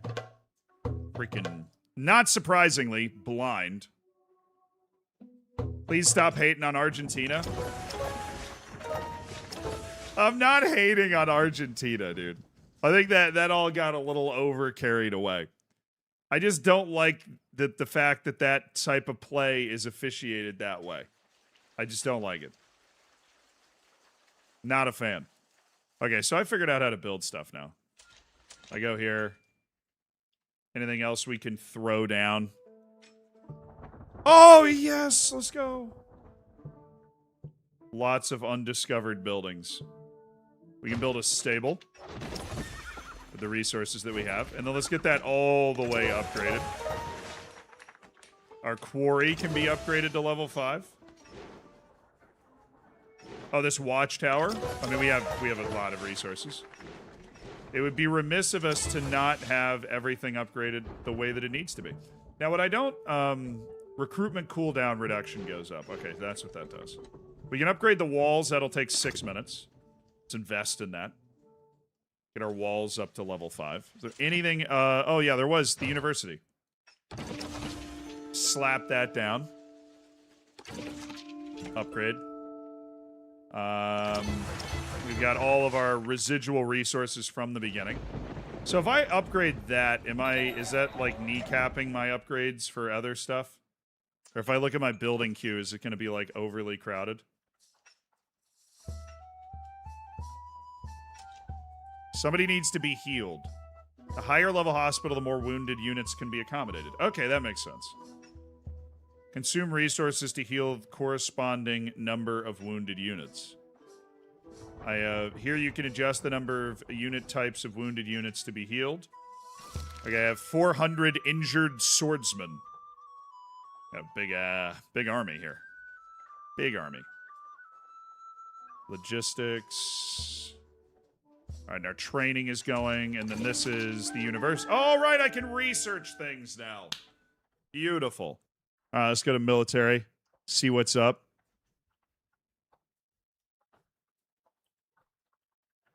The friend remains anonymous with New Zealand watched the game. Dude, I didn't know he never turned the camera around. I handed him my phone to, like, film me coming into the seat.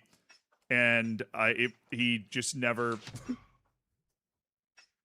he never turned the camera around. It wasn't my fault. I can boost units' training speed. That seems like a good idea, considering I am currently training units. I feel like that would be wise.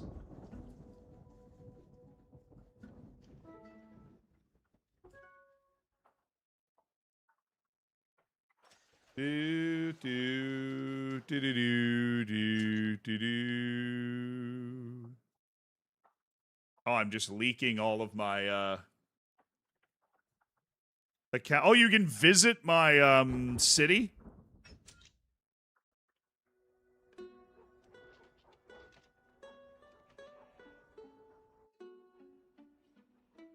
I'm assuming you can visit other cities.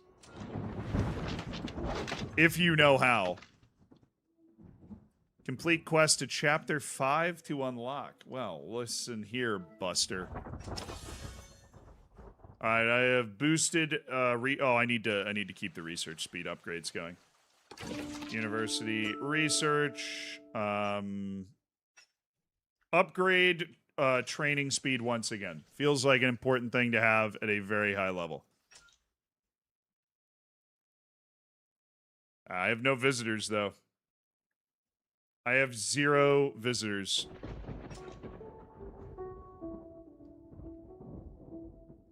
Probably because I'm still in the feudal age like a loser. Alliance function's not been unlocked. Okay, apparently you can ally with other people, too. Obviously, there's an online element to this game. Is this me?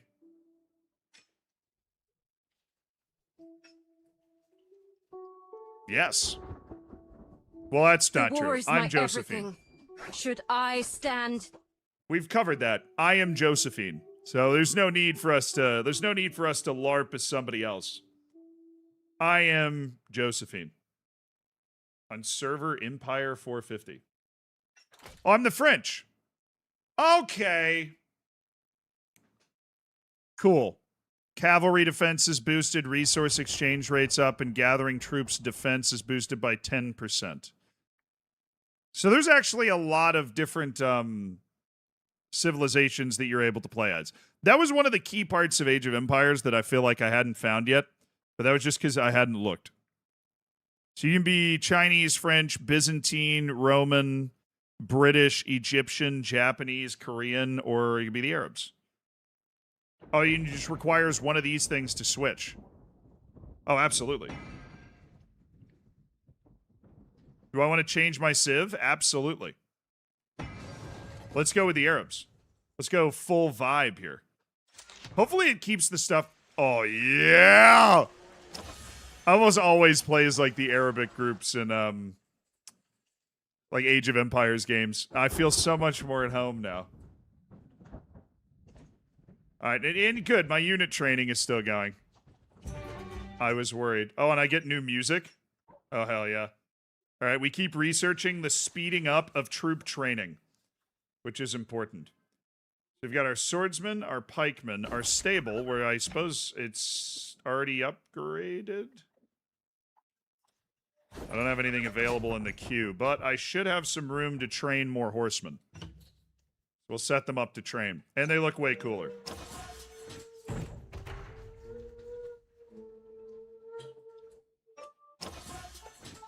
Oh, nice!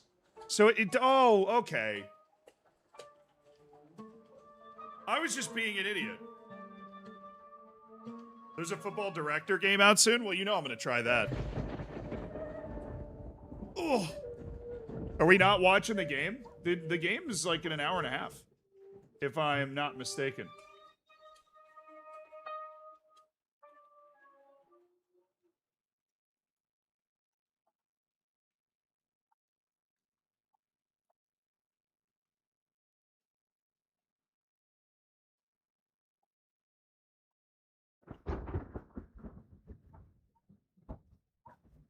What genre does this game go under? It's a... I learned a word for this. They taught me a word for this. It's a strategy game. But there was an abbreviation they had that was way cooler than that. But it's a strategy game. I think because like the Age of Empires people, right? They're very aware of the fact that because it's a mobile game, it's going to play differently. And so it's not in the same category as like the PC version of Age of Empires. And they were very specific about that.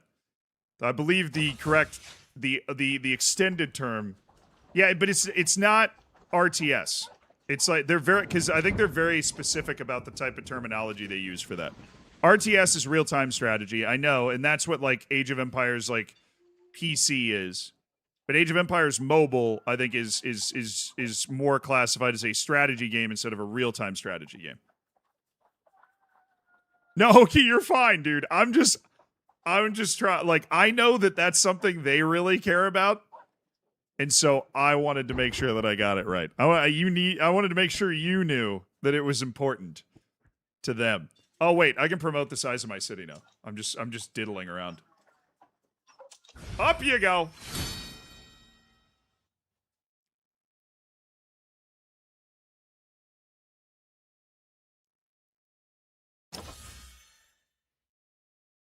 I got you, Drew.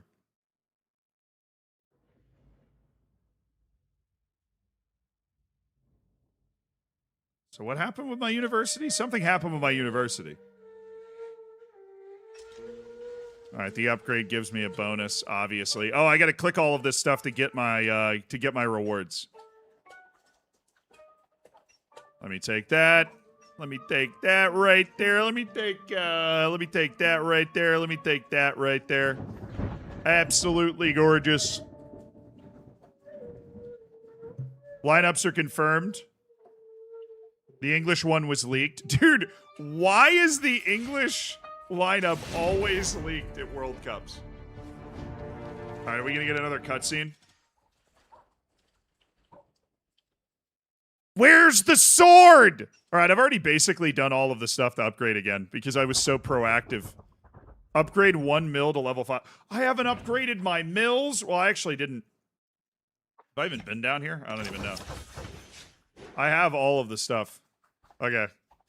We might be able to get to chapter 5, like right now. Oh, wait. Is there a Blood Knight level 3 that we're going to have to deal with? Can I upgrade farms? No, I can't. I can't upgrade farms. I'll take my food, though. Thank you very much. Dude, that all that EA controversy around college football was crazy. I'm really proud of Bordeaux for the way he handled that. Like, really proud of Bordeaux. Oh, I can get 8 more settlers? Come on. Come on. Hello, people of the Northern Hemisphere. What's up? Loki, I was a little slow to it, but I got there. I'm there. Oh, they still have the settler noise. Like the Age of Empires settler noise.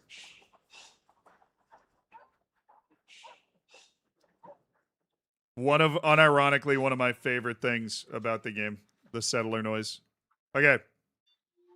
University's not doing anything, which they're getting mad at me for, which is fair. Keep researching training speed, because we're training a bunch of guys. And we already upgraded that. Let me go get the bonus. And chapter 3 is completed. Okay. I'm so ahead of the curve, you know? It's all that Age of Empires experience. Rebuild from ruins. Ruins? Oh, dude, I thought I was going to have everything done already. Oh, I need to complete... Oh, I have to unlock Swordsman Attack 1. We already built the university, obviously. We upgraded training stuff. We upgraded the university to level 3. Swordsman Barracks level 4, and we've researched 3 technologies. Or we're working on the 3rd one right now, as far as I understand it. Do I have stuff to be able to, Oh, yeah, I've researched speed-up boosts, 100%. From my role. So we can just go ahead and do that, and boom, it's done. So Swordsman Attack 1 is what they want me to work on. Got it. I do have a lot of swordsmen. That makes sense. And let's fight this, actually... Take me to the hero tab. Ma mission est des plus essentielles, et je l'accomplirai au nom du Très-Haut. Upgrade. I have a lot of tomes.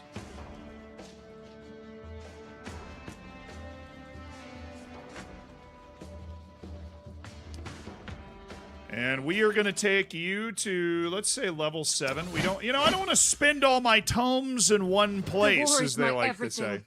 Should I stand? But I am certainly on a lot of tomes, and I don't want to accidentally lose this fight, because that'll make me look like an idiot. Alright. We've been very comfortable in these fights so far. Oh, I can't see diddly squat right now. Alright, well, we don't really know what's coming. I see a bunch of dudes up there, so the guy over here needs to lock in. What game is this? It's Age of Empires Mobile. So I've played a lot of Age of Empires, obviously. This is like the officially licensed mobile version of Age of Empires. Alright, I need to do something. Can we just fire off 2 of the secret moves? Because I'm kind of getting run right now. And this is the PC version of the mobile game. So what the mobile game has been out, but what they've done is released a mobile version of the PC game. There we go. Oh, he took a lot of damage, dude, where I actually might die. Yeah. Got him. So it has connected account and everything. So, the great part about having a mobile game on PC is you can transfer your progress. So, like, if you're traveling or whatever, you're at work playing in the bathroom, you can then transfer it to your PC when you get home. And you can play it on your PC if you want. Or maybe you're just working from home, and that's what you want.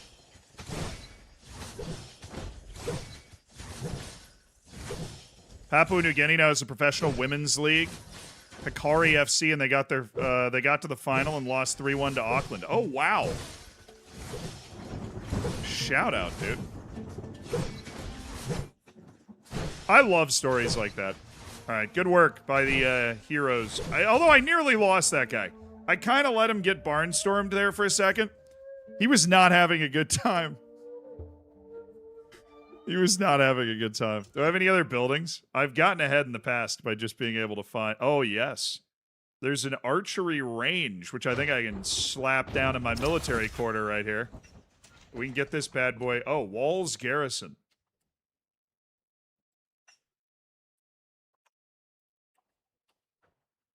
Oh, no. I don't want to... I don't have any other heroes. I don't want to do anything that's going to get me in trouble trying to fight off all this other stuff. All right, I'm going to research training speed again. All right, so swordsman attack. Oh, we've unlocked trainee swordsman. Interesting. So now I can... Oh, no, I have to research them. True. Probably should have done that instead of researching training speed +5, but my army's looking nice.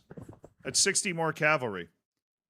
All right. So I get my bonus for doing that and promote city size, which should be the last thing we do. With that, what a chapter. That's what it's called. All right. Minor city state level 3. Get a little bonus from doing that. Bada bing, bada boom. Chapter 4 complete. Get me to chapter 5. Look at those tomes. Oh, and I got swordsman, pikemen, cavalry, and recruit archers. I don't even have that thing built yet. Oh, I do, actually. I haven't upgraded it. I have not upgraded it. The archery range. Which I've got the resources. I've got the resources to upgrade it. It's upgrading to level 5, but once you get to that point, it's a little more difficult. And we're going to upgrade our military buildings. Seems like an important thing to upgrade.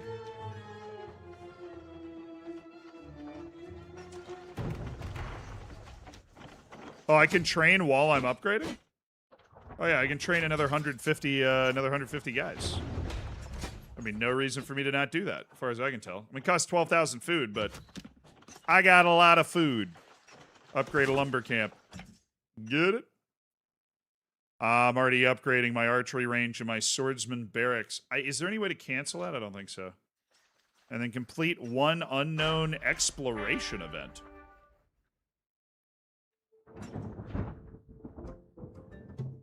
Exploration.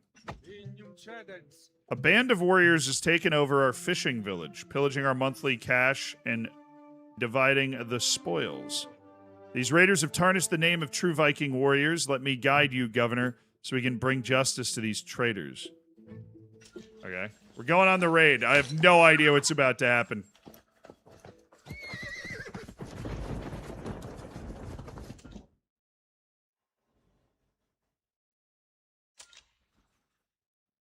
We're leaving.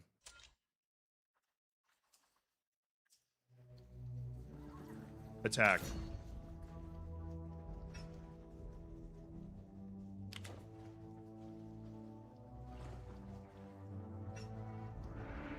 Alright, I gotta deploy troops.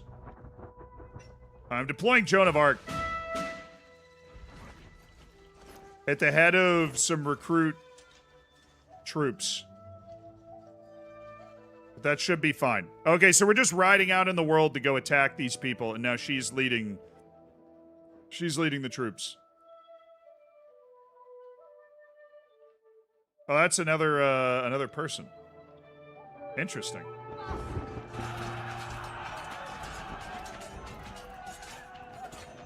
I would assume... Easy.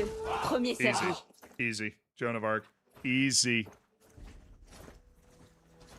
Okay. Obviously, that's like the training wheels one, but that went very well.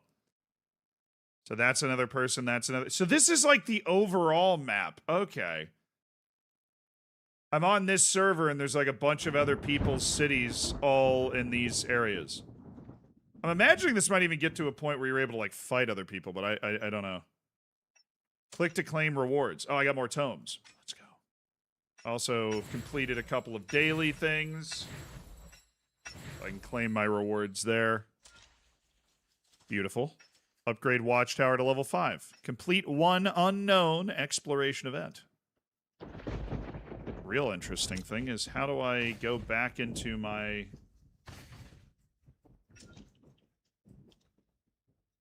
It's kind of like the goofiest possible thing, but how do I go back into my city? Battle sessions. Okay. I can read that, and I can claim Giant's Roar rewards for smashing that tribe. Can I go fight them again?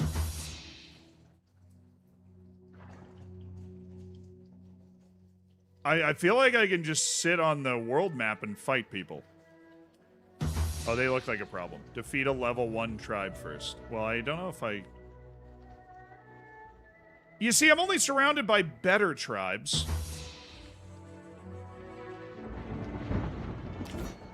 Yeah, let's try it. Joan of Arc, go. We're gonna start smashing tribes around me. You know what they call this? Projecting influence. We're projecting influence.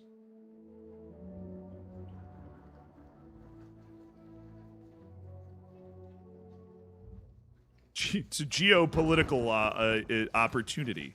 Unissons nos forces.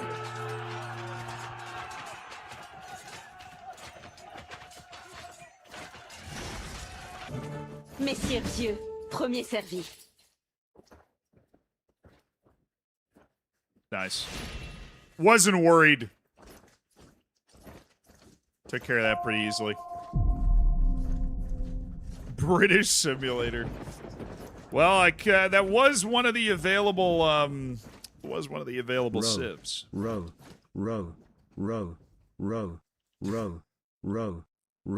Fabregas, thank you for the 62 months. English fan, seems like. All right, we get our treasure from that. We get read all on the military engagement front. Okay. Oh, I can hit spacebar. Oh, it's literally just telling me I can... So I hit spacebar to switch back and forth between my, like, town map. Got it. Got it. So I just have to upgrade this these lumber mills. They're both at level 3. And then I probably should just get them up to level 5. It's nothing off my back, right? All right. We've completed Chapter 5. So that's going to give me even more stuff, and I'm getting a lot of archers, a lot of swordsmen, a lot of stuff going on. Chapter 6. Age of Empires Mobile. On PC.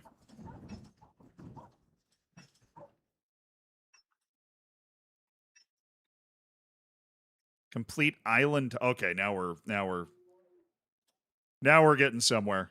Upgrade town center to level 6, so we'll just get that started. And we got troops popping up all over the place. And our research? Not doing anything right now. That's my bad. I think we'll go ahead and take trainee swordsman next.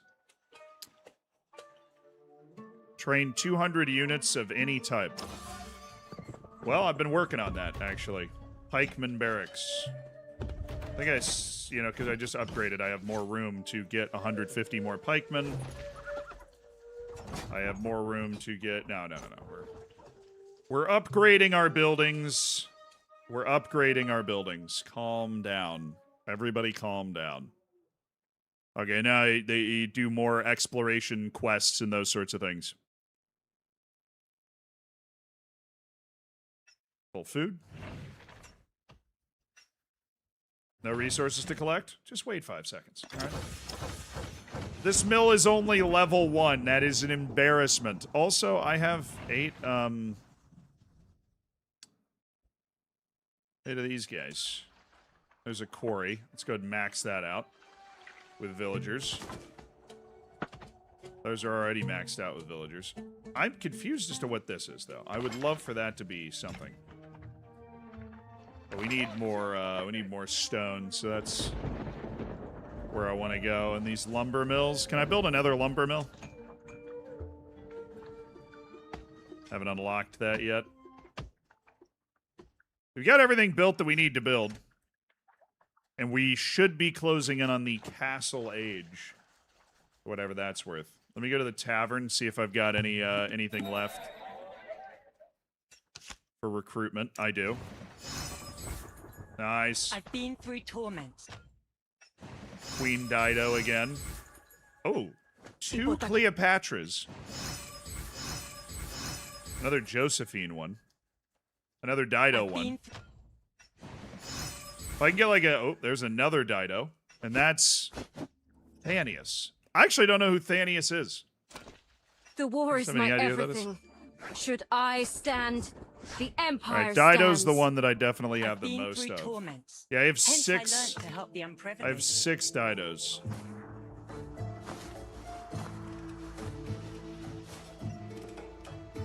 So Queen Dido is certainly the next one that is going to join us.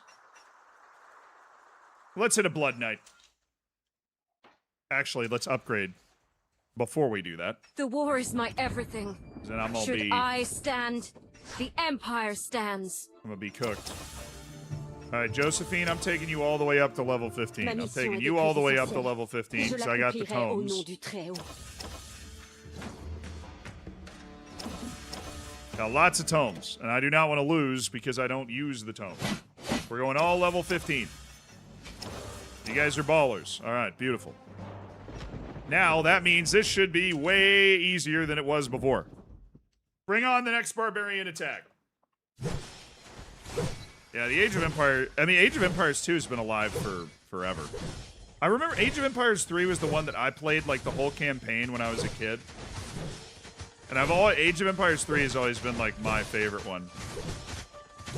But, okay, we need you to pop off. We need you to pop off. We need you to pop off real quick. And Josephine, now we need you to pop off real quick.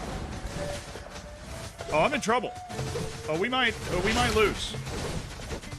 Totally possible I'm gonna lose this one. And go. And go. Oh no, what was I worried about, dude? What was I worried about, you know? Thank goodness if I did not upgrade them, we would totally be dead. There we go. And I think we're good. Let me finish them off. Gives me a lot of tomes. A lot of good tomes. So that was good. I think that was something I didn't even need to do. I don't know what this is. New stage unlocked. Glorious League.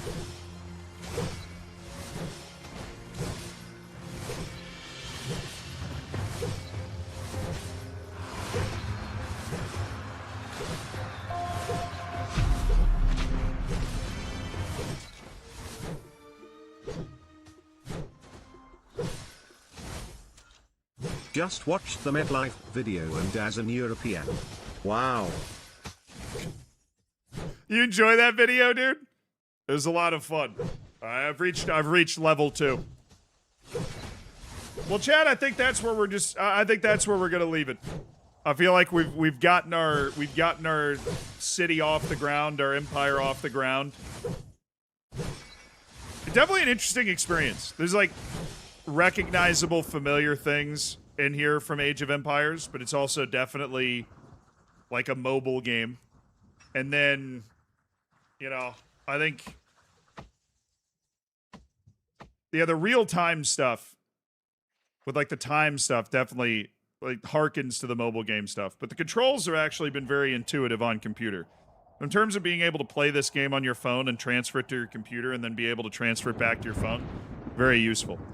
I'm sure you've seen the command popping up in the chat, though. If you guys do want to expand your Age of Empires universe and play a little Age of Empires mobile when you're on the go, or at least have this going, to scratch the itch while you're traveling or whatever, there's a panel below the stream, and there's also the link in the command in the chat that you can check out. But I appreciate Age of Empires for sponsoring the end portion of the stream today. I was getting kind of lost in it and lost track of time there for a second. So, yeah, big up on the Melilla earlier today. Obviously, we kind of struggled a little bit towards the end of the stream with that loss, but we'll be fine. Be back on Monday. Yeah, we'll be back on Monday. But have a good one, everybody. Enjoy the match. My prediction was 3-2 Norway. Much love. And thank you to Age of Empires for sponsoring the last part of the stream. And if you guys want to check it out, the panel will be below the stream for a little bit, and the command will be there. But Age of Empires Mobile is now available on PC, which is super cool. Always have love for the Age of Empires people. All right, bye, guys. Thanks for hanging out today. See ya.